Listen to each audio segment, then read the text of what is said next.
Yes hi, ನಾನೆಲ್ಲ ಕರ್ನಾಟಕದ ಸ್ಪರ್ಧಾ ಮಿತ್ರರಿಗೂ ನಿಮ್ಮ ಮಂಜುನಾಥ್ ಹಾವೇರಿ ಸರ್ ಮಾಡುವ ನಮಸ್ಕಾರ. ಇವತ್ತು ನಾನೊಂದು ಒಳ್ಳೆ ಟಾಪಿಕ್ ಅನ್ನು ತಗೋ ಬಂದಿದ್ದೀನಿ ನಿಮಗೋಸ್ಕರ. ಅದೇ ಯಾವುದು ಅಂದ್ರೆ ಕರ್ನಾಟಕದ ಭೂ ಸ್ವರೂಪ has already I return here, ಇಲ್ಲಿ ಬರೆದ್ಬಿಟ್ಟಿದ್ದೀನಿ ನಾನು. ಸರ್ ಹಾಗಿದ್ರೆ ಯಾಕೆ ಈ ಟಾಪಿಕ್ ಇಂಪಾರ್ಟೆಂಟ್ ಅಂದ್ರೆ not only for exam but also ಇದ್ರ ಬಗ್ಗೆ ತಿಳ್ಕೊಳ್ಳೋದು ನಮ್ಮೆಲ್ಲರ ಕರ್ತವ್ಯ. Okay, duty it's actually. ಯಾಕೆಂದ್ರೆ ನಿಮ್ಗೆಲ್ಲ ಗೊತ್ತೇ ಇರ್ತದ, ಲ್ಯಾಂಡ್ ಅನ್ನೋದು ನಮ್ಗಳಿಗೆ ಸ್ಪೆಷಲಿ ನಾವೇನು ಹಳ್ಳಿ ಜನಗಳು ಏನಿದ್ದೀವಲ್ವ, ನಮ್ಗಳಿಗೆ ಒಂಥರ ತಾಯಿಗೆ ಸಮ ಅದು, ಹೌದಲ್ಲ? ಹಾಗಿದ್ರೆ ಲ್ಯಾಂಡ್ ಕಳ್ಕೊಳ್ಳೋದು ಅಂತಂದ್ರೆ ಅದು ರೀತಿಯಿಂದ ವಿ ಆರ್ ನಮ್ಮ ತಾಯಿನೇ ನಾವು ಕಳ್ಕೊಳ್ತಾ ಇದ್ವಿ, ಅಷ್ಟು ದುಃಖ ಆಗ್ತದೆ ನಮಗೆ.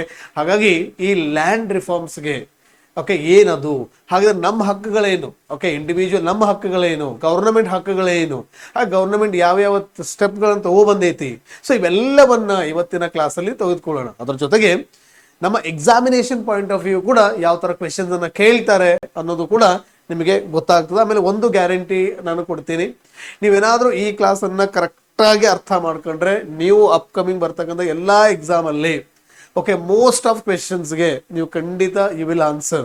Okay, as related to land reforms. Okay, Karnataka ಅಥವಾ ಭೂ ಸುಧಾರಣೆಗೆ ಸಂಬಂಧಪಟ್ಟ ಎಲ್ಲಾ ಕಾನೂನುಗಳನ್ನ ಅಥವಾ ಏನೇ ಕ್ವೆಶನ್ ಕೇಳಿದ್ರು ಕೂಡ ಓಕೆ ಕಾನೂನುಗಳ ಬಗ್ಗೆ ಓಕೆ ಏನೇ ಒಂದು ಕ್ವೆಶನ್ ಕೇಳಿದ್ರು ಕೂಡ ನೀವು ಖಂಡಿತ ಆನ್ಸರ್ ಮಾಡ್ತೀರಿ ಅನ್ನೋದನ್ನು ನಾನು ಗ್ಯಾರಂಟಿ ಕೊಡ್ತೀನಿ. ಹಾಗಾಗಿ ಲೆಟ್ಸ್ ಬಿಗಿನ್ ಕರ್ನಾಟಕ ಭೂ ಸ್ವರೂಪಗಳು. ಹಾಗಾಗಿ ಇಲ್ಲಿ ಎಂಟೈರ್ ಚಾಪ್ಟರ್ ಅನ್ನ ನಾನು ಏನ್ ಮಾಡ್ತೀನಿ ಅಂದ್ರೆ ನನ್ನ ಕನ್ವೀನಿಯೆಂಟ್ಗೆ I divide into certain sections. ಹಾಗೆ ನನ್ನ ಕನ್ವೀನಿಯೆಂಟ್ಗೆ ನಾನು ಏನ್ ಮಾಡ್ತೀನಿ ಅಂದ್ರೆ ಈ ಹೋಲ್ ಚಾಪ್ಟರ್ ಅನ್ನ ಕೆಲವೊಂದು ಫ್ರಾಕ್ಷನ್ ಆಗಿ ಡಿವೈಡ್ ಮಾಡ್ತೀನಿ. ಸರ್ ಯಾಕೆ ಮಾಡಬೇಕು ಅಂತಂದ್ರೆ ನಾನು ಯಾವಾಗ್ಲೂ ನಮ್ಮ ಸ್ಟೂಡೆಂಟ್ಸ್ಗೆ ಹೇಳೋದೇ, ನೋಡ್ರಪ್ಪ, ಯಾವುದೇ ವಿಷಯ ನೆನಪಿಟ್ಕೋಬೇಕು ಅಂದ್ರೆ then divide then read. Whenever you do it a fragmentation, ಯಾವಾಗ ಡಿವೈಡ್ ಮಾಡಿ ಗ್ರೂಪ್ ಮಾಡಿ ಓದ್ತಿರಲ್ವಾ, ಖಂಡಿತ it retains in your mind. ನಿಮ್ಮ ತಲೆ ಒಳಗೆ ಬಹಳ ದಿನದ ಒಳಗೋದು ನೆನಪು ಉಳಿತದೆ. ಸೊ ಹಾಗಾಗಿ ಆ ಪಾಯಿಂಟ್ ಆಫ್ ವ್ಯೂಗೆ ನಾನು ಏನ್ ಮಾಡ್ತಾ ಇದ್ದೀನಿ ಅಂದ್ರೆ ದ ಎಂಟೈರ್ ಕರ್ನಾಟಕದ ಭೂ ಸ್ವರೂಪವನ್ನ ಸೊ ನಾನಲ್ಲಿ ಡಿವೈಡ್ ಮಾಡ್ತಾ ಇದ್ದೀನಿ ನನ್ನ ಕನ್ವೀನಿಯೆಂಟ್. ಸರ್ ಹಿಂಗೆ ಮಾಡ್ಬೇಕಂದ್ರೆ ಇಲ್ಲ, ಬಟ್ ನಾನು ನಮ್ಮ ಕನ್ವೀನಿಯೆಂಟ್ ಮಾಡ್ತಾ ಇದ್ದೀನಿ. ಹಾಗೆ ಫಸ್ಟ್ ಟಾಪಿಕ್ ಸಬ್ ಟಾಪಿಕ್, ಅದು ಟಾಪಿಕ್ ಯಾವುದು ಅಂದ್ರೆ ಮೀನಿಂಗ್. ಹಾಗಿದ್ರೆ ಏನಿದು ಭೂ ಸ್ವರೂಪ ಅಥವಾ ಸಾರಿ ಭೂ ಸುಧಾರಣೆ, ಕರ್ನಾಟಕದ ಭೂ ಸುಧಾರಣೆ ಅಥವಾ ಭೂ ಸುಧಾರಣೆ ಅಂದ್ರೆ ಏನು ಅನ್ನೋದನ್ನ ನೋಡೋಣ.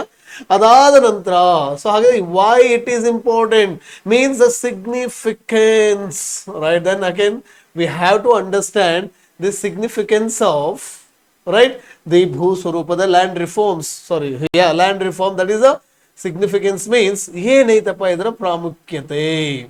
ಹಾಗಾದ್ರೆ ಯಾಕೆ ಈ ಭೂ ಸ್ವರೂಪಗಳು ಇಷ್ಟೊಂದು ಇಂಪಾರ್ಟೆಂಟ್, ಯಾಕೆ ಎಕ್ಸಾಮ್ನ ಕೇಳಾಕತ್ತೇನಂತ ಹೇಳಿ.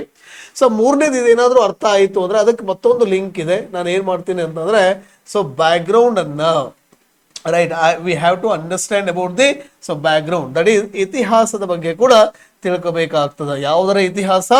ಈ ಭೂ ಸ್ವರೂಪ ಸಾರಿ ಭೂ ಸುಧಾರಣೆಗಳ ಭೂ ಸ್ವರೂಪ ಲ್ಯಾಂಡ್ ಫಾರ್ಮ್ಸ್ ಬರ್ತಾ ಇದೆ. Okay, sorry for that. Okay, ಕರ್ನಾಟಕದ ಭೂ ಸುಧಾರಣೆಗಳ ಆ ಒಂದು ಇತಿಹಾಸದ ಬಗ್ಗೆ ನಾವಿಲ್ಲಿ ನೋಡ್ಕೋಬೇಕಾಗ್ತದ. ಅದಾದ ನಂತರ ಏನ್ ಮಾಡ್ಬೇಕಾಗಿದ್ರೆ ಕಾನ್ಸ್ಟಿಟ್ಯೂಷನಲ್ ಪ್ರಾವಿಷನ್, ಸಂವಿಧಾನದ ರೈಟ್ ಸಂವಿಧಾನದ ಪ್ರಾತಿನಿಧ್ಯಗಳೇನಿದಾವೆ, right? So what are the constitutional provisions? Okay, ಸಂವಿಧಾನದ ಅಂಶಗಳೇನಿದಾವೆ, ಸಂವಿಧಾನದ ಯಾವ್ಯಾವ ವಿಧಿಗಳಿದಾವೆ, ಯಾವ್ಯಾವ ಶೆಡ್ಯೂಲ್ ಇದೆ ಅನ್ನೋದನ್ನ ನಾವು ನೋಡ್ಬೇಕಾಗ್ತದ. ಯಾವಾಗ ನೋಡಿ ನೆನಪಿಟ್ಕೊಂಡ್ಬಿಡ್ರಿ, ಯಾವಾಗ ನಾವು ಸಂವಿಧಾನ ಅಂತ ಹೇಳ್ತೀವಲ್ವಾ, ಇಟ್ ಮೀನ್ಸ್ ಇಟ್ಸ್ ಡೈರೆಕ್ಟ್ಲಿ ಈ ಸಂವಿಧಾನದಿಂದನೇ ನಾವೇನ್ ಮಾಡ್ತೀವಿ ಅಂದ್ರೆ ಕೆಲವೊಂದು legal or I can tell you the laws ಅನ್ನ ತಗೊಂಡ್ಬರ್ತೀವಿ, ಕಾನೂನುಗಳನ್ನ, ಆಕ್ಟ್ ಗಳನ್ನ, ಕಾಯ್ದೆಗಳನ್ನ ತಗೊಂಡ್ಬರ್ತೀವಿ. ಯಾವಾಗ ಕಾಯ್ದೆ ತಗೊಂಡ್ಬರ್ತೀವಲ್ಲ, ಸೊ ರೈಟ್ ಇಲ್ಲಿ ಮತ್ತೆ ಯಾವ್ದಪ್ಪ ಹಾಗಿದ್ರಲ್ಲಿ ಸುಪ್ರೀಂ ಕೋರ್ಟ್ ಅಥವಾ ನಮ್ಮ ಸರ್ವೋಚ್ಚ ನ್ಯಾಯಾಲಯ ಅಥವಾ ನಮ್ಮ ಉಚ್ಚ ನ್ಯಾಯಾಲಯ ಹೈಕೋರ್ಟ್ ಜಡ್ಜ್ಮೆಂಟ್ಸ್ ಗಳನ್ನ ನಾವಿಲ್ಲಿ ನೋಡೋಣಂತೆ, ರೈಟ್? ಹಾಗಾದ್ರೆ ಈ ಎಲ್ಲಾ ಪಾಯಿಂಟ್ಸ್ ಅನ್ನ ಇವತ್ತಿನ ಕ್ಲಾಸ್ ಅಲ್ಲಿ ನಾವೇನ್ ಮಾಡ್ತಾ ಹೋಗೋಣ ಅಂದ್ರೆ ತಿಳಿತಾ ಹೋಗೋಣ. So one by one. ಹಾಗಿದ್ರೆ the first the background ಅನ್ನು ನೋಡ್ಬೇಕಾಗ್ತದ, ಸಾರಿ ದ ಫಸ್ಟ್ ಏನ್ ನೋಡ್ಬೇಕಾಗುತ್ತೆ ಇಲ್ಲಿ ಅರ್ಥವನ್ನ ನೋಡ್ಬೇಕಾಗ್ತದ. ಅದಾದ ನಂತರ ಅದರ ಪ್ರಾಮುಖ್ಯತೆ ಏನಿದೆ ಅಂತ ನೋಡ್ಬೇಕಾಗ್ತದ, ರೈಟ್? ಅದಾದ ನಂತರ ಏನೇನು ಲಾಸ್ ಇದೆ, ಯಾವ್ದಾದ್ರು ಸುಪ್ರೀಂ ಕೋರ್ಟ್ ಏನೇನು ಹೇಳೈತಿ, ಇವೆಲ್ಲವನ್ನ ಇವತ್ತಿನ ಕ್ಲಾಸ್ ಅಲ್ಲಿ ಅರ್ಥ ಮಾಡ್ಕೊಳ್ಳೋಣ, ರೈಟ್? ಫೈನ್. ಈಗ ಹಾಗಾದ್ರೆ ಫಸ್ಟ್ ಪಾಯಿಂಟ್ ಯಾವ್ದಿದೆಪ್ಪ ಅಂದ್ರೆ yes I am okay going with the first ಯಾವ್ದಿದೆ ಮೀನಿಂಗ್. ಸರ್ ಹಾಗಾದ್ರೆ ಏನಿದು ಭೂ ಸ್ವರೂಪ? ಓಕೆ, ಭೂ ಸ್ವರೂಪ ಅಂದ್ರೆ ಏನು, ರೈಟ್? ಸಾರಿ ಭೂ ಸುಧಾರಣೆ ಅಂದ್ರೆ right land reforms. Right the land reforms ಅಂದ್ರೆ ಏನು? ಇನ್ಮೇಲೆ ನೆನ್ಪಿಟ್ಕೊಳ್ಳಿ. ಸೊ ಭೂ ಸುಧಾರಣೆಗಳು ಅಂತಂದ್ರಲ್ಲಿ ಯಾವಾಗಲೂ ಎರಡು ಪಾಯಿಂಟ್ ಆಫ್ ವ್ಯೂ ಓದಲೇಬೇಕಾಗ್ತದ, ಎರಡು ದೃಷ್ಟಿಕೋನದಿಂದ ಓದ್ಬೇಕು. ಸರ್ ಒಂದೇ ದೃಷ್ಟಿಕೋನ ಯಾವುದಪ್ಪ ಅಂತ ಅಂದ್ರೆ individual point of view, right, ವೈಯಕ್ತಿಕವಾಗಿ, ರೈಟ್, ಇಂಡಿವಿಜುವಲ್ ಪರ್ಸ್ಪೆಕ್ಟಿವ್ ಅಥವಾ ಪಾಯಿಂಟ್ ಆಫ್ ವ್ಯೂ ಅನ್ನು ನೋಡ್ಬೇಕಾಗ್ತದ. ಓಕೆ, ವೈಯಕ್ತಿಕ, ರೈಟ್, ವೈಯಕ್ತಿಕ ದೃಷ್ಟಿಕೋನದಿಂದ ನೋಡೋದು ಇದನ್ನು, ವೈಯಕ್ತಿಕ. ಎರಡನೇದೇನು ಅಂದ್ರೆ, and just again I can tell you, has the lens of the government. Okay, a government point of view, state or the government point of view ಅಂದ್ರೆ ಯಾವ್ದಾಗಿದೆ? ಸರ್ಕಾರದ ದೃಷ್ಟಿಕೋನ, ರೈಟ್. ಇನ್ನೊಂದು ಯಾವ್ದಾಗಿದೆ? ಸರ್ಕಾರದ ದೃಷ್ಟಿಕೋನದಿಂದ ನೋಡ್ಬೇಕಾಗ್ತದ. ಸೊ ಹಾಗಿದ್ರೆ ಈ ಎರಡು ಪರ್ಸ್ಪೆಕ್ಟಿವ್ ತುಂಬಾನೇ ಇಂಪಾರ್ಟೆಂಟ್ ಆಗ್ತದಂತ. ಒಂದ್ ಯಾವ ಪರ್ಸ್ಪೆಕ್ಟಿವ್ ವೈಯಕ್ತಿಕವಾಗಿ, ಇನ್ನೊಂದೇನ್ ಪರ್ಸ್ಪೆಕ್ಟಿವ್ ಆಗಿದ್ರೆ ಗವರ್ನಮೆಂಟ್ ಪರ್ಸ್ಪೆಕ್ಟಿವ್. ಓಕೆ, ಹಾಗಿದ್ರೆ ವೈಯಕ್ತಿಕ ಪರ್ಸ್ಪೆಕ್ಟಿವ್ ಅಂದ್ರೆ ಏನು ನೋಡ್ರಿ. ಹಾಗಿದ್ರೆ ನಾವು ಆಲ್ರೆಡಿ ಓದಿದೀವಿ ಏನಪ್ಪಾ ಅಂತಂದ್ರೆ ರೈಟ್ ಟು ಪ್ರಾಪರ್ಟಿ ಏನಿದೆ ಅಲ್ವಾ, ರೈಟ್, ಎಂತ ಹಕ್ಕಿದೋ? ಆಸ್ತಿ ಹಕ್ಕು, ದ ರೈಟ್ ಟು ಪ್ರಾಪರ್ಟಿ ಅಥವಾ ಆಸ್ತಿ ಹಕ್ಕು ಅಂತ ಏನ್ ಕರಿತೀವಿ, the right to property. So right, I can write it as the ಆಸ್ತಿ ಹಕ್ಕು, ದ ರೈಟ್ ಟು ಪ್ರಾಪರ್ಟಿ. ಆಸ್ತಿ ಹಕ್ಕು should be made available to everybody, right, ಎಲ್ರಿಗೂ, ಎವ್ರಿ ಒನ್, ವಿತೌಟ್ ಹರ್ಡಲ್ಸ್. ಏನು ಬರೀಬೋದಾಗಿದ್ರೆ ವಿತೌಟ್ ಹರ್ಡಲ್ಸ್ ಅಂದ್ರೆ ಪ್ರತಿಯೊಬ್ಬರಿಗೂ ಕೂಡ ಅವರವರ ಆಸ್ತಿಯ ಹಕ್ಕು ಯಾವುದೇ ರೀತಿಯ ಅಡೆತಡೆ ಇಲ್ದಂಗೆ ಸಿಗಂಗಾಗ್ಬೇಕು, ಆಸ್ತಿ ಅಡೆತಡೆ ಇಲ್ದಂಗೆ ಸಿಗಂಗಾಗ್ಬೇಕು ಅನ್ನೋದು. ಇನ್ನೊಂದು ಹಾಗಾದ್ರೆ ಗವರ್ನಮೆಂಟ್ ಪಾಯಿಂಟ್ ಆಫ್ ವ್ಯೂ ಏನ್ ಹಾಗಿದ್ರೆ ಅಂದ್ರೆ, so make ensure availability of land. ನೋಡಿ ಹಾಗಿದ್ರೆ availability of land for economic development, specially sustainable manner. ಅಂದ್ರೆ ಮತ್ತೆ ಗವರ್ನಮೆಂಟ್ ಪಾಯಿಂಟ್ ಆಫ್ ವ್ಯೂ ಏನಂದ್ರೆ, ಈಗ ಆ ಒಂದು ಲ್ಯಾಂಡ್ ಗವರ್ನಮೆಂಟ್ಗೆ ಒಂದು ಎಕನಾಮಿಕ್ ಡೆವಲಪ್ಮೆಂಟ್ಗೆ, ಆರ್ಥಿಕ ಅಭಿವೃದ್ಧಿಗೆ ಏನ್ ಬೇಕು? ಲ್ಯಾಂಡ್ ಬೇಕಾಗ್ತದ. ಹಾಗಿದ್ರೆ ಆ ಟೈಮಲ್ಲಿ okay, government should ensure, government ಹಾಗಿದ್ರೆ ಗ್ಯಾರಂಟಿ ಕೊಡ್ಬೇಕಾಗ್ತದ. ಯಾವುದೋ ಒಂದು ಫ್ಯಾಕ್ಟ್ರಿ ಬಂದೈತಿ, ಯಾವುದೇ ಒಂದು ಆರ್ಗನೈಸೇಷನ್ ಬಂದೈತಿ ಅಂತ ಆದಾಗೆ ಅವ್ರಿಗೆ ಲ್ಯಾಂಡ್ ಅನ್ನ ಕೊಡ್ಲಿಕ್ಕೆ. ಹಾಗಾಗಿ that's a very important. The easier ಬರೀಬಹುದು ಹಾಗಿದ್ರೆ, easier availability of land. Okay, land for economic development. ಇನ್ನೊಂದು to ensure the right to property of individual. ಈ ಎರಡರ ಬಗ್ಗೆನೆ, ರೈಟ್, ಇವೆರಡನ್ನು ಕೂಡ ಟು ಮೇಕ್ ಬ್ಯಾಲೆನ್ಸ್, ಇವೆರಡನ್ನು ಸೊ ಬ್ಯಾಲೆನ್ಸ್ ಮಾಡ್ಲಿಕ್ಕೆ ಸೊ ನಾವೇನ್ ಮಾಡ್ತಾ ಇದೀವಿ ಅಂತ ಅಂದ್ರೆ, so we are bringing, so what actually, so we are bringing land reforms. I hope you have understood the concept of the land reforms. Hagidre what do you mean by the land reform anta kelidre, so make availability of the lands for the economic development, and by making so ಅವ ಹಂಗೆ ಮಾಡಬೇಕಾದ್ರೆ to bring the balance between right to property. ಯಾಕೆಂತಂದ್ರೆ always ಏನಾಗುತ್ತೆ ಅಂದ್ರೆ ಇಂಡಿಯಾದೊಳಗ right to property ಏನಿದೆ ಇದೊಂದು legal right ಆಗೈತಿ, ಅದೊಂದು ಕಾನ್ಸ್ಟಿಟ್ಯೂಷನಲ್ ರೈಟ್ ಆಗೈತಿ ಅಂದಾಗ, so right we have to respect the constitutional morality, the constitutional values, ಅದಕ್ಕೆ ರೆಸ್ಪೆಕ್ಟ್ ಕೊಟ್ಬಿಟ್ಟು. ಬಟ್ ಮೀನ್ ವೈಲ್ ಓಕೆ, ಸರ್ಕಾರದ ಮೇನ್ ಕೆಲಸ ಏನು ಅಂದ್ರೆ to ensure the welfare, right. ಏನೇನ ಎನ್ಶೋರ್ ಮಾಡ್ಬೇಕು ಇವರು?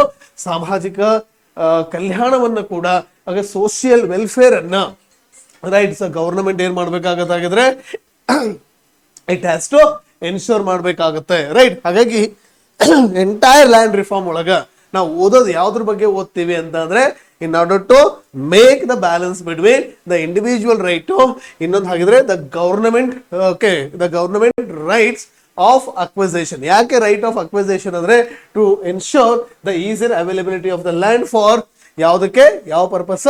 Economic development. I hope you have understood the land reforms ಅಂದ್ರೆ ಏನು. ಹಾಗೆ ಲ್ಯಾಂಡ್ ರಿಫಾರ್ಮ್ಸ್ ಅಂದ್ರೆ ಎರಡು ತಲೆಗಿರಲಿ, ಒಂದು ಇಂಡಿವಿಜುವಲ್, ಇನ್ನೊಂದು government point of view, right. So ಎರಡನೇ ಇಂಪಾರ್ಟೆಂಟ್ ಏನ್ ಬರ್ತದೆ ಅಂದ್ರೆ why the land reforms. Okay, ಇದನ್ನು ಕೂಡ ತುಂಬಾ ಸಾರಿ ಎಕ್ಸಾಮ್ ಅಲ್ಲಿ ಕೇಳಿದ್ದಾರೆ. ದ ಸಿಗ್ನಿಫಿಕೆನ್ಸ್, ಓಕೆ, ಸಿಗ್ನಿಫಿಕೆನ್ಸ್ ಅಂತ ಹೇಳಿ ತಗೊಳ್ಳೋಣ, right. Significance of, right, the significance of land reforms. ಹಾಗೆ ಯಾಕೆ ಲ್ಯಾಂಡ್ ರಿಫಾರ್ಮ್ಸ್ ಅನ್ನ ನಾವು ಓದಬೇಕು, ರೈಟ್. ಪ್ರಾಮುಖ್ಯತೆ, ಭೂ ಸ್ವರೂಪದ ಪ್ರಾಮುಖ್ಯತೆ ಏನು, ಸಾರಿ, ಭೂ ಸುಧಾರಣೆಯ ಪ್ರಾಮುಖ್ಯತೆ ಏನು, right. So that's a very important to understand. So ಯಾಕೆ ಹಾಗಿದ್ರೆ ಭೂ ಸ್ವರೂಪಗಳನ್ನು, ಸಾರಿ, ಭೂ ಸುಧಾರಣೆಯನ್ನ ನಾವು ಯಾಕೆ ಓದಬೇಕು ಅನ್ನೋದಾದ್ರೆ, ಸೊ ಕ್ಲಿಯರ್ ಆಗಿ ನೋಡಿ, the first as I want to say ಇಂಡಿಯಾದೊಳಗ ರೈಟ್. ಸೊ ಏನ್ ಜಾಸ್ತಿ ಇದೆ ಅಂತ ಅಂದ್ರೆ ಅದು ಇತ್ತು ಅಂದ್ರೆ ಲ್ಯಾಂಡ್ ಡಿವೈಡ್. ಏನಾಗಿದ್ರೆ ಲ್ಯಾಂಡ್ ಡಿವೈಡ್ ಅಥವಾ ಭೂ ಅಸಮಾನತೆ. ಏನ್ ಜಾಸ್ತಿ ಐತೆ ಇಲ್ಲಿ? ಭೂ ಅಸಮಾನತೆ ಅಂತಕ್ಕಂಥದ್ದು ತುಂಬಾನೇ ಜಾಸ್ತಿ ಇತ್ತು ಇಂಡಿಯಾದೊಳಗ. ದ ಭೂ ಅಸಮಾನತೆ ಅಂತಕ್ಕಂಥದ್ದು ಇಟ್ ವಾಸ್ ಮೋರ್ ಅಂತ ಹೇಳಿ ಕರೀತೀವಿ. ಸರ್ ಹಾಗಾದ್ರೆ ಈ ಲ್ಯಾಂಡ್ ಇನ್ಇಕ್ವಾಲಿಟಿ ಹಾಗಾದ್ರೆ ಜಾಸ್ತಿ ಇರೋದ್ರಿಂದ ಸೊ ಯಾರ್ಯಾರಿಗೆ ಪ್ರಾಬ್ಲಮ್ ಆಗಿದ್ರೆ ಏನಾಗ್ಬೋದು ಹಾಗಿದ್ರೆ ಇಲ್ಲಿ? ಮೀನ್ಸ್ ವಾಟ್ ಇಟ್ ಮೀನ್ಸ್ ಅಂತ ಅಂದ್ರೆ ಓಕೆ, ಒಂದೇ ಪಾಯಿಂಟ್ ಏನ್ ಹೇಳ್ಬೋದು ಅಂತಂದಾಗೆ ದ ಲ್ಯಾಂಡ್ ಮೇ ಬಿ ಏನಾಗಿದೆ, ಸಮ್ ಪೀಪಲ್ ಹತ್ರ ಮೋರ್ ಇದೆ, that is we can say has a surplus, ತುಂಬಾ ಅತಿಯಾಗಿದೆ ರೈಟ್. ಕೆಲವೊಬ್ಬರ ಹತ್ರ ಮತ್ಲಬ್ ಲ್ಯಾಂಡೇ ಇಲ್ವೇ ಇಲ್ಲ. ಅರ್ಥ ಆಯ್ತಲ್ಲ? ಹಾಗಿದ್ರೆ ಇಲ್ಲಿ ಏನ್ ಕ್ರಿಯೇಟ್ ಆಗಿದೆ ಅನ್ನಂಗಾಯ್ತು, this is a gap create ಆಗಿದೆ. The gap of what?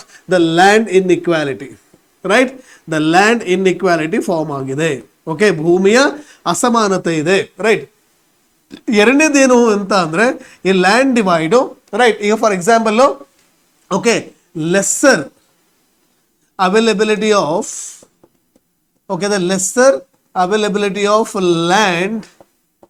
land with government. ಹಾಗೆ ಸರ್ಕಾರದ ಹತ್ತಿರ ಓಕೆ, ಗವರ್ನಮೆಂಟ್ ಅಥವಾ ಸರ್ಕಾರದ ಹತ್ರ ಆ ಒಂದು ಲ್ಯಾಂಡ್ ಅವೈಲಬಿಲಿಟಿ ಹೇಗಿದೆ ಅಂದ್ರೆ ಸ್ವಲ್ಪ ಕಡಿಮೆ ಇದೆ ರೈಟ್. ಹಾಗಾದ್ರೆ ಇಲ್ಲಿ ನಾವು ಕರೆಕ್ಟ್ ಆಗಿ ಅರ್ಥ ಮಾಡ್ಕೋಬೇಕಾಗಿದ್ದು ಏನು ಅಂದ್ರೆ, sir what you mean by the land divide ಅಂದ್ರೆ ಕೆಲವೊಬ್ಬ ವ್ಯಕ್ತಿಗಳ ಹತ್ರ ಲ್ಯಾಂಡ್ ತುಂಬಾ ಇದೆ, ಆದ್ರೆ ಕೆಲವೊಬ್ಬ ವ್ಯಕ್ತಿಗಳ ಹತ್ರ ಲ್ಯಾಂಡ್ ಕಡಿಮೆ ಇದೆ ರೈಟ್. ಹಾಗೆ ಇದನ್ನ ಲ್ಯಾಂಡ್ ಗ್ಯಾಪ್ ಅಥವಾ ಲ್ಯಾಂಡ್ ಇನ್ಇಕ್ವಾಲಿಟಿ ಅಥವಾ ಲ್ಯಾಂಡ್ ಅಸಮಾನತೆ ಅಥವಾ ಲ್ಯಾಂಡ್ ಡಿವೈಡ್ ಅಂತ ಕರಿತೀವಿ. ಇನ್ನೊಂದು ಪಾಯಿಂಟ್ ಆಫ್ ವ್ಯೂ ಏನಪ್ಪಾ ಅಂತ ಅಂದ್ರೆ, ಆದ್ರೆ ಗವರ್ನಮೆಂಟ್ ಹತ್ರ ಲ್ಯಾಂಡ್ ಕಡಿಮೆ ಇದೆ ಅಂತ.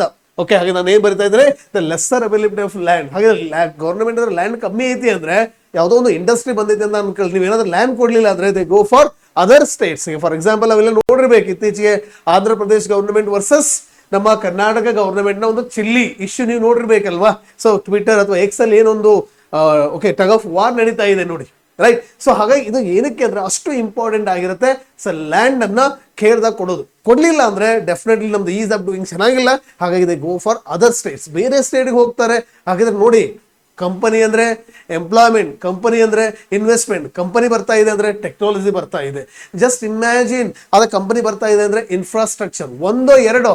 ಹಾಗಾಗಿ most important we have to ensure ease of doing. ಹಾಗಾದ್ರೆ ಈಸ್ ಆಫ್ ಡೂಯಿಂಗ್ ಅನ್ನ ಎನ್ಶೋರ್ ಮಾಡಬೇಕು ಅಂದ್ರೆ ನಮಗೆ ಬೇಕಾಗಿರ್ತಕ್ಕಂಥದ್ದು the more availability of land. ಹಾಗಾಗಿ ಬಟ್ ಇಂಡಿಯಾದೊಳಗ ನಮ್ಗೆ ಏನು ಪ್ರಾಬ್ಲಮ್ ಆಗ್ತಾ ಇದೆ ಅಂತಂದ್ರೆ ಈ ಲ್ಯಾಂಡ್ ಇನ್ಇಕ್ವಾಲಿಟಿ ಒಂದು ಜಾಸ್ತಿ ಇದೆ, ಇನ್ನೊಂದು ಗವರ್ನಮೆಂಟ್ ಹತ್ರ ಲ್ಯಾಂಡ್ ಅವೈಲಬಿಲಿಟಿ ಕಮ್ಮಿ ಇದೆ. ಸೊ ಹಾಗಾಗಿ ನೀವು ಕರೆಕ್ಟ್ ಆಗಿ ಅಬ್ಸರ್ವ್ ಮಾಡಿದ್ರೆ ಹಾಗಾದ್ರೆ ಲ್ಯಾಂಡ್ ಇನ್ಇಕ್ವಾಲಿಟಿ ಅನ್ನೋದು ಸಮ್ ವಾಟ್ ಇಟ್ ಈಸ್ ಯಾವುದಕ್ಕೆ ಅಪೋಸಿಟ್ ಆಗಿದೆ? The social okay, the socialism ಅಥವಾ ಸೋಷಿಯಲಿಸ್ಟ್ ಡೆಮೋಕ್ರಸಿ ಅಥವಾ ಡೆಮೋಕ್ರೆಟಿಕ್ ಸೋಷಿಯಲಿಸಮ್ ಅಂತ ಕರಿತೀವಿ ರೈಟ್. ಡೆಮೋಕ್ರೆಟಿಕ್ ಸೋಷಿಯಲಿಸಮ್ ಅಂತ ಎಲ್ಲಿದೆ ಇದು democratic socialism right? You can write it is in preamble right. ನಮ್ಮ ಸಂವಿಧಾನದ ಸೊ ಪ್ರಿಯಾಂಬಲ್ ಅಲ್ಲಿ ಮೆನ್ಷನ್ ಮಾಡಿದ್ದಾರೆ ರೈಟ್. ಸೊ ಇನ್ನೊಂದು ಇಂಪಾರ್ಟೆಂಟ್ ಆಗಿ ಎಲ್ಲಿ ಮೆನ್ಷನ್ ಮಾಡಿದ್ದಾರೆ ಅಂತ ಅಂದ್ರೆ, so right similarly again I can write as a democratic socialism preamble ಅಲ್ಲಿ ಇದೆ. ಇನ್ನೊಂದು ಡೈರೆಕ್ಟ್ ಆಗಿ ನಾನು ಹೇಳೋದಾದ್ರೆ article 39A and article 39B right. ಇನ್ನೊಂದು ಆರ್ಟಿಕಲ್ 39 ಓಕೆ ಸಿ ಅಂತ ಹೇಳಿ ಕರೀತೀವಿ. ಸ್ಪೆಷಲಿ ಈ ಮೂರುಗಳಲ್ಲಿ ಇಟ್ ಈಸ್ ಅಗೇನ್ಸ್ಟ್. ಓಕೆ, ಇದು ಯಾವ್ದ್ರ ಬಗ್ಗೆ ಮಾತಾಡ್ತದ ಅಂತಂದ್ರೆ usually talks about democratic socialism ಬಗ್ಗೆ. ಅಂದ್ರೆ ಯಾವುದೇ ರೀತಿ ಆಗಿರ್ತಕ್ಕಂತಹ ಆ ಒಂದು ವೆಲ್ತ್, ಆ ಒಂದು ಆಸ್ತಿ, ಆ ಒಂದು ಸಂಪತ್ತು ಏನ್ ಆಗಂಗಿಲ್ಲ, ಹಾಗಿದ್ರೆ ಒಬ್ಬರ ಹತ್ರ ಕಾನ್ಸಂಟ್ರೇಟ್ ಆಗಬಾರ್ದು ಅನ್ನೋದನ್ನ ಯಾವ್ದು ಹೇಳ್ತಾ ಇದೆ ಅಂತಂದ್ರೆ ನಮ್ಮ ಯಾವುದೋ ಈ article 39B 39C means again I can tell you DPSPs. ಆಮೇಲೆ ಇನ್ನೂ ಒಂದು ಹೇಳ್ಬೋದು ನೀವು ಹಾಗಿದ್ರೆ ಪ್ರಿಯಾಂಬಲ್ ಅಲ್ಲಿ ಇದ್ರ ಬಗ್ಗೆ ಇನ್ನೊಂದು ಹೇಳೋಣ ನಾವಿಲ್ಲಿ ಫಂಡಮೆಂಟಲ್ ರೈಟ್ಸ್.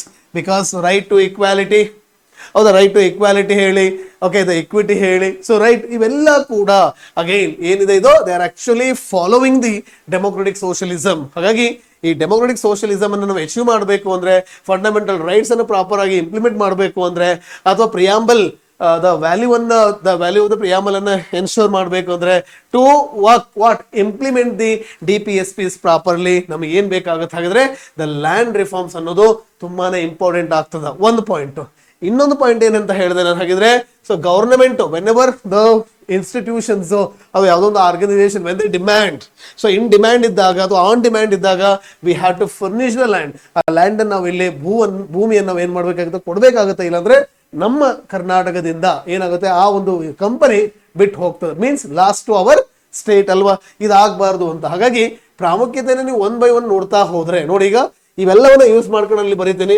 ಫಸ್ಟ್ ಪಾಯಿಂಟ್ ಬರೀಬಹುದಾಗಿದೆ ನೋಡಿ ಇಲ್ಲಿ. ಫಸ್ಟ್ ಹಾಗಾದ್ರೆ ಏನಿದೆ ಇಲ್ಲಿ, ವಿ ಹ್ಯಾವ್ ಟು ರೆಡ್ಯೂಸ್ ಏನನ್ನ, ಲ್ಯಾಂಡ್ ಇನ್ಇಕ್ವಾಲಿಟಿ, ಭೂ ಅಸಮಾನತೆಯನ್ನ ಏನ್ ಮಾಡ್ಬೇಕಾಗಿದ್ರೆ ಕಮ್ಮಿ ಮಾಡೋದು. ರೈಟ್, ಫಸ್ಟ್ ಏನಾಗಿದ್ರೆ ಭೂ ಅಸಮಾನತೆ, ಓಕೆ, ಅಸಮಾನತೆ. ಸೊ ಭೂ ಅಸಮಾನತೆಯನ್ನ ಏನ್ ಮಾಡ್ಬೇಕಾಗಿದೆ ನಾವಿಲ್ಲಿ ಕಮ್ಮಿ ಮಾಡ್ಬೇಕು. ಈಗ ಪಾಯಿಂಟ್ ಒಂದಕ್ಕೊಂದು ಲಿಂಕ್ ಮಾಡಿ, ಹಾಗೆ ಭೂ ಅಸಮಾನತೆಯನ್ನ ನೀವು ಕಮ್ಮಿ ಮಾಡ್ತಾ ಇದ್ದೀರಿ ಅಂದ್ರೆ ಏನಾಗುತ್ತೆ ಹಾಗಿದ್ರೆ ಇಲ್ಲಿ, what we can ensure, democratic socialism.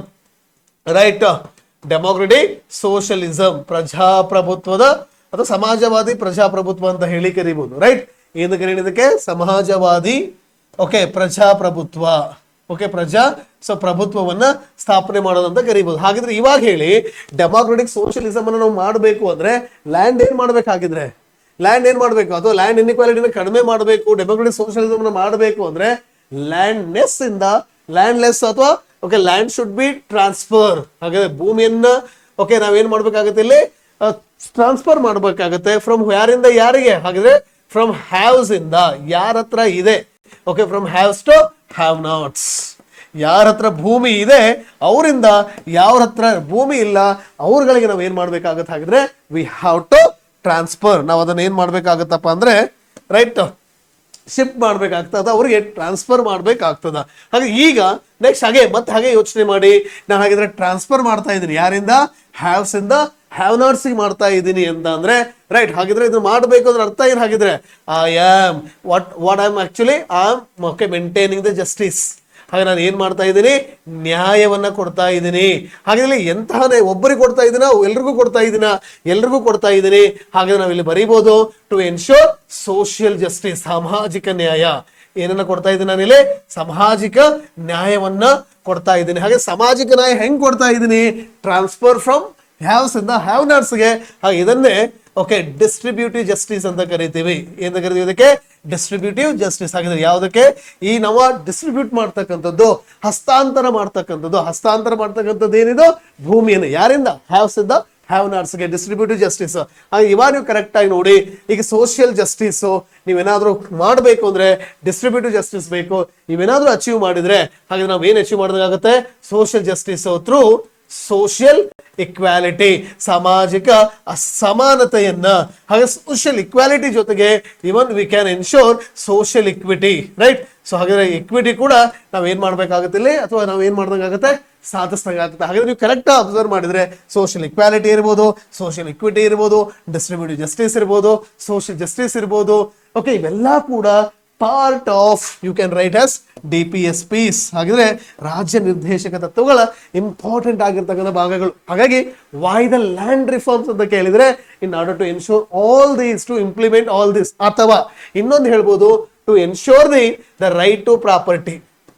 Okay, ಇವಾಗ ಸದ್ಯ ಆರ್ಟಿಕಲ್ 300A ಏನ್ ಕೊಟ್ಟಿದ್ದೀವಿ ನಾವು, ರೈಟ್ ಟು ಪ್ರಾಪರ್ಟಿಯನ್ನು ಕೂಡ ಪ್ರಾಪರ್ ಆಗಿ ಇಂಪ್ಲಿಮೆಂಟ್ ಮಾಡೋದೇ ಇದ್ರ ಕೆಲಸ. ಅಷ್ಟೇ ಅಲ್ಲದೆ ಇನ್ನೊಂದು ಇಂಪಾರ್ಟೆಂಟ್ ಆಗಿ ನೀವು ಕರೆಕ್ಟ್ ಆಗಿ ಲ್ಯಾಂಡ್ ರಿಫಾರ್ಮ್ಸ್ ಅನ್ನು ಅರ್ಥ ಮಾಡ್ಕೊಂಡ್ರೆ, ಸೋಷಿಯಲ್ ಇಕ್ವಿಟಿ ಅಂದೆ, ಸೋಷಿಯಲ್ ಇಕ್ವಾಲಿಟಿ ಅಂದೆ, ಡಿಸ್ಟ್ರಿಬ್ಯೂಟಿವ್ ಜಸ್ಟಿಸ್ ಅಂದೆ, ಸೋಷಿಯಲ್ ಜಸ್ಟಿಸ್ ಅಂದೆ, ಇವೆಲ್ಲವನ್ನ ಮಾಡಬೇಕು ಅಂದ್ರೆ ನಾನು ಏನ್ ಮಾಡ್ಬೇಕಾಗತ್ತೆ, ಹಾಗಿದ್ರೆ ಹ್ಯಾವ್ಸ್ ಇಂದ ಹ್ಯಾವ್ ನಾಟ್ಸ್ಗೆ ಏನ್ ಮಾಡ್ಬೇಕು, ಶಿಫ್ಟ್ ಮಾಡ್ಬೇಕಲ್ವಾ.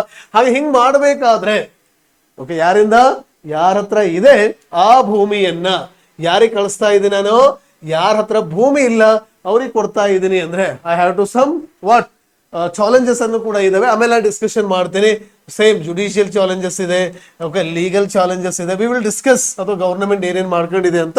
ರೈಟ್, ಅದ್ರ ಜೊತೆಗೆ ಮತ್ತೇನ್ ಬರೀಬಹುದಪ್ಪ ಅಂತ ಅಂದ್ರೆ ಇಲ್ಲಿ ರೈಟ್ ಓಕೆ ಹಾಗಿದ್ರೆ DPSP ಅನ್ನ what we say that implement ಮಾಡೋದಕ್ಕೆ, ಆಮೇಲೆ ರೈಟ್ ಟು ಪ್ರಾಪರ್ಟಿನ ಪ್ರಾಪರ್ ಆಗಿ ಇಂಪ್ಲಿಮೆಂಟ್ ಮಾಡೋದಕ್ಕೆ, ಅಥವಾ ಸೋಷಿಯಲ್ ಇಕ್ವಿಟಿಯನ್ನ, ಸೋಷಿಯಲ್ ಜಸ್ಟಿಸ್ ಅನ್ನ, ಸೊ ರೈಟ್ ಇವೆಲ್ಲವನ್ನ ನಾವು ಅಚೀವ್ ಮಾಡ್ಲಿಕ್ಕೆ, ಓಕೆ ನಾವೆಲ್ಲವನ್ನ ಅಚೀವ್ ಮಾಡ್ಲಿಕ್ಕೆ. ಆಮೇಲೆ ಇನ್ನೊಂದು ನಾನು ಹೇಳ್ಬೇಕಾಗಿತ್ತು ಇಲ್ಲಿ, ಹಾಗಿದ್ರೆ ಯಾವುದು, ಹ್ಯಾವ್ಸ್ ಇಂದ ಹ್ಯಾವ್ ನಾಟ್ಸ್ಗೆ ಕಮ್ಮಿ ಓಕೆ ಏನ್ ಮಾಡ್ಬೇಕಾಗಿದೆ, ಶಿಫ್ಟ್ ಮಾಡಬೇಕು ಅಂದ್ರೆ I need to do what, first ಏನ್ ಮಾಡ್ಬೇಕಾಗಿದೆ ಇಲ್ಲಿ, ಯಾರು ಇವ್ರು ಹ್ಯಾವ್ಸ್ ಯಾರು ಅಂದ್ರೆ ಲ್ಯಾಂಡ್ ಲಾರ್ಡ್ಸ್. ಏನಾಗಿದೆ ಇವ್ರು ಹ್ಯಾವ್ಸ್ ಯಾರು ಇಲ್ಲಿ, ಲ್ಯಾಂಡ್ ಲಾರ್ಡ್ಸ್ ಅಲ್ವಾ. ಹಾಗಿದ್ರೆ ಈ ಲ್ಯಾಂಡ್ ಲಾರ್ಡ್ಸ್ ಆಕ್ಚುಲಿ ನಮ್ಮ ಸೋಷಿಯಲ್ ಸಿಸ್ಟಮ್ ಅಲ್ಲಿ ಇವ್ರು ಏನಂತ ಕರಿತೀವಿ ನಾವು ಇಲ್ಲಿ ಜಮೀನ್ದಾರ್ಸ್ ಅಂತ ಕರಿತಿದ್ವಿ, ಆರ್ ತಾಲೂಕ್ದಾರ್ಸ್ ಎಲ್ಲ ನಿಮಗೆ ಗೊತ್ತಿದೆ ಅಲ್ವಾ. ಅವರು ಈ ಜಮೀನ್ದಾರ್ಸ್ ಅಥವಾ ತಾಲೂಕ್ದಾರ್ಸ್ ಏನಿದಾರಲ್ಲ ಇವರು. ಹ್ಯಾವ್ ನಾಟ್ಸ್ ಅಂದ್ರೆ ಯಾರು ಇವರು? Okay, landless. ಓಕೆ, ಲ್ಯಾಂಡ್ಲೆಸ್ ಅಥವಾ ಇವನು ಅಗ್ರಿಕಲ್ಚರ್ ಲೇಬರ್ಸ್ AL ಅಂತ ಕರೆಯೋಣ. ಅಥವಾ ಇವೇ ಏನಪ್ಪಾ ಅಂತಂದ್ರೆ ಇವರೇ ಯಾರಪ್ಪ ಅಂತಂದ್ರೆ ದ ಟೆನೆಂಟ್ಸ್, ಗೇಣಿದಾರರು. ಯಾರಿವರು? ದ ಟೆನೆಂಟ್ಸ್ ಅಂತ ಹೇಳಿ ಕರಿತೀವಿ. ಹಾಗಿದ್ರೆ ಭೂಮಿಯನ್ನ ಜಮೀನ್ದಾರರಿಂದ ಟೆನೆಂಟ್ಸ್ಗೆ ಶಿಫ್ಟ್ ಮಾಡ್ತಕ್ಕಂಥದ್ದು ಅಂತ. ಹಾಗಾದ್ರೆ ಈಗ ನಾವೇನ್ ಮಾಡ್ಬೇಕಾಗಿದೆ? ಹಾಗಿದ್ರೆ ಹ್ಯಾವ್ಸ್ ಇಂದ ಕಳಿಸ್ಬೇಕಂದ್ರೆ ಫಸ್ಟ್ ಈ ಸಿಸ್ಟಮ್ ಅನ್ನ ಎಲಿಮಿನೇಟ್ ಮಾಡಬೇಕು. ಹಾಗಾದ್ರೆ ನೆಕ್ಸ್ಟ್ ನೀವು ಏನ್ ಬರೀಬಹುದು ಅಂದ್ರೆ ಎಲಿಮಿನೇಷನ್ ಆಫ್ ಜಮೀನ್ದಾರಿ. ಹಾಗಾದ್ರೆ ಏನು ಜಮೀನ್ದಾರಿ ವ್ಯವಸ್ಥೆ ಏನಿದೆ ಆ ಜಮೀನ್ದಾರಿ ಸಿಸ್ಟಮ್ ಅನ್ನ ಟೋಟಲಿ ಎಲಿಮಿನೇಟ್ ಮಾಡ್ಬಿಡು. ಹಾಗಾದ್ರೆ ಜಮೀನ್ದಾರಿಯನ್ನು ಎಲಿಮಿನೇಟ್ ಮಾಡಬೇಕು ಅಂದ್ರೆ ನಾವ್ ಏನ್ ಮಾಡ್ಬೋದು? ಎರಡು ರೀತಿ. ಒಂದು ಡೈರೆಕ್ಟ್ ಆಗಿ ಎಲಿಮಿನೇಟ್ ಮಾಡು, ಇಲ್ಲ ಅಂದ್ರೆ ಏನ್ ಮಾಡಪ್ಪ ಅಂದ್ರೆ ಈ ಜಮೀನ್ದಾರಿ ನೋಡ್ರಪ್ಪ ನೀವು ಜಮೀನ್ದಾರರೇ, ಓಕೆ ನೀವು ಇಂಡಿಯಾದೊಳಗ ಅಥವಾ ನೀವ್ ಏನ್ ಮಾಡ್ಬೇಕಾಗಿದೆ ಅಂದ್ರೆ ಇಷ್ಟೇ ಲ್ಯಾಂಡ್ ಅನ್ನ ಹೊಂದಬೇಕು. ಅಂದ್ರೆ whenever you put the ceilings, right, ಈ ಕೆಲವೊಂದು ಲಿಮಿಟ್ ಅನ್ನ ನೀವೇನಾದ್ರೂ ಪುಟ್ ಮಾಡಿದ್ರೆ ಸೀಲಿಂಗ್ಸ್ ಪುಟ್ ಮಾಡಿದ್ರೆ ಜಮೀನ್ದಾರಿ ಸಿಸ್ಟಮ್ ಏನಾಗುತ್ತೆ? ಕಡಿಮೆ ಆಗುತ್ತೆ. ಅಥವಾ ಇನ್ನೊಂದು ಡೈರೆಕ್ಟ್ ಆಗಿ ಎಲಿಮಿನೇಟ್ ಮಾಡು. ಇನ್ನೊಂದು ಏನ್ ಮಾಡೋದು ಹಾಗಿದ್ರಲ್ಲಿ? ಇವೆಲ್ಲ ಮಾಡೋದ್ರಿಂದ what we can do? We can ensure the tenant reforms. ಏನಾಗಿದ್ರೆ ಟೆನೆಂಟ್ ರಿಫಾರ್ಮ್ಸ್. ಆ ಟೆನೆಂಟ್ ರಿಫಾರ್ಮ್ಸ್ ಅಲ್ಲಿ ಒಂದು ಇಂಪಾರ್ಟೆಂಟ್ ಯಾವುದು ಅಂದ್ರೆ RTC. ಹಾಗಿದ್ರೆ RTC ಅನ್ನ ಫರ್ನಿಶ್ ಮಾಡ್ತಕ್ಕಂಥದ್ದು, RTC ಅನ್ನ ಕೊಡ್ತಕ್ಕಂಥದ್ದು ಅಂತ ಟೆನೆಂಟ್ಸ್ಗೆ, ರೈಟ್. ಸೊ ಇವೆಲ್ಲ ಕೂಡ ಏನಾಗಿದ್ರೆ ಇವೆಲ್ಲ ಕೂಡ ದ ಪ್ರಾಮುಖ್ಯತೆ, the necessity of the land reforms ಅಥವಾ ಕಂಟ್ರಿಬ್ಯೂಷನ್ ಆಫ್ ಲ್ಯಾಂಡ್ ರಿಫಾರ್ಮ್ಸ್. ಹಾಗಿದ್ರೆ ಈ ಲ್ಯಾಂಡ್ ರಿಫಾರ್ಮ್ಸ್ ಇಲ್ಲ ಅಂದಿದ್ರೆ ಜಸ್ಟ್ ಇಮ್ಯಾಜಿನ್, ರೈಟ್. ಇವತ್ತು ಹೇಳ್ತಾರೆ ಕೆಲವೊಂದು ದ ಎಕ್ಸ್ಪರ್ಟ್ ಏನ್ ಸಜೆಸ್ಟ್ ಮಾಡ್ತಾರೆ ಅಂತಂದ್ರೆ ಒಂದು ವೇಳೆ ಇಂಡಿಯಾ ಏನಾದ್ರೂ ಲ್ಯಾಂಡ್ ರಿಫಾರ್ಮ್ಸ್ ಅನ್ನ ಅಡಾಪ್ಟ್ ಮಾಡದೆ ಹೋಗಿದ್ರೆ it would have like Pakistan, right. ಯಾಕೆಂದ್ರೆ ಪಾಕಿಸ್ತಾನದಲ್ಲಿ ಕೂಡ ಈ ಲ್ಯಾಂಡ್ ರಿಫಾರ್ಮ್ಸ್ ಅನ್ನ ಸಕ್ಸಸ್ಫುಲಿ ಅವರು ಇಂಪ್ಲಿಮೆಂಟ್ ಮಾಡಿಲ್ಲ. ಹಾಗಾಗಿ ಅದರ ರಿಫರ್ಕಷನ್ಸ್ ಅನ್ನು ನಾವು ಇವಾಗ ಕಾಣಬಹುದು, ರೈಟ್. ಪಾಕಿಸ್ತಾನ್ ಯಾವ ಕಡೆ ಹೋಗ್ತಾ ಇದೆ ಅಂತ, ರೈಟ್. ಇರ್ಲಿ, ಸೊ ತಂಪೊತ್ತಲ್ಲಿ ಅವ್ರ ಬಗ್ಗೆ ನೆನಪು ಮಾಡ್ಕೊಳ್ಳೋದು ಬೇಡ ಈಗ, ರೈಟ್. ಬಟ್ ಗೊತ್ತಿರ್ಬೇಕಷ್ಟೇ ಅಂದ್ರೆ ಎಷ್ಟು ಲ್ಯಾಂಡ್ ರಿಫಾರ್ಮ್ಸ್ ನ ಅವಶ್ಯಕತೆ. ನೋಡಿ, ಇದರಲ್ಲಿ ಯಾವ್ದಾದ್ರು ಒಂದು ಪಾಯಿಂಟ್ ನಿಮಗೆ ಗೊತ್ತಿರಲಿ. ಓಕೆ, ಇದೇನಾಯ್ತು ಹಾಗಿದ್ರೆ ಯಾಕೆ ಬೇಕು ಅಂದ್ರೆ ಲ್ಯಾಂಡ್ ಇನ್ಇಕ್ವಾಲಿಟಿ ಜಾಸ್ತಿ ಇದೆ. ಇನ್ನೊಂದು ಇವೆಲ್ಲ ಹೇಳಬೇಕು. ಇನ್ನೊಂದು ಎಕ್ಸ್ಟ್ರಾ ಪಾಯಿಂಟ್ ಅನ್ನು ನಾನು ಇಲ್ಲಿ ನಿಮಗೋಸ್ಕರ ಆಡ್ ಮಾಡೋದಾದ್ರೆ, ರೈಟ್.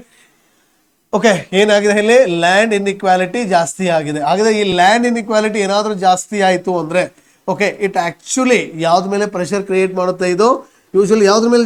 ಓಕೆ, ಇನ್ಇಕ್ವಾಲಿಟಿ ಜಾಸ್ತಿ ಆದ್ರೆ it actually create the more, right, pressure on resources. ಹಾಗಿದ್ರೆ ರಿಸೋರ್ಸಸ್ ನ ಎಕ್ಸ್ಪ್ಲಾಯ್ಟೇಷನ್ ಆಗುತ್ತೆ. ಓಕೆ, ಅದು ಹೆಂಗೆ ಬೇಕು ಹಂಗೆ ಯೂಸ್ ಮಾಡಕ್ ಶುರು ಮಾಡ್ತೀರಿ.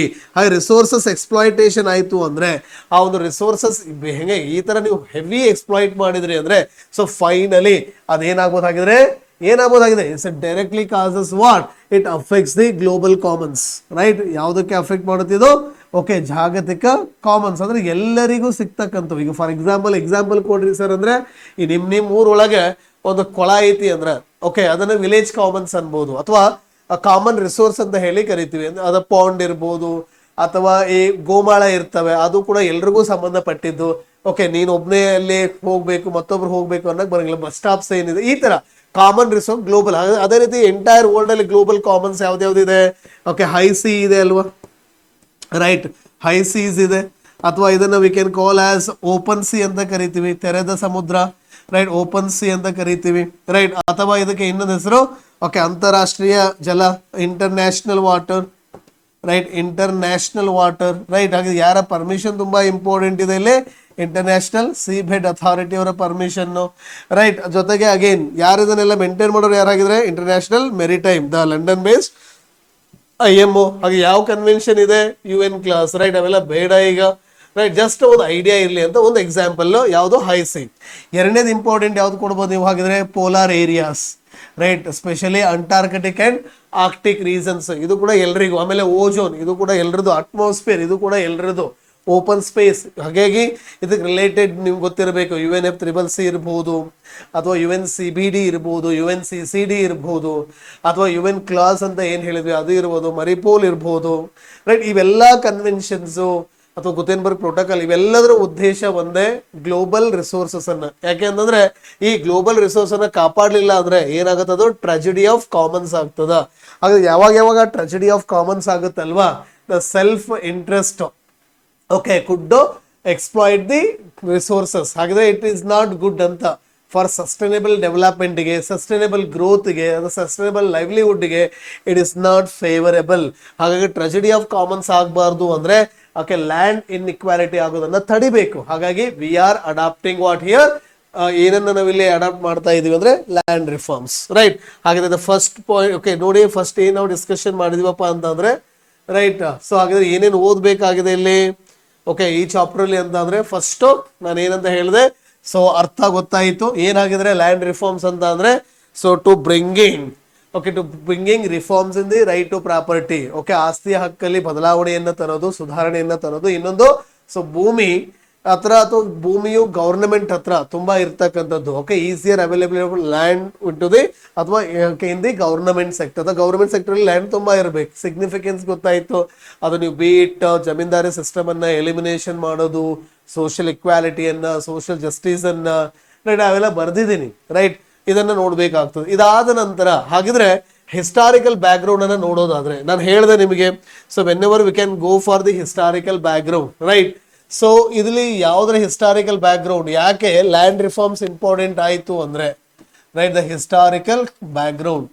Y, what are the reason for what this land inequality, right. ಹಾಗೆ ಇತಿಹಾಸ ಏನಿದೆ, ಓಕೆ ಇತಿಹಾಸ ಯಾವ್ದರ ಇತಿಹಾಸ, ಈ ಒಂದು ಲ್ಯಾಂಡ್ ಓಕೆ ಬರೀತಾ ಇದೆ ನೋಡಿಪ್ಪ. ಹಾಗಿದ್ರೆ ಲ್ಯಾಂಡ್ ಇನ್ ಇಕ್ವಾಲಿಟಿಗೆ ಓಕೆ ಭೂ ಅಸಮಾನತೆ, ದ ಲ್ಯಾಂಡ್ ಇನ್ ಇಕ್ವಾಲಿಟಿ ಅಂತ ಬರೀತಾ ಇದ್ದೀನಿ. ಹಾಗಿದ್ರೆ ಭೂ ಅಸಮಾನತೆ, ರೈಟ್, ಭೂ ಅಸಮಾನತೆಗೆ ಕಾರಣವೇನು? ಹಾಗೆ ಇದನ್ನ ನಾವು with help of the history we can trace ಅಂತ ಹೇಳ್ತೀನಿ. ಓಕೆ ಹಿಸ್ಟ್ರಿಯ ಸಹಾಯದಿಂದ ಟ್ರೇಸ್ ಮಾಡ್ತಾ ಹೋಗೋಣ, ರೈಟ್. ಬ್ರೀಫ್ ಆಗಿ ಹೇಳ್ತಾ ಹೋಗ್ತೀನಿ, ಓದಿರ್ತಾರೆ ಹಿಸ್ಟ್ರಿ ಒಳಗೆ. ಸೊ ಇಟ್ ಆಕ್ಚುಲಿ ಏನು ಅಂತಂದಾಗೆ ದ ಲ್ಯಾಂಡ್ ಗ್ರ್ಯಾಂಡ್ ಸಿಸ್ಟಮ್ ಅಂತ ಹೇಳಿ ಬರ್ತದೆ, ರೈಟ್. ಭೂಮಿಯನ್ನ ದಾನ ಕೊಡುವ ವ್ಯವಸ್ಥೆ ಅಂತ, ಭೂದಾನ ವ್ಯವಸ್ಥೆ ಅಂತ ಕರೆಯೋಣ, ರೈಟ್. ಭೂದಾನ ರೈಟ್ ವ್ಯವಸ್ಥೆ, ಓಕೆ ಲ್ಯಾಂಡ್ ಗ್ರ್ಯಾಂಡ್ ಸಿಸ್ಟಮ್ ಅಂತ ಕರಿತೀವಿ. ಯೂಶುವಲಿ ಲ್ಯಾಂಡ್ ಗ್ರ್ಯಾಂಡ್ ಸಿಸ್ಟಮ್ ಅಲ್ಲಿ ಏನಾಗುತ್ತೆ ಅಂತಂದ್ರೆ ಒಬ್ಬ ರಾಜ ಇರ್ತಾರೆ. ರಾಜರು ಏನ್ ಮಾಡ್ತಿದ್ದಾರೆ ಅಂತಂದ್ರೆ ಲ್ಯಾಂಡ್ ಅನ್ನ ಕೊಡೋದು. ನಿಮ್ಗೆಲ್ಲ ಗೊತ್ತಿರಬೇಕು, ಇಟ್ ಆಕ್ಚುಲಿ ಸ್ಟಾರ್ಟೆಡ್ ಫ್ರಮ್ ಶಾತವಾಹನರು. ಪೈಥಾನ್ ಕ್ಯಾಪಿಟಲ್ ನಾಗಿ ಹೊಂದಿ ರೈಟ್ ಏನು ರಾಜ್ಯಭಾರ ಮಾಡಿದ್ರಲ್ಲ, ಈ ಶಾತವಾಹನರು ಏನಪ್ಪಾ ಅಂದ್ರೆ ಇದಕ್ಕೆ ಮೇನ್ ಕಾರಣ. ಹಾಗೆ ಲ್ಯಾಂಡ್ ಗ್ರ್ಯಾಂಡ್ ಸಿಸ್ಟಮ್ ಅಲ್ಲಿ ಏನಾಗುತ್ತದೆ, ಈಗ ನಾನು ರಾಜ ಅಂತ ಅನ್ಕೊಳ್ಳಿ, ನಾನು ಏನ್ ಮಾಡ್ತೀನಿ ಹಾಗಿದ್ರೆ ಸೊ ಲ್ಯಾಂಡ್ ಅನ್ನ ಕೊಡ್ತಾ ಹೋಗ್ತೀನಿ. ಈಗ ನನ್ನ ಹತ್ರ 500 ಎಕರೆ ಇತ್ತ, ಎಲ್ರಿಗೂ ಕೊಡ್ತಾ ಕೊಡ್ತಾ ಕೊಡ್ತಾ ನನ್ನ ಹತ್ರ ಇವಾಗ ಎಷ್ಟು ಬರ್ತದ, 5 ಗುಂಟ ಉಳಿತದ. ಹಾಗಾದ್ರೆ 5 ಗಂಟೆ ನನ್ನ ಹತ್ರ ಉಳಿತು ಅಂದ್ರೆ ಮೊದ್ಲು ನನಗೆ ಓಕೆ ತುಂಬಾ ಲ್ಯಾಂಡ್ ಅಂದ್ರೆ ತುಂಬಾ ರೆವಿನ್ಯೂ, ಅಥವಾ ನನಗೆ ಏನಿತ್ತು ಅಥಾರಿಟಿ ಇತ್ತು ಎಲ್ಲರ ಮೇಲೆ. ಆದ್ರೆ ಈಗ ನನ್ನ ಹತ್ರ ಲ್ಯಾಂಡ್ ಇಲ್ಲ ಆದ್ರೆ ನಾನು ಆಕ್ಚುಲಿ ಅಥಾರಿಟಿನ ಕಳ್ಕೊಂತೀನಿ. ಹಂಗೆ ಈ ಸೆಂಟ್ರಲೈಸೇಷನ್ ಇಂದ ಏನಾಗ್ತದೆ, ಇದು ಡಿಸೆಂಟ್ರಲೈಸೇಷನ್ ಆಗ್ಲಿಕ್ಕೆ ಶುರುವಾಗುತ್ತೆ. ಹಾಗಾಗಿ ದ ಲ್ಯಾಂಡ್ ಗ್ರ್ಯಾಂಡ್ ಸಿಸ್ಟಮ್ ಯಾವುದೇ ಒಂದು ರಾಜ್ಯದ ಅವನತಿಗೂ ಕೂಡ ಕಾರಣ ಆಗ್ತದೆ ಅನ್ನೋದು ಗೊತ್ತಿರಬೇಕು, ರೈಟ್. ಹಾಗಾಗಿ ಈ ಲ್ಯಾಂಡ್ ಗ್ರ್ಯಾಂಡ್ ಸಿಸ್ಟಮ್ ಶುರುವಾಗಿದೆ ಎಲ್ಲಿಂದ ಅಂದ್ರೆ ಶಾತವಾಹನರಿಂದ, ರೈಟ್. ಎಲ್ಲಿಂದ ಶುರುವಾಗುತ್ತೆ ಇದು, ಶಾತವಾಹನಸ್. ಓಕೆ ಶಾತವಾಹನರಿಂದ ಶುರುವಾಗುತ್ತೆ. It is actually reach it's Zenith, the pinnacle ಯಾವಾಗ ರೀಚ್ ಆಗುತ್ತೆ ಅಂದ್ರೆ ಗುಪ್ತರ ಟೈಮಲ್ಲಿ. ಓಕೆ ತುಂಬಾ ಹಾಗಿದ್ರೆ ರೈಟ್ ತುಂಬಾ ಲ್ಯಾಂಡ್ ಗ್ರ್ಯಾಂಡ್ ಸಿಸ್ಟಮ್ ಯಾರ ಟೈಮಲ್ಲಿ ಶುರು ಮಾಡ್ತಾರೆ ಅಥವಾ ಯಾರ ಟೈಮಲ್ಲಿ ಆಗ್ತದ ಅಂತಂದ್ರೆ ಗುಪ್ತರ ಟೈಮಲ್ಲಿ. ನಿಮ್ಗೆಲ್ಲ ಗೊತ್ತಿರಬೇಕು, ಬ್ರಹ್ಮದೇಯ, ದೇವದಾನ, ಅಗ್ರಹಾರ, ರೈಟ್ ಇವೆಲ್ಲ ಏನ್ ಹಾಗಿದ್ರೆ so different forms of the land grant system during the Gupta. Heavy ಆಗ್ತದ. ಹಾಗಾಗಿ ಹೂಣ್ರ ಜೊತೆಗೆ ಈ ಗುಪ್ತರ ಅವನತಿಗೆ ಕಾರಣ ಅವರ ಒಂದು ಭೂದಾನ ವ್ಯವಸ್ಥೆ ಕೂಡ ಹೌದು. ಇದು ಮುಂದೆ ಸೊ ರೈಟ್ ಇದು ಮುಂದೆ ರೀತಿ ಬೇರೆ ತರ ಬರ್ತದೆ, ರೈಟ್. ಈಗ ಏನಾಗ್ತದೆ, ಇನ್ವೇಡರ್ಸ್ ಬರ್ತಾರೆ ಇಲ್ಲಿ, ರೈಟ್. ಇನ್ವೇಡರ್ಸ್ ಓಕೆ ದಾಳಿಕೋರರು ಅಂತ ಕರಿತೀವಿ. ಹಾಗೆ ಅದರಲ್ಲಿ ಇನ್ವೇಡರ್ಸ್ ಫಸ್ಟ್ ನಾ ಯಾರು ತಗೊಂಡ್ಬರ್ತೀನಿ ಅಂದ್ರೆ ಡೆಲ್ಲಿ ಸಲ್ತನೇಟ್ಸ್. ಓಕೆ ಡೆಲ್ಲಿ ಸುಲ್ತಾನ್ರು ಅಂತ ಕರಿತೀವಲ್ಲ, ಡೆಲ್ಲಿ ಸೊ ಸಲ್ತನೇಟ್ಸ್ ಅನ್ನ ತಗೊಂಡ್ಬರ್ತೀನಿ. ಇವ್ರು ಏನ್ ಮಾಡ್ತಾರೆ ಅಂತಂದಾಗೆ the actually okay start the iqta, right. ಯಾವ ಸಿಸ್ಟಮ್ ಅನ್ನ ಶುರು ಮಾಡ್ತಾರೆ ಇವರು, ದ ಇಲ್ತುತ್ಮಿಶ್ ಅಥವಾ ಇಲ್ತಮಿಶ್ ಅಂತ ಏನ್ ಕರೀತೀರಿ. ಸೊ ಅವ್ರು ಏನ್ ಮಾಡ್ತಾರೆ, ಇಕ್ತಾ ವ್ಯವಸ್ಥೆನ ತಗೊಂಡ್ಬರ್ತಾರೆ. ಏನಿದು, ಈಗ ಫಾರ್ ಎಕ್ಸಾಂಪಲ್ ಈಗ ನಾನು ರೆವಿನ್ಯೂನ ಕಲೆಕ್ಟ್ ಮಾಡ್ತಾ ಇದ್ದೀನಿ ಅಂತ ಅನ್ಕೊಳ್ಳಿ. ಹಾಗೆ ರೆವಿನ್ಯೂ ಕಲೆಕ್ಟ್ ಮಾಡಿದಂಗೆ ದುಡ್ಡು ಕೊಡಬೇಕು, ಬಟ್ ಅವ್ರು ದುಡ್ಡು ಕೊಡೋದಿಲ್ಲ. In lieu of the salary they furnish the land, land ಅನ್ನ ಕೊಡ್ತಾರೆ. ಸೊ ಇದಕ್ಕೆ ನಾವು ಎಂತ ಕರಿತೀವಿ, iqta system. But it's not a hereditary, okay. And they have even judicial rights ಕೂಡ ಇತ್ತು. ಅವೆಲ್ಲ ಬೇಡ, ಈಗ ನೀವು ಮತ್ತೆ ಹಿಸ್ಟ್ರಿಯಲ್ಲಿ ಓದ್ತೀರಿ. ಬಟ್ ಈ ಇಕ್ತಾ ಸಿಸ್ಟಮ್ ಏನ್ ಮಾಡಕ್ ಶುರುವಾಯಿತು ಅಂತಂದ್ರೆ, ಈಗ ಫಾರ್ ಎಕ್ಸಾಂಪಲ್ ಈಗ ನಾನು ಲ್ಯಾಂಡ್ ಕಲೆಕ್ಟ್ ಮಾಡ್ತಾ ರೆವಿನ್ಯೂನ ಕಲೆಕ್ಟ್ ಮಾಡ್ತಾ ಇದ್ದೀನಿ. ಹಾಗಾದ್ರೆ ಲ್ಯಾಂಡ್ ಅನ್ನ ಪಡಿತಾ ಪಡಿತಾ ಪಡಿತಾ ಪಡಿತಾ ಫಸ್ಟ್ 1 ಎಕರೆ ತಗೊಂಡೆ, 2 ಎಕರೆ ತಗೊಂಡೆ, 3 ಎಕರೆ ತಗೊಂಡೆ, ಹೀಗೆ ಬರ್ತಾ ಬರ್ತಾ ಬರ್ತಾ ಬರ್ತಾ ಏನಾಗುತ್ತೆ, ಈ ಇಕ್ತಾ ಸಿಸ್ಟಮ್ ಕೂಡ ಒಂದು ಲ್ಯಾಂಡ್ ಇನ್ ಇಕ್ವಾಲಿಟಿಗೆ ಕಾರಣ ಆಗ್ತದೆ. ಇದನ್ನೇ ಈ ಅಪ್ಡೇಟೆಡ್ ಇಕ್ತಾ ಸಿಸ್ಟಮ್ಗೆ ನಾವು ಏನ್ ಕರಿತೀವಿ ಅಂತಂದ್ರೆ ರೈಟ್ ಮನ್ಸಬ್ದಾರಿ ಕೂಡ ಇದಕ್ಕೆ ಸಹಾಯಕಾರಿ ಆಗ್ತದ.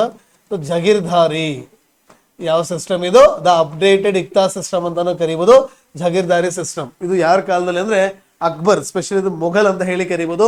ಸೊ ಮೊಘಲರ ಕಾಲದಲ್ಲಿ ಇಕ್ತಾ ಸಿಸ್ಟಮ್ ಏನಿತ್ತಲ್ಲ ಅದೇ ತರ ಜಗೀರ್ದಾರಿ ಸಿಸ್ಟಮ್ ಕೂಡ ಇಲ್ಲಿ ಜಾರಿಗೆ ಬರ್ತದೆ. ಇದರಲ್ಲಿ ಕೂಡ ಅಷ್ಟೇ ಆ land decentralisation means land inequality ಆಗ್ಲಿಕ್ಕೆ ಜಾಸ್ತಿ ಆಗ್ತಾ ಹೋಗ್ತದೆ. ಅಗೇನ್ ಇದಾದ ನಂತರ ದ ಬ್ರಿಟಿಷರ್ ಬರ್ತಾರೆ, the Europeans actually so enter ಆಗ್ತಾರೆ ಇಂಡಿಯಾಗೆ. ಸೊ ರೈಟ್, ಸೊ ಹಾಗಿದ್ರೆ ಇಲ್ಲಿ ಕೂಡ ಏನಾಗುತ್ತೆ ಅಂದ್ರೆ ಬೇರೆ ಬೇರೆ ವ್ಯವಸ್ಥೆಗಳು ಈ ಲ್ಯಾಂಡ್ ಡಿಸೆಂಟ್ರಲೈಸೇಷನ್ ಕಾರಣ ಆಗ್ತವೆ. ಸೊ ಬರೆಯೋದಾದ್ರೆ ಬೇಟ್ ಜಮೀನ್ದಾರಿ, ಜಮೀನ್ದಾರಿ ಸಿಸ್ಟಮ್ ಇರ್ಬೋದು, ರೈಟ್. ಅದೇ ರೀತಿಯಾಗಿ ಅದಾದ ನಂತರ ಯಾವ್ದು ಬರ್ತದೆ ಇಲ್ಲಿ ರೋಹಿತ್ವಾರಿ ಇರ್ಬೋದು, ರೈಟ್, ದ ರೋಹಿತ್ವಾರಿ ಸಿಸ್ಟಮ್ ಇರ್ಬೋದು, ರೈಟ್.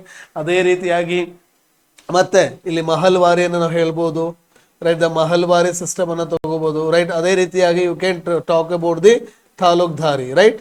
ಯಾವ ವ್ಯವಸ್ಥೆ ಆಗಿದ್ರೆ ತಾಲೂಕ್ದಾರಿ ವ್ಯವಸ್ಥೆ, ರೈಟ್. ಇವೆಲ್ಲವೂ ಕೂಡ ಸೊ ಬ್ರಿಟಿಷರ ಟೈಮಲ್ಲಿ ಈ ಒಂದು ಲ್ಯಾಂಡ್ ಡಿಸೆಂಟ್ರಲೈಸೇಷನ್ಗೆ, ಲ್ಯಾಂಡ್ ಇನ್ಇಕ್ವಾಲಿಟಿಗೆ, ಲ್ಯಾಂಡ್ ಡಿವೈಡ್ಗೆ ಅಥವಾ ಭೂ ಅಸಮಾನತೆಗೆ ಕಾರಣ ಆಗ್ತವೆ. ಹೀಗೆ ಎಂಟೈರ್ ಇವೆಲ್ಲ ರೀಸನ್ಸ್ ಇವೆಲ್ಲವೂ ಕೂಡ ಏನ್ ಮಾಡಿದ್ವು ಅಂತ ಅಂದ್ರೆ ಡೈರೆಕ್ಟ್ ಆಗಿ ಹೇಳೋದಾದ್ರೆ ಸೊ ಲ್ಯಾಂಡ್ ಅನ್ನ, ರೈಟ್, ಏನಾಗಿದೆ ಇದು ಕ್ರಿಯೇಟೆಡ್ ಅ ಹ್ಯೂಜ್ ಏನನ್ನ so huge so inequality, right. ಏನಾಗಿದ್ರೆ ದ ಹ್ಯೂಜ್ ಗ್ಯಾಪ್ ಅನ್ನ ಕ್ರಿಯೇಟ್ ಮಾಡಿ. ಯಾವ್ದ್ರ ಗ್ಯಾಪ್ ಇದು? ಭೂ ಗ್ಯಾಪ್ ಅಥವಾ ಲ್ಯಾಂಡ್ ಇನ್ಇಕ್ವಾಲಿಟಿಯನ್ನ ಯೂಶುವಲಿ ಏನ್ ಕ್ರಿಯೇಟ್ ಮಾಡಿತ್ತು ಹಾಗಿದ್ರೆ ಇದು ದ ಲ್ಯಾಂಡ್ ಇನ್ಇಕ್ವಾಲಿಟಿ ಅನ್ನೋದು ಕ್ರಿಯೇಟ್ ಮಾಡಿತ್ತು. ಈ ಲ್ಯಾಂಡ್ ಇನ್ಇಕ್ವಾಲಿಟಿನೇ ಮುಂದೆ ನಮ್ಮ ಸ್ವತಂತ್ರ ಭಾರತಕ್ಕೆ ಇದು ತುಂಬಾ, ರೈಟ್, ಏನಾಗಿತ್ತು ಇದು ದೊಡ್ಡ ಚಾಲೆಂಜ್ ಆಗಿತ್ತು ಅಂತ. ಐ ಹೋಪ್ ನಿಮಗೆ ಅರ್ಥ ಆಯ್ತು ಅಂತ ಅನ್ಕೊಂತೀನಿ. ವೈ ದ ಲ್ಯಾಂಡ್ ರಿಫಾರ್ಮ್ಸ್ ಯಾವ ತರ ಬೇಕು, ಯಾಕೆ ಬೇಕು ಅಂತ ಕೇಳಿದ್ರೆ ಲ್ಯಾಂಡ್ ಇನ್ಇಕ್ವಾಲಿಟಿ ಜಾಸ್ತಿ ಇತ್ತು. ಹಾಗೆ ಲ್ಯಾಂಡ್ ಇನ್ಇಕ್ವಾಲಿಟಿ ಯಾಕೆ ಜಾಸ್ತಿ ಇತ್ತು ಅಂತಂದ್ರೆ ಅದು ನಮ್ಮ ಹಿಸ್ಟಾರಿಕಲ್ ಬ್ಯಾಕ್ ಗ್ರೌಂಡ್ ಅನ್ನ ಅರ್ಥ ಮಾಡ್ಕೊಂಡು ನೋಡ್ಕೊಂಡ್ವಿ, ರೈಟ್. ಅದು ಇಕ್ತಾ ಸಿಸ್ಟಮ್, ಜಗೀರ್ದಾರಿ ಸಿಸ್ಟಮ್, ಅಥವಾ ಪರ್ಮನೆಂಟ್ ಸೆಟಲ್ಮೆಂಟ್ ಅಥವಾ ಫಾರ್ಮಿಂಗ್ ಸಿಸ್ಟಮ್, ಅಥವಾ ರುಯಿತುವಾರಿ, ಮಹಲ್ವಾರಿ ಅಂಡ್ ತಾಲೂಕ್ದಾರಿ ನೀವೆಲ್ಲ ಓದಿರ್ತೀರಿ.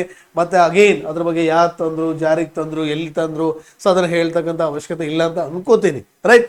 ಸೊ ಇದಾದ ನಂತರ ಸೊ ಇನ್ನೊಂದು ಇಂಪಾರ್ಟೆಂಟ್ ಆಗಿದೆ ನೋಡೋದಾದ್ರೆ, ರೈಟ್, ಫಸ್ಟ್ ಮೀನಿಂಗ್ ಗೊತ್ತಾಯ್ತು, ರೈಟ್. ಮೀನಿಂಗ್ ಆದ ನಂತರ ಮತ್ತೇನ್ ತಿಳ್ಕೊಂಡ್ವಪ್ಪ ಹಾಗಿದ್ರೆ, ರೈಟ್, ಮೀನಿಂಗ್ ಆಯ್ತು. ಅದಾದ ನಂತರ ಸಿಗ್ನಿಫಿಕೆನ್ಸ್ ಗೊತ್ತಾಯ್ತು, ಹಿಸ್ಟಾರಿಕಲ್ ಬ್ಯಾಕ್ ಗ್ರೌಂಡ್. ಸೊ ಇನ್ನೊಂದು ಇಂಪಾರ್ಟೆಂಟ್ ಆಗಿದ್ರೆ ಏನಿದೆ ಇಲ್ಲಿ the constitutional provisions in legal supreme court. ಆದ್ರೆ ಹಾಗಿದ್ರೆ ವೈ ಬಿಫೋರ್ ದಟ್ ನಾವಿಲ್ಲಿ ನೋಡ್ಬೇಕಾಗ್ತದೆ ಇನ್ನೊಂದು ಪಾಯಿಂಟ್ ಅನ್ನು ಆಡ್ ಮಾಡ್ಬೇಕಾಗತ್ತೆ ಇಲ್ಲಿ, ದ ಫಿಲಾಸಫೀಸ್, ರೈಟ್. ಏನ್ ಆಡ್ ಮಾಡ್ಬೇಕಾಗತ್ತೆ ಹಾಗಿದ್ರೆ ನಾವಿಲ್ಲಿ so we need to add the so philosophies ಅನ್ನ ಸೊ ಆಡ್ ಮಾಡ್ಬೇಕಾಗ್ತದ, right. We need to add the so philosophies, right. So we need to add the so philosophies ಅಂತ ಹೇಳಿ ಕರಿತೀನಿ, right. So right, we have to add the philosophies. Sir ಹಾಗಿದ್ರೆ ಇಲ್ಲಿ philosophies ಬಗ್ಗೆ ನಾವು ಅರ್ಥ ಮಾಡ್ಕೊಳ್ಳೋದಾದ್ರೆ ನೋಡಿ, ರೈಟ್, ಫಸ್ಟ್ ಇನ್ನೊಂದ್ಸರಿ ಹೇಳ್ಬಿಡ್ತೀನಿ ನೋಡಿ. ಮೀನಿಂಗ್ ಇಸ್ ಡನ್, ಯಾಕೆ ಬೇಕು, ಸಾರಿ ಹಂಗಂದ್ರೆ ಏನಂತ ಗೊತ್ತಾಯಿತು. First meaning, that's we have done. Second, so what we have done, significance, right, ಪ್ರಾಮುಖ್ಯತೆಯನ್ನು ನೋಡ್ಕೊಂಡ್ವಿ, right. We have discussed about the significance, ಪ್ರಾಮುಖ್ಯತೆಯನ್ನ, ಪ್ಲಸ್ ಮತ್ತೆ what we have discussed the background, right. ಹಾಗಿದ್ರೆ ಈ ಲ್ಯಾಂಡ್ ಇನ್ ಇಕ್ವಾಲಿಟಿಗೆ ಯಾಕೆ ಭೂ ಸುಧಾರಣೆ important ಆಯ್ತು ಅಂತ ನೋಡ್ಕೊಂಡ್ವಿ. ಪ್ಲಸ್ ಅದಾದ ನಂತರ ಇನ್ನೊಂದು ನಾನು ಹೇಳ್ಬೇಕು ಅನ್ಕೊಂಡೆ, the philosophies which were influence the ಏನನ್ನ ಭೂ ಸುಧಾರಣೆಗಳು. ಹಾಗಾದ್ರೆ ಈ ಭೂ ಸುಧಾರಣೆಗಳು ಬರ್ಲಿಕ್ಕೆ ಕಾರಣ ಕೆಲವೊಂದು ಫಿಲಾಸಫಿಗಳು. ಹಾಗಾಗಿ ನಾನು ಏನ್ ಮಾಡ್ತೀನಿ ಅಂದ್ರೆ ಈ ನೆಕ್ಸ್ಟ್ ಇದ್ರೊಳಗೆ I will explain about the so ಯಾವ್ದ್ರ ಬಗ್ಗೆ ಆಗಿದ್ರೆ so will explain about these philosophies ಬಗ್ಗೆ ಎಕ್ಸ್ಪ್ಲೇನ್ ಮಾಡ್ತಾ ಹೋಗ್ತೀನಿ ನೋಡಿ ಕರೆಕ್ಟ್ ಆಗಿ, ರೈಟ್. ತತ್ವಗಳು ಅಂತ ಹೇಳಿ ಕರಿತೀವಿ ಇದನ್ನು ಕನ್ನಡದಲ್ಲಿ. So we call it has the ತತ್ವಗಳು, ರೈಟ್, ದ ಫಿಲಾಸಫೀಸ್, ತತ್ವಗಳು. Normally so these are all based on the social principles ಅಲ್ವಾ, ರೈಟ್. ಸಾಮಾಜಿಕ ತತ್ವಗಳ ಮೇಲೆ ನಿಂತಿದೆ ಇದು, ದ ಸೋಷಿಯಲ್ ಫಿಲಾಸಫೀಸ್, ರೈಟ್. ಯಾವ್ದ್ರ ಮೇಲೆ ಇದು, ದ ಸೋಷಿಯಲ್ ಫಿಲಾಸಫಿ, ಸಾಮಾಜಿಕ ತತ್ವಗಳ ಮೇಲೆ ನಿಂತಿದೆ. ಹಾಗಿದ್ರೆ ಈ ಸೋಷಿಯಲ್ ಫಿಲಾಸಫೀಸ್, ರೈಟ್, ಯಾವ್ದ್ಯಾರು ಯಾರು ಕೊಟ್ಟಿದ್ದು ಅಂದ್ರೆ ಸ್ಪೆಷಲಿ ನಾವು ಇಲ್ಲಿ ನೆನಪು ಬರೋದೇ ಶ್ರೀ ಮಹಾತ್ಮ ಗಾಂಧೀಜಿ, ರೈಟ್. ಸೊ ಗಾಂಧೀಜಿ ಅವ್ರು ತಗೊಳ್ಳಿ, ಬೇಕಾದ್ರೆ again you can say that Shri JLN Jawaharlal Nehru ತಗೊಳ್ಳಿ, even you can go with the Shri Subhash Chandra Bose ji ಇರ್ಬೋದು, ರೈಟ್. ಸೊ ಇವರೆಲ್ಲರೂ ಕೂಡ ಇಂಪಾರ್ಟೆಂಟ್ ಆಗ್ತಾರೆ, right. So Gandhi again Gandhi ಅಂದಾಗ ಮತ್ತೆ ನಿಮಗೆ ನೆನಪು ಬರಬೇಕಾಗ್ತದೆ ಇಲ್ಲಿ ಶ್ರೀ ಆಚಾರ್ಯ ವಿನೋಬಾ ಭಾವೆ ಅವರು ಇರ್ಬೋದು, ಅಥವಾ Shri Jayaprakash, okay J P N ಅಂತ ಏನು ಪಾಪ್ಯುಲರ್ ಆಗಿ ಕರಿತೀವಿ ನಾವು, J P N Jayaprakash Narayan ಇರ್ಬೋದು, ರೈಟ್. ಇದರ ಬೇರೆ ಬೇರೆ ಪರ್ಸನಾಲಿಟೀಸ್ ಏನ್ ಮಾಡಿದ್ದಾರೆ ಅಂದ್ರೆ ದೇ ಬೀನ್ ಇನ್ಫ್ಲೂಯೆನ್ಸ್, ರೈಟ್. ಇಲ್ಲಿ ನಾವು ಕರೆಕ್ಟ್ ಆಗಿ ನೋಡಿದ್ರೆ, ಹಾಗೆ ಗಾಂಧೀಜಿಯನ್ನ ತೆಗೆದುಕೊಳ್ಳೋದಾದ್ರೆ ದ ಮೋಸ್ಟ್ ಇಂಪಾರ್ಟೆಂಟ್ ಇವ್ರ ಪ್ರಿನ್ಸಿಪಲ್ಸ್ ಏನೋ ಸೋಷಿಯಲಿಸ್ಟ್ ಐಡಿಯಾಲಜಿ ಮೇಲೆ, ಅಂದ್ರೆ ಏನಿಲ್ಲಿ social justice, social equality, social equity, distributive justice, cosmopolitanism, ಇವೆಲ್ಲ ಕಾನ್ಸೆಪ್ಟ್ಗಳಿಗೆ ರೈಟ್ ಒಂದು ಇಂಪಾರ್ಟೆಂಟ್ ಯಾವ್ದಿದೆ ಅಂದ್ರೆ ಫಿಲಾಸಫಿ ಟ್ರಸ್ಟಿಶಿಪ್ ಮಾಡೆಲ್ ಅಂತ ಕರಿತೀವಿ. ಓಕೆ, ಏನಂತ ಕರಿತೀವಿ ಇಲ್ಲಿ ಟ್ರಸ್ಟಿಶಿಪ್ ಮಾಡೆಲ್ ನ ಬ್ರೀಫ್ ಆಗಿ ಎಕ್ಸ್ಪ್ಲೈನ್ ಮಾಡ್ತಾ ಹೋಗ್ತೀರಿ, ಯಾಕೆಂದ್ರೆ ಲ್ಯಾಕ್ ಆಫ್ ಟೈಮ್. ಸೊ ಯಾಕಂದ್ರೆ ತುಂಬಾ ಹೇಳೋದಿದೆ ಅದಕ್ಕೆ ನೋಡಿ. ಟ್ರಸ್ಟಿಶಿಪ್ ಮಾಡೆಲ್ ಏನ್ ಹೇಳುತ್ತೆ ಅಂದ್ರೆ, ಟ್ರಸ್ಟೀಸ್ ಅಂದ್ರೆ ಯಾರಿದು, as per the Indian trust act, right, Indian trust act ಅಂತ ಬರ್ತದೆ 1882, ರೈಟ್. ಇದ್ರ ಪ್ರಕಾರ ಯಾರು ಇವರು ಟ್ರಸ್ಟ್ ಅಂದ್ರೆ ದ ನಾಮಿನಲ್ ಓನರ್ಸ್ ಅಂತ ಕರಿತೀವಿ, ನಾಟ್ ದ ರಿಯಲ್ ಓನರ್ಸ್. ಅಂದ್ರೆ ಈಗ ಫಾರ್ ಎಕ್ಸಾಂಪಲ್ ನನ್ನ ಆಸ್ತಿಯನ್ನ ನೋಡ್ಕೊಳಕ್ ನಾನು ಏನ್ ಮಾಡ್ತೀನಿ, ಬೇರೆಯವರನ್ನ ನೇಮಕ ಮಾಡೋದು, ಅವನು ಏನಂದ್ರೆ ರಿಯಲ್ ಓನರ್ ಅಲ್ಲ, ಅವನು ನನ್ನ ಬಿಹಾಫ್. ಹಾಗಾಗಿ ದ ನಾಮಿನಲ್ ಅಂದ್ರೆ behalf of the original owners ಯಾರು ಇರ್ತಾರೆ ಅವರು ಏನ್ ಮಾಡ್ಬೇಕಾಗತ್ತೆ ಅಂದ್ರೆ ಆಸ್ತಿಯನ್ನು ನೋಡ್ಕೋಬೇಕಾಗುತ್ತೆ. ಅಂದ್ರೆ ಸೊ ಯಾವಾಗ ರಿಯಲ್ ಓನರು ಕೇಳ್ತಾರೆ ಅವಾಗ ನಾವೇನು ಪಡ್ಕೊಂಡಿರ್ತೀವಿ ಆ ಆಸ್ತಿಯನ್ನು ಬಿಟ್ಟು ಕೊಡ್ಬೇಕು ಅಂತ. ಹಂಗಾಗಿ ಇಲ್ಲಿ ಏನ್ ಹೇಳ್ತಾರೆ ಶ್ರೀ ಮಹಾತ್ಮಾಜಿ ಅವರು ಅಂತ ಅಂದ್ರೆ, ನೋಡ್ರಪ್ಪ ನಾವ್ ಏನೇನ್ ರಿಸೋರ್ಸಸ್ ನಮ್ಮ ಹತ್ರ ಇದೆ ಅಂದ್ರೆ ಭೂಮಿ ಏನಿದೆಯಲ್ಲ, ಈ ಭೂಮಿ we are received as a debt, ನಾವು ಸಾಲ ತರ ತಗೊಂಡಿದೀವಿ, ಅಥವಾ ಇದೇನಿದೆ ನಾವು ಓನರ್ ಅಲ್ಲ, V are not the real owner. ಹಾಗೆ ನಾವೇನಿಲ್ಲಿ ಬಾಡಿಗೆ ತಗೊಂಡಿದ್ದೀವಿ, ಆ ರಿಯಲ್ ಓನರ್ ಬಂದಾಗ ಅದನ್ನ ನಾವು ಬಿಟ್ಟು ಕೊಡಬೇಕು ಅಂತ. ಹಾಗಾದ್ರೆ we are just like a trustees ಅಂತ, we are the nominal owners, we are the third party, we are not the real owners ಅಂತ ಹೇಳಿ ನಮ್ಮ ಗಾಂಧೀಜಿ ಅವರು ಹೇಳ್ತಾರೆ. ಅಂದ್ರೆ ಇದರಿಂದ ಏನಾಗುತ್ತೆ ಅಂದ್ರೆ ಒಂದು ಏನದು ಸೋಷಿಯಲ್ ಇನ್ಇಕ್ವಾಲಿಟಿ ಏನು, ಈಗ ಫಾರ್ ಎಕ್ಸಾಂಪಲ್ ಓಕೆ ಇದರಿಂದ ಲ್ಯಾಂಡ್ ನೆಸ್ ಯಾರಿದ್ದಾರೆ, ಯಾರ ಹತ್ರ ಲ್ಯಾಂಡ್ ಲಾರ್ಡ್ಸ್ ಇದಾರಲ್ಲ, ಅಥವಾ ಲ್ಯಾಂಡ್ ಯಾರ ಹತ್ರ ಜಾಸ್ತಿ ಇದೆಯಲ್ಲ, ಅವ್ರು ಏನ್ ಮಾಡ್ಬೇಕಾಗಿದ್ರೆ ಈ ಟ್ರಸ್ಟಿಶಿಪ್ ಅವ್ರು ಅನ್ಕೋಬೇಕಾಗಿದ್ರೆ ಇದು ನನ್ನ ಭೂಮಿ ಅಲ್ಲ, ಸೊ ಬೇರೆಯವರಿಗೆ ನಾನು ಏನ್ ಮಾಡ್ಬೇಕಾಗಿದ್ರೆ ಕೊಡಬೇಕು ಅಂತ, ರೈಟ್. ಅದೇ ರೀತಿಯಾಗಿ ಟ್ರಸ್ಟಿಶಿಪ್ ಮಾಡಲ್ ಜೊತೆಗೆ ಇನ್ನೊಂದು ಇಂಪಾರ್ಟೆಂಟ್ ಬರ್ತದ, the unto this last ಇಂದ ಇನ್ಫ್ಲೂಯೆನ್ಸ್ ಆಗಿ ಇವ್ರು ಏನ್ ಮಾಡ್ತಾರೆ ಅಂತಂದ್ರೆ ರೈಟ್ ಸರ್ವೋದಯ ಪ್ಲಾನ್ ಅಂತ ಬರ್ತದೆ, ರೈಟ್. ಯಾವ್ದಾಗಿದ್ರಲ್ಲಿ ಸರ್ವೋದಯ. ಓಕೆ, ಈ ಸರ್ವೋದಯ ಪ್ಲಾನ್ ಅಥವಾ ಸರ್ವೋದಯ ಫಿಲಾಸಫಿ ಅಂತ ತಗೊಳ್ಳೋಣ. ಈ ಸರ್ವೋದಯ ಫಿಲಾಸಫಿ itself says ರೈಟ್ ಸಬ್ಕಾ ಸಾಥ್ ಸಬ್ಕಾ ವಿಕಾಸ್. ಓಕೆ, ಎಲ್ಲರೂ ಏನ್ ಮಾಡೋಣ ಹಾಗಿದ್ರೆ ವಿಕಸಿತಗೊಳ್ಳೋಣ ಅನ್ನೋದೇ ಸರ್ವೋದಯ ಪ್ಲಾನಿನ ಮುಖ್ಯ ಉದ್ದೇಶ ಆಗಿರ್ತದ. ಸರ್ವೋದಯ ಅಂದ್ರೆ ಎಲ್ಲರೂ ಡೆವಲಪ್ ಆಗೋದು, ಸೆಲ್ಫ್ ರಿಲಯನ್ಸ್ ಅನ್ನ ಅಚೀವ್ ಮಾಡ್ತಕ್ಕಂಥದ್ದು, ಸಸ್ಟೈನಬಲ್ ಲೆವ್ಲಿಹುಡ್ ಅನ್ನ ಅಚೀವ್ ಮಾಡ್ತಕ್ಕಂಥದ್ದು ಇದರ ಉದ್ದೇಶ. ಹಾಗೆ ಇನ್ನೊಂದು ಇಂಪಾರ್ಟೆಂಟ್ ಇದೆ, ಓಕೆ, ಗಾಂಧೀಜಿಯವರ ಇನ್ನೊಂದು ಇಂಪಾರ್ಟೆಂಟ್ 7 ಸಿನ್ಸ್ ಅನ್ನು ಕೂಡ ನಾವಿಲ್ಲಿ ಹಾಕ್ಬೋದು. ಲೈಕ್ 7 ಸಿನ್ಸ್ ಅಂತ ಅಂದ್ರೆ the knowledge without character, okay, the wealth without the work ಅಂತ ಹೇಳಿ ಕರಿತೀವಿ, and the pleasure without the conscience ಅಂತ ಹೇಳಿ ಕರಿತೀವಿ, ರೈಟ್. ಅದೇ ರೀತಿಯಾಗಿ the business without morality, the science without humanity, the politics without the principles, right. So ಈ ತರ 7 ಇದಾವೆ, ರೈಟ್. ಅದೇನು ಇವಾಗ ಸದ್ಯ ಈಗ ಅದು ನಮಗೆ ಎಕ್ಸ್ಪ್ಲನೇಷನ್ ಏನ್ ಬೇಕಾಗಿಲ್ಲ. ಅದ್ರಲ್ಲಿ ಏನ್ ಹೇಳ್ತಾ ಇದ್ದಾರೆ ಅಂತ ಅಂದ್ರೆ, ಇದು ಕೂಡ ಏನ್ ಹೇಳುತ್ತೆ ಅಂದ್ರೆ ಸಮ್ವಾಟ್ ಇಂಡೈರೆಕ್ಟ್ಲಿ, ರೈಟ್, ಹ್ಯುಮ್ಯಾನಿಟಿ ಬಗ್ಗೆ ಮಾತಾಡ್ತದ. ಅಂದ್ರೆ what is important, not being human is important, but being human is a very important ಅನ್ನೋದು ಈ 7 ಸಿನ್ಸ್ ನ ಮುಖ್ಯ ಉದ್ದೇಶ. ಹಾಗಾಗಿ ಅಷ್ಟೇ ಅಲ್ಲದೆ ಇವೆಲ್ಲ ಪಾಯಿಂಟ್ ಅನ್ನ ಯೂಸ್ ಮಾಡ್ಕೊಂಡು ನಮ್ಮ ವಿನೋಬಾ ಭಾವೆ ಅವರು ಏನ್ ಮಾಡ್ತಾರೆ ಅಂತಂದ್ರೆ, after the assassination of Shri Gandhiji 48 ಒಳಗ ಏನ್ ಮಾಡ್ತಾರೆ ಅಂದ್ರೆ ಸರ್ವೋದಯ ಪ್ಲಾನ್ ಅನ್ನ ಜಯಪ್ರಕಾಶ್ ನಾರಾಯಣ್ ಸೇರ್ಬಿಟ್ಟು ಲಾಂಚ್ ಮಾಡ್ತಾರೆ. ಇದೇ ಸರ್ವೋದಯ ಪ್ಲಾನ್ ಸೊ ಮುಂದೆ ಏನಾಗುತ್ತೆ ಅಂತ ಅಂದ್ರೆ, okay, paved the way for ಯಾವ್ದು ಕಾರಣ ಆಗುತ್ತೆ ಅಂತಂದಾಗೆ ನಮ್ಮ ಭೂದಾನ್ ಮೂಮೆಂಟ್ಗೆ ಯಾವ್ದು ಕಾರಣ ಆಗುತ್ತೆ ಇದು, ಸೊ ಭೂದಾನ್ ಚಳುವಳಿ, ಓಕೆ, ಭೂದಾನ್ ಮೂಮೆಂಟ್ಗೆ ಕಾರಣ ಆಗ್ತದ. ಅದೇ ರೀತಿಯಾಗಿ ಈ ಭೂದಾನ ಅಪ್ಡೇಟ್ ಆಗ್ತದ ಅಂದ್ರೆ ಗ್ರಾಮದಾನ್ ಮೂಮೆಂಟ್ ಆಗ್ತದ, ರೈಟ್.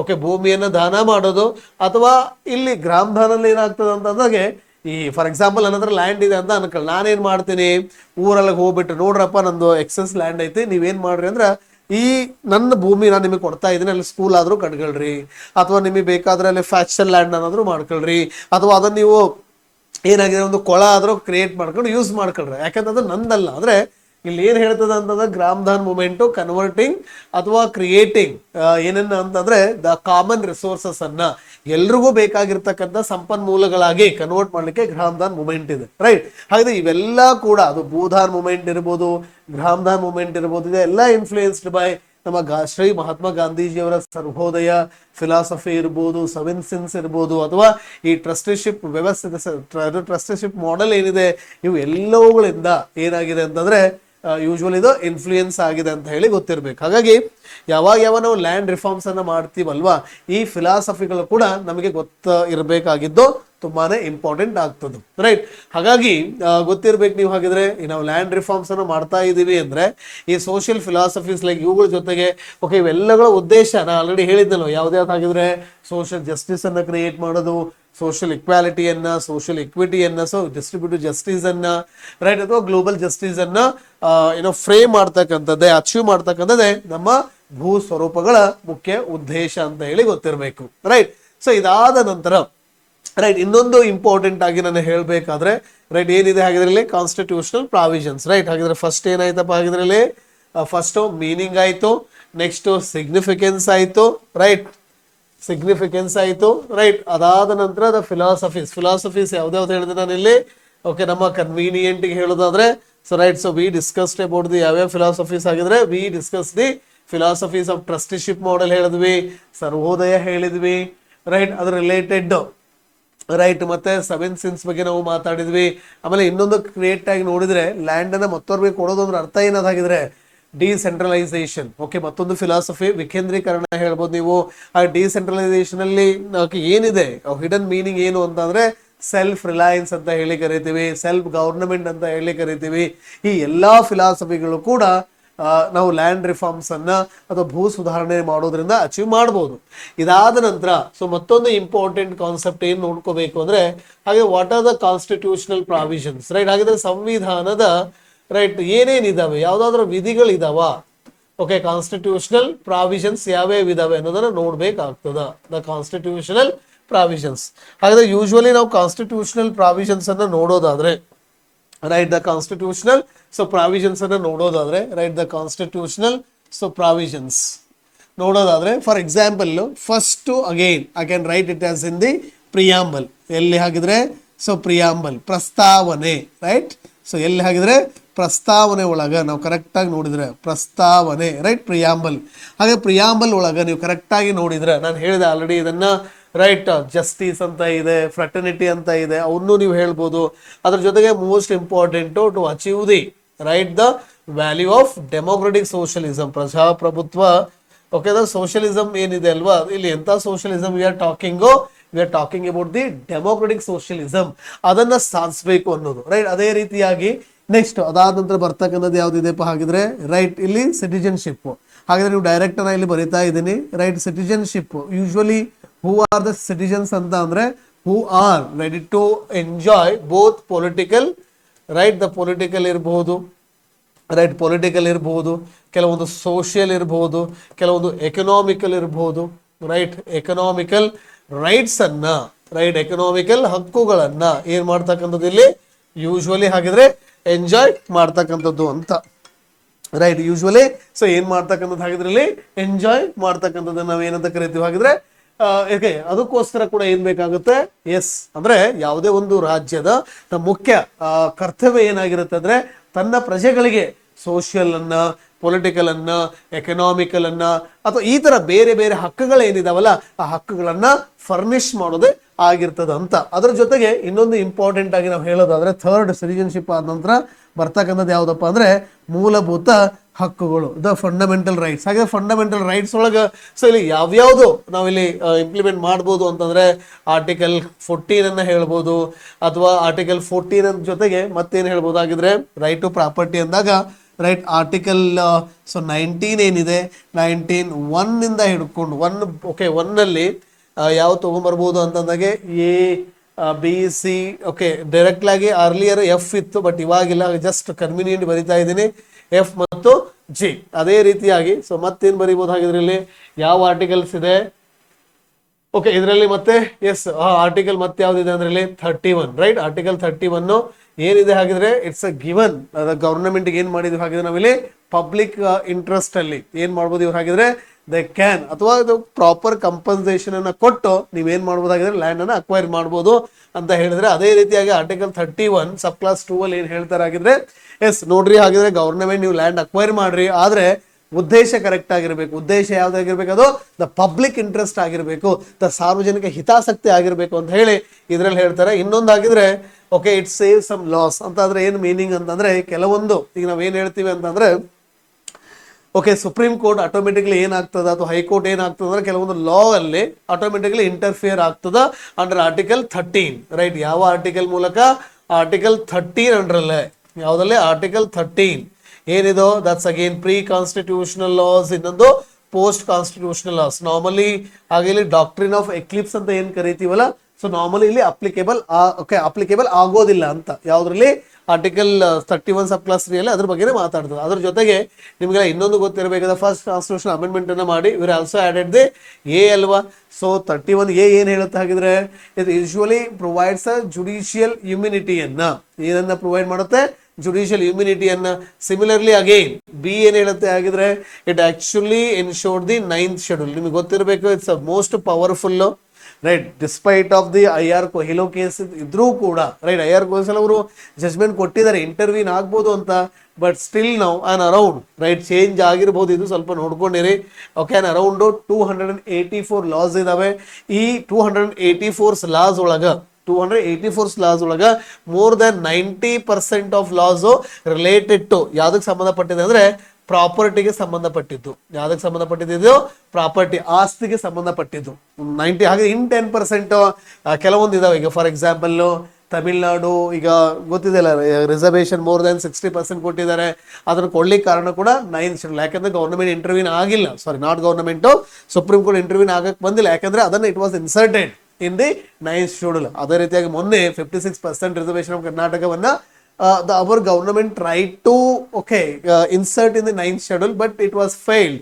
But ಅದೇನೇ ಇರಲಿ. ಆಮೇಲೆ ಕೆಲವೊಂದು ಇನ್ನೊಂದು ಇಂಪಾರ್ಟೆಂಟ್ ಹೇಳ್ಬೇಕಂದ್ರೆ ಎಸೆನ್ಷಿಯಲ್ ಕಮೋಡಿಟೀಸ್ ಆಕ್ಟ್ ಏನಿದೆ ಅಲ್ವಾ 1955, it's very important.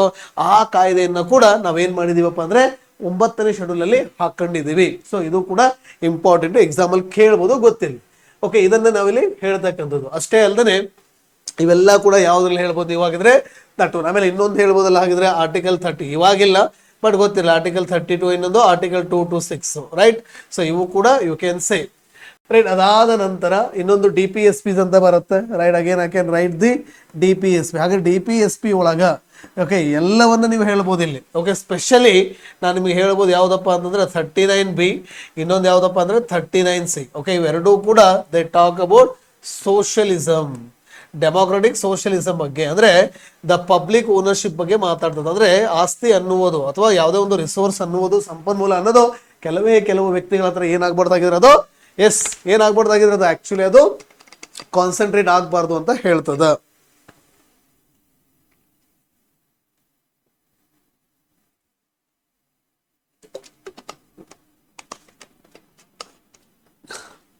Right. So ಯಾವುದೇ ಒಂದು ವ್ಯಕ್ತಿಗಳ ಮಧ್ಯೆ ಕಾನ್ಸಂಟ್ರೇಟ್ ಆಗಬಾರ್ದು ಅಂತ ಹೇಳಿ ಹೇಳುತ್ತೆ, ರೈಟ್. ಅದೇ ರೀತಿಯಾಗಿ ಸೊ ಇನ್ನೊಂದು ಲಾಸ್ಟ್ ಒನ್ ಏನಾಗಿದೆ ದ ಆರ್ಟಿಕಲ್ 300A ಏನಾಗಿದ್ರೆ ಆರ್ಟಿಕಲ್ 300A ಜೊತೆಗೆ ಇಂಪಾರ್ಟೆಂಟ್ ಅಮೆಂಡ್ಮೆಂಟ್ಸ್ ಅನ್ನು ಕೂಡ ನಾನು ಹೇಳೋದಾದ್ರೆ ದ ಕಾನ್ಸ್ಟಿಟ್ಯೂಷನ್, ರೈಟ್, ಸಂವಿಧಾನ, the constitution, right, the constitution. Okay, first amendment ಯಾವ್ದಪ್ಪ ಆಗಿದ್ರೆ ದ ಫಸ್ಟ್ ಅಮೆಂಡ್ಮೆಂಟ್ ಆಕ್ಟ್ ಯಾವಾಗ 1951, ಏನ್ ಜವಾಹರ್ಲಾಲ್ ನೆಹರು ಅವರು ಶ್ರೀ ಪ್ರಧಾನಮಂತ್ರಿಜಿ ಆಗಿದ್ರಲ್ಲ ಆ ಟೈಮಲ್ಲಿ ಇಟ್ ಇಸ್ ಬೀನ್ ಡನ್. ಅದ್ರ ಜೊತೆಗೆ again you can write has the constitution, right, ಸಂವಿಧಾನದ ಕಾನ್ಸ್ಟಿಟ್ಯೂಷನ್. ಮತ್ತೆ ಬೇರೆ ಬೇರೆ ಇದಾವೆ. ಅದರಲ್ಲಿ ಮತ್ತೊಂದು ಇಂಪಾರ್ಟೆಂಟ್ ಆಗಿ ನಾವು ಬರೆಯೋದಾದ್ರೆ ದ 7th ಅಮೆಂಡ್ಮೆಂಟ್, 17ನೇ ತಿದ್ದುಪಡಿ amendment act, right, 1964. It's also very important, right. ಅದೇ ರೀತಿಯಾಗಿ ದ ಕಾನ್ಸ್ಟಿಟ್ಯೂಷನ್, ಇವೆಲ್ಲ ಕೂಡ ಅಮೆಂಡ್ಮೆಂಟ್ ರಿಲೇಟೆಡ್ ಟು ಭೂ ಸ್ವರೂಪಗಳು, right. The constitution, right, 24th, right, amendment. Okay, 24th amendment act 1971. Similarly, the Constitution, right, the Constitution, right, so 25th Amendment, right, Amendment Act 1971, right. So these are some particularly a very important the land reforms. Okay, what do you say that amendments? So normally it is inserted. Okay, 31A and ಇನ್ನೊಂದೇನಪ್ಪ ಆಗಿದೆ 31B. Already we discussed how much it's a very important, right? And how it enjoys a judicial immunity, right? ಆಮೇಲೆ ಅದೇ ರೀತಿಯಾಗಿ 17th ಏನಿದೆ ಅಲ್ವಾ, so ಗೊತ್ತಿರಲಿ, the Punjab land security and land tenure act ಅಂತ ಬರುತ್ತೆ. ಸೊ 1953 ಬೇರೆ ಬೇರೆ ಇದೆ. ಇನ್ನೊಂದು ಇಂಪಾರ್ಟೆಂಟ್ ನಮ್ಮ ಕರ್ನಾಟಕ ಲ್ಯಾಂಡ್ ರಿಫಾರ್ಮ್ಸ್ ಆಕ್ಟ್ 1961, 1961 ನಮ್ಮ ಭೂ ಸುಧಾರಣೆ ಕಾಯ್ದೆ ಏನಿದೆ 61 ಏನ್ ಮಾಡಿದ್ದಾರೆ, ಇದ್ರ ಮೂಲಕ 9ನೇ ಶೆಡ್ಯೂಲ್ ಅಲ್ಲಿ ಆಡ್ ಮಾಡಿದ್ರು. ಯಾವ ಶೆಡ್ಯೂಲ್ ಅಲ್ಲಿ ಆಗಿದ್ರೆ ನಮ್ಮ ಕರ್ನಾಟಕ ಭೂ ಸುಧಾರಣೆ ಕಾಯ್ದೆಯನ್ನ 17ನೇ ಸಂವಿಧಾನ ತಿದ್ದುಪಡಿಯ ಮೂಲಕ ಯಾವ್ದ್ರಲ್ಲಿ ಆಡ್ ಮಾಡಿದಾರೆ ಹಾಗಿದ್ರೆ 9ನೇ ಶೆಡ್ಯೂಲ್ ಅಲ್ಲಿ. ಆಮೇಲೆ ಇನ್ನೊಂದು ಇಂಪಾರ್ಟೆಂಟ್ 24th ಅಮೆಂಡ್ಮೆಂಟ್ ಆಕ್ಟ್ ಮೂಲಕ they have bean given more emphasis on ಯಾವ್ದ್ರ ಮೇಲೆ ಹಾಗಿದ್ರೆ DPSP. ಇಂಡೈರೆಕ್ಟ್ಲಿ ನಾನು ಏನ್ ಹೇಳ್ತಾ ಇದ್ದೀನಿ ಇಲ್ಲಿ, DPSP ಮೀನ್ಸ್ ಏನ್ ಹಾಗಿದ್ರೆ, ಈಗ ಫಾರ್ ಎಕ್ಸಾಂಪಲ್ ಗವರ್ನಮೆಂಟ್ ಒಂದು ಯಾವ್ದೊಂದು ಪ್ರಾಜೆಕ್ಟ್ ಇದೆ ಅಂತ ಅನ್ಕೊಳ್ಳೋಣ, ಡ್ಯಾಮ್ ಮಾಡಬೇಕಪ್ಪ, ಪ್ರಾಜೆಕ್ಟ್ ಏನಿಲ್ಲ ಡ್ಯಾಮ್ ಮೀನ್ಸ್ DPSP ಅಂತ. ಇಲ್ಲಿ ಏನು ಹಾಗಿದ್ರೆ DPSP ಮಾಡ್ಬೇಕಾದ್ರೆ ಒಬ್ಬ ಇಂಡಿವಿಜುವಲ್ ಇಂದ ಏನ್ ಮಾಡ್ಬೇಕಾಗತ್ತೆ ನಾವು ಹಾಗಿದ್ರೆ ಫಂಡಮೆಂಟಲ್ ರೈಟ್ಸ್ ಅನ್ನು ಇಸ್ಕೋಬೇಕಾಗತ್ತೆ, ಅದರ ವೈಲೇಟ್ ಮಾಡಬೇಕಾಗತ್ತೆ.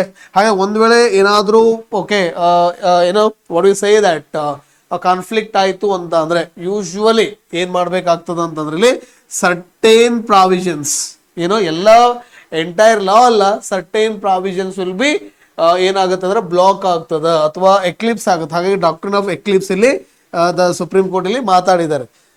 ಅಂದ್ರೆ ನೋಡ್ರಿ, ಗೌರ್ನಮೆಂಟ್ ಏನಿದೆ ಹಾಗಿದ್ರೆ ಲ್ಯಾಂಡ್ ಅನ್ನ ಅಕ್ವೈರ್ ಮಾಡಬಹುದು, ಆದರೆ ಓಕೆ ಅಂಡರ್ ದಿ ಸಮ್ ಏನೋ ಕಾನ್ಸ್ಟಿಟ್ಯೂಷನಲ್ ಮೊರಾಲಿಟಿಗೆ ಅಡಿಯರ್ ಆಗಿರ್ಬೇಕು. ಅಂದ್ರೆ ಆ ಮೊರಾಲಿಟಿಯನ್ನ it shall not breach, okay ಅದು ಬ್ರೀಚ್ ಮಾಡಬಾರ್ದು ಅಂತ ಹೇಳ್ತದೆ, ರೈಟ್. ಆಮೇಲೆ ಅದೇ ರೀತಿಯಾಗಿ 25th amendment is a very important. ಒಂದ್ ವೇಳೆ ಫಂಡಮೆಂಟಲ್ ರೈಟ್ಸ್ ನಾನು ಹೇಳಿದ್ನಲ್ವಾ ನಿಮ್ಮ ಓಕೆ 19(1) ಇರ್ತಕ್ಕಂಥ G ಇರ್ಬೋದು, ಅದು ಒಂದ್ ವೇಳೆ F ಅನ್ನೇ ತಗೊಳ್ಳಿ, ಅಥವಾ ಅಗೇನ್ DPSP ನಾ ಹೇಳಿದ್ನಲ್ಲ ಡ್ಯಾಮ್ಸ್ ಏನಾದ್ರೂ ಫೈಟಿಂಗ್ ನಡೀತಾ ಇದೆ ಅಂದ್ರೆ ಫಾರ್ ಎಕ್ಸಾಂಪಲ್ 39B ಇನ್ನೊಂದು 39C ಯಾವ್ದಿದು ಸೋಷಿಯಲಿಸ್ಟ್ ಪ್ರಿನ್ಸಿಪಲ್ಸ್. ಇದ್ರ ಅಂದ್ರೆ DPSP ಇಂಪ್ಲಿಮೆಂಟ್ ಮಾಡೋದಕ್ಕೋಸ್ಕರ ಅಂದ್ರೆ ಡ್ಯಾಮ್ ಅನ್ನ ಮಾಡ್ಲಿಕ್ಕೋಸ್ಕರ ಯಾವುದೇ ವ್ಯಕ್ತಿಯ ಫಂಡಮೆಂಟಲ್ ರೈಟ್ಸ್ ಧಕ್ಕೆ ಆದ್ರೂ ಕೂಡ ಸಂಬಂಧ ಇಲ್ಲ. ದಟ್ ಮೀನ್ಸ್ ಅಲ್ಲಿ ಯಾವ್ದು ವಿನ್ ಆಗುತ್ತೆ ಅಂದ್ರೆ DPSPs. ಅಂದ್ರೆ ಯಾರಿಗೆ ಜಾಸ್ತಿ ಪ್ರೈಮಸಿ ಕೊಡ್ತೀವಿ ಅಂದ್ರೆ DPSPs. ಹಾಗಾಗಿ it is through the 31C. ಯಾವ್ದ್ರ ಮೂಲಕ ಇದು 25th ಅಮೆಂಡ್ಮೆಂಟ್ 31C ಇದನ್ನೇ ಹೇಳುತ್ತೆ, ರೈಟ್. ಇವು ಕೆಲವೊಂದು ಇಂಪಾರ್ಟೆಂಟ್ ಆಗಿರ್ತಕ್ಕಂತಹ ದ ಕಾನ್ಸ್ಟಿಟ್ಯೂಷನಲ್ ಪ್ರಾವಿಷನ್ಸ್. ಇನ್ನೊಂದು 300 ಏನ್ ಹೇಳಿದ್ನಲ್ವಾ ಅದ್ರ ಬಗ್ಗೆ ಹೇಳಬೇಕು ಅಂತಂದ್ರೆ ದ ರೈಟ್ ಟು ಪ್ರಾಪರ್ಟಿ ಏನಿದೆಯಲ್ಲ, ಎಸ್ ಗವರ್ನಮೆಂಟ್ಗೆ ಪವರ್ ಇದೆ, it can acquire the land. ಯಾಕಂದ್ರೆ 39B 39C ದೇ ಕ್ಯಾನ್, ಆದ್ರೆ but while they are ensuring they must ensure, the government shall ensure ಏನನ್ನ ಕಂಪನ್ಸೇಷನ್ ಅನ್ನ ಅಂಡ್ ದ ರೈಟ್ ಅಥವಾ good will ಇರಬೇಕು ಅಥವಾ ಪಬ್ಲಿಕ್ ಇಂಟ್ರೆಸ್ಟ್ ಇರಬೇಕು. ಓಕೆ ಆ ಕಾಸ್ ಅಲ್ಲಿ ಮಾತ್ರ ಲ್ಯಾಂಡ್ ಅನ್ನ ಏನ್ ಮಾಡಬಹುದಾಗಿದ್ರೆ ಗವರ್ನಮೆಂಟ್ ಅಕ್ವೈರ್ ಮಾಡಬಹುದು at the cost of fundamental rights ಅಂತ ಹೇಳಿ ಓಕೆ 300A ಹೇಳ್ತದೆ ಎಂಬುದು ಗೊತ್ತಿರಬೇಕು. ಹಾಗೆ ಇದು constitutional provisions. I hope you have understood. So ಇದಾದ ನಂತರ ಸೊ ಇನ್ನೊಂದು ಇಂಪಾರ್ಟೆಂಟ್ ಆಗಿ ನಾ ಇಲ್ಲಿ ಹೇಳಬೇಕು ಅಂತಂದ್ರೆ ಕಾನ್ಸ್ಟಿಟ್ಯೂಷನಲ್ ಪ್ರಾವಿಷನ್ಸ್ ಯಾವಾಗ ಬಂತಲ್ಲ, ಹಾಗಾದ್ರೆ ಇವುಗಳನ್ನ ಆಧಾರವಾಗಿ ಇಟ್ಕೊಂಡು ನಾವೇನ್ ಮಾಡ್ತೀವಿ ಅಂದ್ರೆ ಕೆಲವೊಂದು ಲಾಸ್ ಅನ್ನ ತಗೊಂಡ್ಬರ್ತೀವಿ. ಓಕೆ ಲೆಜಿಸ್ಲೇಷನ್ಸ್ ಅನ್ನು ತಗೊಂಡ್ಬರ್ತೀನಿ, ಕಾನೂನುಗಳು, ರೈಟ್. ಲೆಜಿಸ್ಲೇಷನ್ಸ್ ಅಥವಾ ಆಕ್ಟ್ಸ್ ಅಂತ ತಗೊಂಡ್ಬರ್ತೀನಿ ನಾನು ಇಲ್ಲಿ. ಆಕ್ಟ್ಸ್ ಇರ್ಬೋದು, ರೂಲ್ಸ್ ಇರ್ಬೋದು, ರೆಗ್ಯುಲೇಷನ್ಸ್ ಇರ್ಬೋದು, ಈ ತರ ಬೇರೆ ಬೇರೆ ಸ್ಟಫ್ಸ್ಗಳನ್ನ ತಗೊಂಡ್ಬರ್ತೀವಿ. ಸೊ ಹಾಗಾದ್ರೆ ಅದನ್ನ ಇಲ್ಲಿ ನೆಕ್ಸ್ಟ್ ನಾನು ಹೇಳೋದಾದ್ರೆ, right. So suppose if you want to say that, right, ಏನಾಗಿದ್ರೆ ಕಾನ್ಸ್ಟಿಟ್ಯೂಷನಲ್ ಪ್ರಾವಿಷನ್ಸ್ ಅನ್ನ ಓಕೆ ಇಂಪ್ಲಿಮೆಂಟ್ ಮಾಡೋದಕ್ಕೆ ನಾರ್ಮಲಿ ವಿ ಬ್ರಿಂಗ್ ಆಕ್ಟ್ಸ್ ಅಂತ ತಗೊಂಡ್ಬರ್ತೀನಿ, ರೈಟ್. Acts, right. ಇಲ್ಲಿ ಕೆಲವೊಂದು ಇಂಪಾರ್ಟೆಂಟ್ ಆಕ್ಟ್ಸ್ ಅನ್ನ ನಾನು ಹೇಳೋದಾದ್ರೆ, ರೈಟ್, ನಾವೇನ್ ಮಾಡ್ತೀವಿ ಅಂತ ಅಂದ್ರೆ, right, after Karnataka state reorganisation act 1956 ಪ್ರಕಾರ ಏನು ಬಾಂಬೆ 5 ಕಡೆ ಹಂಚಿ ಹೋಗಿತ್ತಲ್ವ, ಅದು ಒಂದಾಗ್ತದೆ ಮೈಸೂರು ಅಂತ ಹೇಳಿ, ಮೈಸೂರು ಸ್ಟೇಟ್ ಅಂತ ಆಗ್ತದೆ. ಅಂದ್ರೆ ಬಾಂಬೆ ಕರ್ನಾಟಕದಲ್ಲಿ ಕೂಡ ಕೆಲವೊಂದು ಬ್ರಿಟಿಷರ ಟೈಮಲ್ಲಿ ಭೂ ಸುಧಾರಣೆ ಕಾಯ್ದೆಗಳಿತ್ತು, ಮದ್ರಾಸಲ್ಲಿ ಅವ್ರದೇ ಆದ ಭೂ ಸುಧಾರಣೆ ಕಾಯ್ದೆ ಇತ್ತು, ಹೀಗೆ ಬೇರೆ ಬೇರೆ ಕಡೆ ಬೇರೆ ಬೇರೆ ಭೂ ಸುಧಾರಣೆ ಕಾಯ್ದೆ ಇತ್ತು. ಆಗ ನಮಗೊಂದು ಯೂನಿಫಾರ್ಮ್ ಭೂ ಸುಧಾರಣೆ ಕಾಯ್ದೆ ಅವಶ್ಯಕತೆ ಇತ್ತು, ಅರ್ಥ ಆಯ್ತಲ್ಲ. ಹಾಗಾಗಿ ಇಲ್ಲಿ ನಾವೇನ್ ಮಾಡ್ತೀವಿ ಅಂತಂದ್ರೆ ಕರ್ನಾಟಕ ಲ್ಯಾಂಡ್ ರಿಫಾರ್ಮ್ಸ್ ಆಕ್ಟ್, ಅಥವಾ ಅದನ್ನು ನೀವು ಮೈಸೂರು ಅಂತಾನು ಕರೀಬಹುದು, ಲ್ಯಾಂಡ್ ರಿಫಾರ್ಮ್ಸ್ ಆಕ್ಟ್ ನಾವೇನ್ ಮಾಡ್ಬಿಡ್ತೀವಿ ಅಂದ್ರೆ 1961 ಜಾರಿ ತರ್ತೀವಿ. ಆದ್ರೆ ಇದು ಜಾರಿ ಬರೋಕ್ಕಿಂತ ಮುಂಚೆ ನಾವು ತುಂಬಾ ಎಫರ್ಟ್ಸ್ ಅನ್ನ ಹಾಕಿದ್ವಿ, right. For example Mysuru, right, we can write as the religious, right, the religious and charitable, right, religious and charitable, Inam Abolition Act 1953 ಇರಬಹುದು, ರೈಟ್. ಅದರ ಜೊತೆಗೆ the Mysuru, right, the personal and miscellaneous, Inam Abolition Act 1954 ಇರಬಹುದು, right. ಅಷ್ಟೇ ಅಲ್ಲದೆ, right, ಅಂದ್ರೆ ಇದು before that we are talking, right. ಅಷ್ಟೇ ಅಲ್ಲದೆ ಮತ್ತೆ ಏನ್ ಮಾಡಿದ್ವಿ ಅಂದ್ರೆ ಮೈಸೂರು ಟೆನೆನ್ಸಿ ಆಕ್ಟ್ ಅನ್ನ ತಗೊಂಡ್ಬರ್ತೀನಿ 1952, ರೈಟ್. ಸೊ ಇವೆಲ್ಲಾ ಕಾಯ್ದೆಗಳನ್ನ ನಾವೇನ್ ಮಾಡ್ತೀವಿ ಅಂತಂದ್ರೆ ರೈಟ್ ತಗೊಬಂದಿರ್ತೀವಿ. ಈ ಎಲ್ಲಾ ಕಾಯ್ದೆಗಳೇ ಮುಂದೆ paved the way for Karnataka Land Reforms Act 1961, right. ಆಮೇಲೆ ಇದ್ರ ಜೊತೆಗೆ ಇನ್ನೊಂದು ಇಂಪಾರ್ಟೆಂಟ್ ಗೊತ್ತಿರಲಿ, ಕರ್ನಾಟಕ ಲ್ಯಾಂಡ್ ರೆವಿನ್ಯೂ ಕಮಿಟಿ ಕೂಡ BD ಜತ್ತಿ ಕಮಿಟಿ ಅಂತ ಕೂಡ ಗವರ್ನಮೆಂಟ್ ಆಫ್ ಕರ್ನಾಟಕ ಸೆಟಪ್ ಮಾಡ್ತದ, ಎಸ್ ನಿಜಲಿಂಗಪ್ಪ ಅವರ ಅಧ್ಯಕ್ಷತೆಯಲ್ಲಿ. ಅದಾದ ನಂತರ whenever the Karnataka land reforms act 1961 ಜಾರಿ ಬಂತಲ್ಲ, then the chief minister was himself, right. BD Jatti ಅವರು ಚೀಫ್ ಮಿನಿಸ್ಟರ್ ಆಗಿರ್ತಾರೆ. ಇದನ್ನೇ ಇವ್ರು ಏನ್ ಮಾಡ್ಬಿಡ್ತಾರೆ ಅಂದ್ರೆ ಕರ್ನಾಟಕ ಲ್ಯಾಂಡ್ ರಿಫಾರ್ಮ್ಸ್ ಆಕ್ಟ್ ಅನ್ನ ಜಾರಿಗೆ ಅದನ್ನ ಎನಾಕ್ಟ್ ಮಾಡ್ತಾರೆ, ಆ ಕಾಯ್ದೆಯನ್ನ ಜಾರಿ ತರ್ತಾರೆ ಅನ್ನೋದು ಗೊತ್ತಿರ್ಬೇಕು. ಹಾಗಿದ್ರೆ ಇಲ್ಲಿ ನಮ್ಮ ಎಕ್ಸಾಮಿಗೆ ಕೇಳ್ತಕ್ಕಂಥದ್ದೇ Karnataka land reforms act 1961, very very important ಕಾಯ್ದೆ. ಹಾಗಿದ್ರೆ ಏನು ಕಾಯ್ದೆ ಬಗ್ಗೆ ನಾವು ಹೇಳಬೇಕು ಅಂತಂದ್ರೆ ದ ಮೋಸ್ಟ್ ಇಂಪಾರ್ಟೆಂಟ್ ಏನ್ ನೋಡೋಣ ಅಂದ್ರೆ ಪರ್ಪಸ್ ಏನಾಗಿದ್ರೆ, ರೈಟ್, ಪರ್ಪಸ್. ಹಾಗಾದ್ರೆ ಈ ಕಾಯ್ದೆಯ ಉದ್ದೇಶ ಏನು? ನಾನು ಹೇಳ್ದಂಗೆ ಉದ್ದೇಶ ಒಂದೇಪ, ರೈಟ್. ಏನಾಗಿದ್ರೆ ಸೋಷಿಯಲ್ ಇಕ್ವಾಲಿಟಿ, ರೈಟ್. ಏನೇನಾಗಿದ್ರೆ ಸೋಷಿಯಲ್ ಇಕ್ವಾಲಿಟಿಯನ್ನಿ, ಸೋಷಿಯಲ್ ಇಕ್ವಿಟಿಯನ್ನಿ, ರೈಟ್, ಅಥವಾ ಡಿಸ್ಟ್ರಿಬ್ಯೂಟಿವ್ ಜಸ್ಟಿಸ್ ಅನ್ನ ಅವಾಗಲೇ ಏನೇನು ಬರುತ್ತಲ್ಲ ಅವೆಲ್ಲವನ್ನ ನೀವು ಇಲ್ಲಿ ಹೇಳ್ಬೋದು. ಹಾಗೆ ಅವೆಲ್ಲವನ್ನ ನಾವು ಅಚೀವ್ ಮಾಡಬೇಕು ಅಂದ್ರೆ ನಾವೇನ್ ಮಾಡ್ಬೇಕಾಗತ್ತೆ? ಹಾಗಿದ್ರೆ ಏನ್ ಮಾಡ್ಬೇಕಾಗತ್ತೆ? ಹಾಗಿದ್ರೆ ಜಮೀನ್ದಾರಿ ಸಿಸ್ಟಮ್ ಅನ್ನ, ರೈಟ್, ಏನ್ ಮಾಡ್ಬೇಕಾಗತ್ತೆ? ಅಬಾಲಿಷನ್. ಹಾಗಾದ್ರೆ ಜಮೀನ್ದಾರಿ ಸಿಸ್ಟಮ್ ಅನ್ನ ಅಬಾಲಿಷನ್ ಮಾಡ್ಬೇಕಂದ್ರೆ ಇಲ್ಲಿ ಟೆನೆಂಟ್ಸ್ ಅನ್ನ ರಿಫಾರ್ಮ್, ಟೆನೆಂಟ್ ರಿಫಾರ್ಮ್ ಮಾಡಬೇಕು. ಏನ್ ಮಾಡ್ಬೇಕಾಗಿದೆ ಇಲ್ಲಿ? ಟೆನೆಂಟ್ ರಿಫಾರ್ಮ್ ಮಾಡಬೇಕು. ಅಥವಾ ಅಗೇನ್ ಹಾಗಾದ್ರೆ ಹೆಂಗ್ ಮಾಡ್ತೀರಿ ಅಂತಂದ್ರೆ ಸೀಲಿಂಗ್, ಸೀಲಿಂಗ್ ರಿಫಾರ್ಮ್ಸ್ ಅನ್ನ ಮಾಡ್ತಕ್ಕಂಥದ್ದು. ಅಥವಾ ಅಗೇನ್ ಈ ಟೆನೆಂಟ್ಸ್ ರಿಫಾರ್ಮ್ ಅಂತ ಅಂದ್ರೆ ಅವ್ರಿಗೆ ರೆಂಟ್ ಬಹಳ ಎಕ್ಸಾರ್ಬಿಟೆಂಟ್ ರೆಂಟ್ ಇತ್ತು, ಹಾಗೆ ರೆಂಟ್ ಅನ್ನ ನಾವ್ ಏನ್ ಮಾಡ್ಲಿಕ್ಕೆ ಶುರು ಮಾಡಿದಾಗ ವಿ ಸ್ಟಾರ್ಟ್ ಟು ಕಂಟ್ರೋಲ್. ಅಂದ್ರೆ ಈಗ ಫಾರ್ ಎಕ್ಸಾಂಪಲ್ ಒಂದು ವರ್ಷ ನಾನು ಲ್ಯಾಂಡ್ ಕೊಟ್ಟಿದ್ದೀನಿ, ಪಾಪ ಲ್ಯಾಂಡ್ಲೆಸ್ ಅವ್ರಿಗೆ, ಗೇಣಿದಾರರಿಗೆ.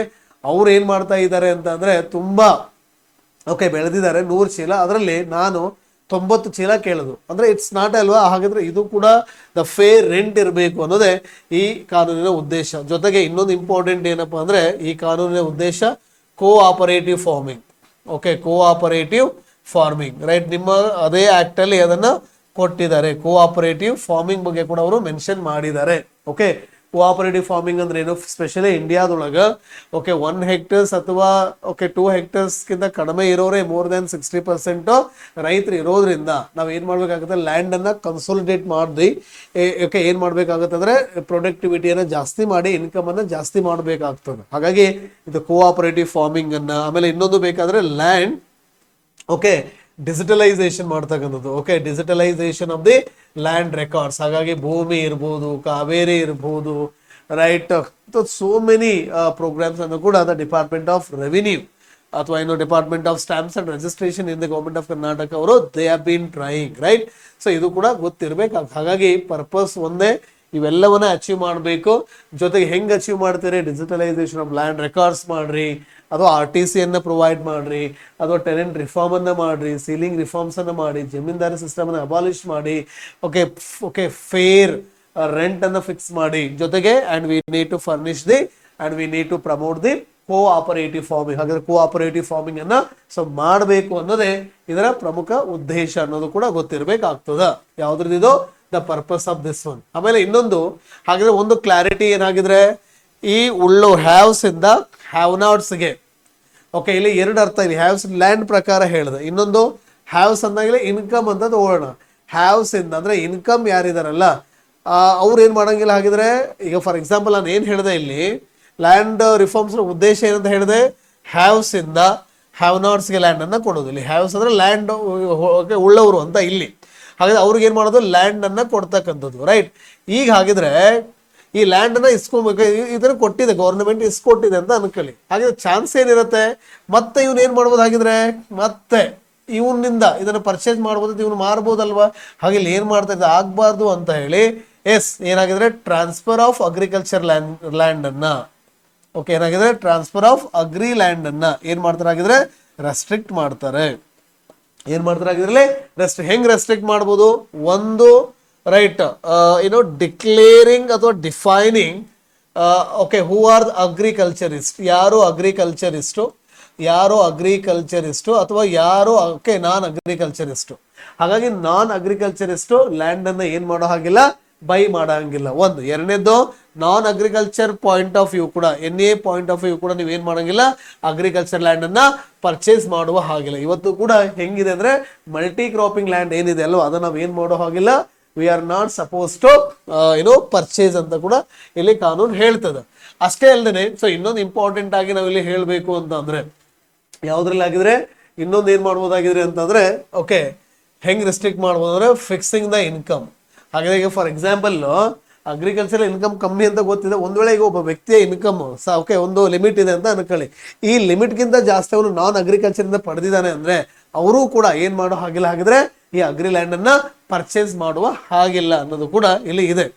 ಜೊತೆಗೆ ನೋಡಿ, ಈ ತರ ಇದ್ರೂ ಕೂಡ ಒಳ್ಳೇದಲ್ಲ. ಯಾಕೆ ಅಂತಂದ್ರೆ ನಾನು ಹೇಳಿದೆ, ಆ ಇಂಡಸ್ಟ್ರಿ ಅನ್ನೋದು ನಾನ್ ಅಗ್ರಿಕಲ್ಚರ್, ಇನ್ಫ್ರಾಸ್ಟ್ರಕ್ಚರ್ ಅನ್ನೋದು ಕೂಡ ನಾನ್ ಅಗ್ರಿಕಲ್ಚರ್. ಹಾಗಿದ್ರೆ ಈ ಇನ್ಫ್ರಾಸ್ಟ್ರಕ್ಚರ್ ಅಥವಾ ಇಂಡಸ್ಟ್ರೀಸ್ ತುಂಬಾ ಸ್ಟ್ರಾಂಗ್ ಆಗಿ ಬೆಳಿಬೇಕು ಅಂದ್ರೆ ನಮಗೆ ಲ್ಯಾಂಡ್ ಬೇಕು. ಹಾಗಾದ್ರೆ ನಮ್ಮ ಹತ್ರ ಇರೋದು ಯಾವ್ದು, ಅಗ್ರಿಕಲ್ಚರ್ ಲ್ಯಾಂಡ್. ಹಾಗಾದ್ರೆ ಅಗ್ರಿಕಲ್ಚರ್ ಲ್ಯಾಂಡ್ ಏನಾಗ್ಬೇಕು, ಈಗ ನಾನ್ ಅಗ್ರಿ ಆಗ್ಬೇಕಲ್ವಾ, ಅಗ್ರಿ ಟು ಏನಾಗಬೇಕಾಗಿದೆ, ಅದು ನಾನ್ ಅಗ್ರಿಕಲ್ಚರ್ ಲ್ಯಾಂಡ್ ಆಗ್ಬೇಕಾಗಿದೆ.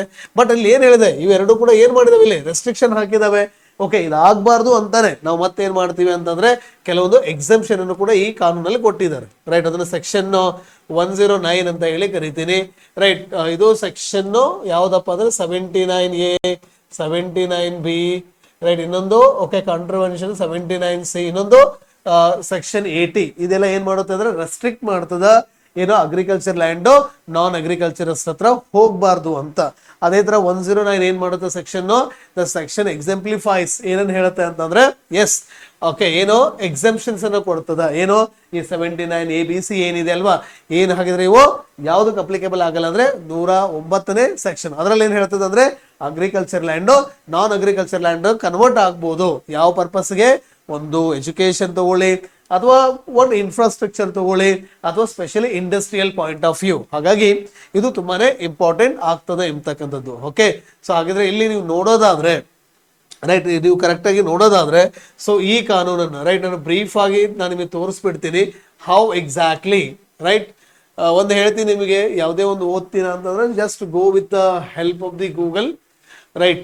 ಇಂಡಿಯಾ ಕೋಡ್ ಅಂತ ಇದೆ, it's ministry of land justice ಅವರ ಒಂದು the repository, okay, the legal repository adu. So you can directly go and right, go and type that act.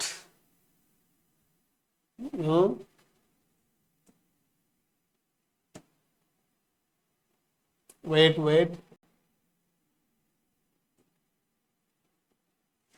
okay, Karnataka, okay, the Karnataka, the Land Reforms Act, okay, Land Reforms Act, right, 1961, right, 1961, and it's a very important. And just if you need another idra Google madidri andre, and as I told you, India code idu ministry of what do you say that nama law and justice avರ ಇದೊಂದು repository, and you can directly see this, right. ಇದನ್ನ ನೋಡಬಹುದು. ಹಾಗಿದ್ರೆ ನೀವು ಇಲ್ಲಿ ಎಲ್ಲವೂ ಕೂಡ important ಅಲ್ಲ, and just I explain a few important one ಇಲ್ಲೆಲ್ಲ ಕೊಟ್ಟಿದ್ದಾರೆ. ಹಾಗಿದ್ರೆ and total ನೋಡಿ, ನೆನಪಿಟ್ಟುಕೊಳ್ಳಿ, ಯಾವುದೇ ಒಂದು ಕಾಯ್ದೆ ಇದು ನಾವು ಏನ್ ಕರಿತೀವಿ, ಬೇರ್ ಆಕ್ಟ್ಸ್ ಅಂತ ಹೇಳಿ ಕರಿತೀವಿ. ಅಂದ್ರೆ ದೇ ಆರ್ ನಾಟ್ ಎಕ್ಸ್ಪ್ಲನೇಷನ್, ಅಂದ್ರೆ ಪ್ರತಿಯೊಂದು ಸೆಕ್ಷನ್ಗೂ ಬೇರೆ ಬೇರೆ ಜಡ್ಜ್ಮೆಂಟ್ಸ್ ಎಲ್ಲ ಇರ್ತದೆ, ಅವೆಲ್ಲ ಓದೋ ಅವಶ್ಯಕತೆ ಇಲ್ಲ. ಇವಾಗ ಬೇರ್ ಆಕ್ಟ್ ಓದಿದ್ರೆ ಸಾಕು. ನೆನಪಿಟ್ಟುಕೊಳ್ಳಿ, ಓಕೆ, 100 ಕಾಯ್ದೆ ಇದೆ ಅಂದ್ರೆ 100 ಕಾಯ್ದೆ 90% ಕಾಯ್ದೆಗಳು ಹೆಂಗಿರುತ್ತೆ ಅಂದ್ರೆ ಸೆಕ್ಷನ್ 1 ಆಲ್ವೇಸ್ ಆಲ್ವೇಸ್ ಹೇಗಿರುತ್ತೆ, ದ ಶಾರ್ಟ್ ಟೈಟಲ್ಲು, ಎಕ್ಸ್ಟೆಂಟ್ ಮತ್ತು ಕಮೆನ್ಸ್ಮೆಂಟ್ ಬಗ್ಗೆ ಇದ್ರೆ, ಇನ್ನೊಂದು ಸೆಕ್ಷನ್ 2 ಏನು ಡೆಫಿನೇಷನ್. ಅಂದ್ರೆ ಅದ್ರಲ್ಲಿ ನೀವು ಏನಾದರೂ ಟೈಪ್ ಮಾಡಿದ್ರೆ, ಈಗ ಫಾರ್ ಎಕ್ಸಾಂಪಲ್ ಎಲ್ಲ ನೋಡಿ ಏನಿದೆ ಅಂತಂದ್ರೆ, ಈಗ ಫಾರ್ ಎಕ್ಸಾಂಪಲ್ ಇಲ್ಲಿ ಲೀಸಸ್ ಅಂತ ಇದೆ. ಹಾಗಾದ್ರೆ ಲೀಸಸ್ ಅಂದ್ರೆ ಏನಂತ ಇದರಲ್ಲಿ ಡಿಫೈನ್ ಮಾಡಿರ್ತಾರೆ. ಇಲ್ಲಿ ನೋಡಿ, restoration of possession to tenants. ಹಾಕಿದ್ರೆ ಟೆನೆಂಟ್ಸ್ ಅಂದ್ರೆ ಯಾರು ಅಂತ ಇದ್ರಲ್ಲಿ, ಅಂದ್ರೆ ಈ ಆಕ್ಟ್ ಅಲ್ಲಿ ಏನೇನು ಇಂಪಾರ್ಟೆಂಟ್ ಕೀ ವರ್ಡ್ ಇದೆ ಅವೆಲ್ಲವನ್ನು ಕೂಡ ಇದರಲ್ಲಿ ಎಕ್ಸ್ಪ್ಲೈನ್ ಮಾಡಿರ್ತಾರೆ. ಈಗ ನಮಗೆ ಯಾವುದೇ ಇದರಲ್ಲಿ ಇಂಪಾರ್ಟೆಂಟ್ ಅಂದ್ರೆ ನೋಡಿ, ಹಾಗಿದ್ರೆ I will tell. Okay, rent ಎಷ್ಟಿರ್ಬೇಕು ಅಂತೇಳಿ ಸೆಕ್ಷನ್ 8 ಹೇಳುತ್ತೆ, ರೈಟ್. ಅವೆಲ್ಲವೂ ಅಂತ ಏನು ನೆನ್ಪಿಟ್ಗಳ ಅವಶ್ಯಕತೆ ಇಲ್ಲ, ರೈಟ್. ಬಟ್ ನೋಡಿ, ಇನ್ನೊಂದೇನಾಗಿದೆ, ಏನಾದ್ರೂ ನೀನು ಫೇಲ್ಯೂರ್ ಟು ಕಲ್ಟಿವೇಟ್, ಯಾವುದೇ ಒಂದು ಲ್ಯಾಂಡ್ ಇದೆ ಅಂತ ಅಂದ್ರೆ ಆ ಲ್ಯಾಂಡ್ ಅನ್ನ ನೀ ಏನಾದ್ರೂ ಕಲ್ಟಿವೇಟ್ ಮಾಡೋದ್ರಲ್ಲಿ ಇಫ್ ಯು ಆರ್ ಫೇಲ್ಡ್, ಹಾಗಿದ್ರೆ ಅದನ್ನ ಗವರ್ನಮೆಂಟ್ ಏನ್ ಮಾಡ್ಬೋದು ಅಂದ್ರೆ ಮತ್ತೆ ಇಟ್ ಕ್ಯಾನ್ ಟೇಕ್ ಬ್ಯಾಕ್, ಮತ್ತೆ ಅದನ್ನ ಏನ್ ಮಾಡ್ಬೋದು ಅಂದ್ರೆ ಗವರ್ನಮೆಂಟ್ ಅದನ್ನ ವಾಪಸ್ ತಗೋಬಹುದು ಅಂತ ಕೂಡ ಇಲ್ಲಿ ಹೇಳ್ತದ, ಯಾವುದು ಸೆಕ್ಷನ್ 20. ಬಟ್ ಅವೆಲ್ಲ ಇಂಪಾರ್ಟೆಂಟ್ ಇಲ್ಲ. ಬಟ್ ಏನಾದ್ರು KS ಮೇನ್ಸ್ಗೆ ಓದ್ತಾ ಇದ್ರಿ ಅಂದ್ರೆ ನೋಡ್ಕೊಳ್ಳೋದು ಬೆಟರ್ ಅಂತ ನನಗನ್ಸುತ್ತೆ, ರೈಟ್. ಸೊ ಬ್ರೀಫ್ ಆಗಿ ಹೇಳ್ಬಿಡ್ತೀನಿ, ಆಲ್ರೆಡಿ ಟೈಮ್ ತುಂಬಾ ಆಗಿದೆ, right. I think it's the time ಇವಾಗ ಎಷ್ಟಾಗಿದೆ ಅಂದ್ರೆ 12:30, ರೈಟ್. ದ ನೈಟು 12:30 ಆಗಿದೆ. ಸೊ ಹಾಗಾಗಿ ಟೈಮ್ ಆಗಿರೋದ್ರಿಂದ ಸ್ವಲ್ಪ ಬ್ರೀಫ್ ಆಗಿ ಹೇಳ್ಬಿಡ್ತೀನಿ, ರೈಟ್. ರೈಟ್, ಹಾಗಿದ್ರೆ this is the one and directly I will tell you another important is rights of tenants. ನೋಡಿ, ಎಲ್ಲವೂ ಕೂಡ ಇದೆ. ಈಗ ಫಾರ್ ಎಕ್ಸಾಂಪಲ್, ಈಗ ಟೆನೆಂಟಿಗೆ ನಾನೇನೋ ನಾನ್ ಅಗ್ರಿಕಲ್ಚರಿಸ್ಟ್ ಇದ್ದೀನಿ ಅಂತ ಅನ್ಕೊಳ್ಳೋಣ, ಅಂದ್ರೆ ಅಗ್ರಿಕಲ್ಚರ್ ಅಷ್ಟೇ, ಬಟ್ ಟೆನೆಂಟ್ ಇದ್ದೀನಿ ಅಂತ ಅನ್ಕೊಳ್ಳಿ. ಹಾಗಾಗಿ ನಾನೇನ್ ಮಾಡ್ತೀನಿ ಅಂತಂದ್ರೆ, ಅದು ಲ್ಯಾಂಡ್ ಟ್ರಿಬ್ಯುನಲ್ ಹೇಳ್ತೀನಿ ಮುಂದೆ. ಆ ಲ್ಯಾಂಡ್ ಟ್ರಿಬ್ಯುನಲ್ ಏನ್ ಮಾಡುತ್ತೆ ಅಂತಂದ್ರೆ ನಂಗೆ ಲ್ಯಾಂಡ್ ಅನ್ನ ಕೊಡಿಸ್ತದ ಬೇಸ್ಡ್ ಆನ್ ಸಮ್ ಫೀಸ್ ಅನ್ನು ಕೊಟ್ಟ ನಂತರ. ಹಾಗಿದ್ರೆ ಅದಾದ ನಂತರ ಆ ಒಂದು ಹಕ್ಕಿ ನಾ ತಗೊಂಡೆ, ಭೂಮಿ ತಗೊಂಡೆ, ಆ ಭೂಮಿ ಹಾಗಿದ್ರೆ ನನ್ನ ಮಗನಿಗೆ ಹೋಗುತ್ತೋ ಇಲ್ಲ ಅಂದ್ರೆ ಎಸ್, ಇಟ್ ಈಸ್ ಹೆರಿಟೇಬಲ್ ಅಂಡ್ ಇನ್ಎಲಿಯನೇಬಲ್, ಅಂದ್ರೆ ಅದನ್ನ ಸಪರೇಟ್ ಮಾಡಕ್ ಬರಂಗಿಲ್ಲ ಅಂತ. ಹಾಗಾಗಿ ಅದನ್ನೇ ಇಲ್ಲಿ ಹೇಳ್ತಾ ಇರೋದು ಇವರು 24 ಸೆಕ್ಷನ್ ಅಲ್ಲಿ. ಇಟ್ ಇಸ್ ಎಂತ ಟೈಪ್ ಆಫ್ ರೈಟ್ಸ್ ಅಂತ ಅಂದ್ರೆ, ಓಕೆ, ದೀಸ್ ಆರ್ ದಿ ಹೆರಿಟೇಬಲ್. ಹೆರಿಟೇಬಲ್ ಅಂದ್ರೆ ಓಕೆ ವಂಶಾವಳಿಯಿಂದ ಒಂದು, ಓಕೆ, ಒಬ್ಬರಿಂದ ಮತ್ತೊಬ್ಬರಿಗೆ ಹೋಗ್ತದೆ. ನೋಡಿ, ಎಲ್ಲ ಕೂಡ ಇದೆ ಇಲ್ಲಿ. ಟೆನೆಂಟ್ಸ್ ಕೆಲಸ ಏನು, ಓಕೆ, ಎಲ್ಲ everything is there in this act. Okay, compensation for the improvement ಅದೆಲ್ಲ ಏನು ಇಂಪಾರ್ಟೆಂಟ್ ಇಲ್ಲ. ಎಸ್, ಇಲ್ಲಿ ಮತ್ತೆ land state government when the tenant ended choose land amount payable, ಇದು ಇಂಪಾರ್ಟೆಂಟ್. ಇದನ್ನ ಪದೇ ಪದೇ ಎಕ್ಸಾಂಪಲ್ ಕೇಳಿದ್ದಾರೆ. The constitution of tribunals. ಹಾಗಿದ್ರೆ ಏನ್ ಮಾಡ್ಬೋದು, ಹಾಗಿದ್ರೆ ದ ಸ್ಟೇಟ್ ಗವರ್ನಮೆಂಟ್ ಏನ್ ಮಾಡ್ಬೋದು ಅಂದ್ರೆ ಕೆಲವೊಂದು ಟ್ರಿಬ್ಯುನಲ್ಸ್ ಗಳನ್ನ, ಎಂತ ಲ್ಯಾಂಡ್ ಟ್ರಿಬ್ಯುನಲ್ ಗಳನ್ನ ಸೆಟಪ್ ಮಾಡ್ಬೋದು, ರೈಟ್. ಈ ಸೆಕ್ಷನ್ ಮೇಲೆ ಏನಾದ್ರು ನೀವು ಕ್ಲಿಕ್ ಮಾಡಿದ್ರಿ ಅಂತ ಅಂದ್ರೆ ತುಂಬಾ ಚೆನ್ನಾಗಿ ಕೊಟ್ಟಿದೆ ನೋಡಿ. ಹಾಗಿದ್ರೆ ಏನೋ the state government shall by notification, ಹೆಂಗೆ ಇದನ್ನ ನೋಟಿಫಿಕೇಶನ್ ಆದ್ರೂ ಮಾಡ್ಲಿ ಅಥವಾ ಓಕೆ ಮಾಡಬಹುದು, ಹೇಗೆ ಅಟ್ ಈಚ್ ತಾಲೂಕಾ ಲೆವೆಲ್. ಎಲ್ಲಿ ಅಂತ ಕೇಳಿದ್ರೆ ಪ್ರತಿಯೊಂದು ತಾಲೂಕಾ ಹಂತದಲ್ಲಿ ಏನ್ ಮಾಡ್ಬೋದು, ಈ ಒಂದು ಟ್ರಿಬ್ಯುನಲ್ ಗಳನ್ನ ಸೆಟಪ್ ಮಾಡಬಹುದು ಅಂತ. ಹಾಗಿದ್ರೆ ಇದ್ರ ಬಗ್ಗೆ ಹೇಳೋದಾದ್ರೆ AC ರೆವಿನ್ಯೂ ಏನಿದಾರಲ್ಲ, ರೈಟ್, ದ AC ರೆವಿನ್ಯೂ ಏನಾಗಿರ್ತಾರೆ, ಇದರ ಚೇರ್ಮನ್ ಆಗಿರ್ತಾರೆ, right. Specially appointed for the purpose of the state okay, for this purpose ಯಾರು ಅಂತಂದ್ರೆ ಸ್ಟೇಟ್ ಗವರ್ನಮೆಂಟ್ ಅವರು ಚೇರ್ಮನ್ ಆಗಿರ್ತಾರೆ.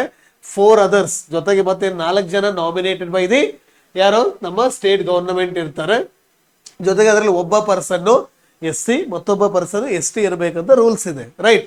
ಇನ್ನೊಂದೇನು ಹೇಳ್ತಾರೆ ಅಂತ ಅಂದ್ರೆ, ಅದರ ಸೆಕ್ರೆಟರಿ ಯಾರಾಗಿರ್ತಾರೆ ಅಂತ ಅಂದ್ರೆ, ಅದರ ಸೆಕ್ರೆಟರಿ ಯಾರಾಗಿರ್ತಾರೆ ಅಂದ್ರೆ ತಹಶೀಲ್ದಾರ್ ಅವರು ಆಗಿರ್ತಾರೆ ಅನ್ನೋದು ಕೂಡ ಗೊತ್ತಿರಬೇಕು. ಸೊ ರೈಟ್, ಇದನ್ನ ನೀವು ಓದಿದ್ರೆ you will understand the same, right. May constitute the addition. ಜೊತೆಗೆ ಇನ್ನೂ ಒಂದೇನು ಹೇಳ್ತಾರೆ, ಅದ್ರ ಜೊತೆಗೆ ಯಾವಾಗ ನೆಸಸರಿ ಇತ್ತು ಅಂದ್ರೆ, ಇಫ್ ಎನಿ ನೆಸಸರಿ ಇತ್ತು ಅಂದ್ರೆ ಇಲ್ಲಿ ಏನ್ ಮಾಡ್ಬೋದು ಅಂತಂದ್ರೆ ದ ಅಡಿಷನಲ್, ನೋಡಿ, ಅಡಿಷನಲ್ ಟ್ರಿಬ್ಯುನಲ್ ಗಳನ್ನ, ಹೆಚ್ಚುವರಿ ಓಕೆ ನ್ಯಾಯಮಂಡಳಿಗಳನ್ನ ಕೂಡ ಗವರ್ನಮೆಂಟ್ ಸೆಟಪ್ ಮಾಡ್ಬೋದು.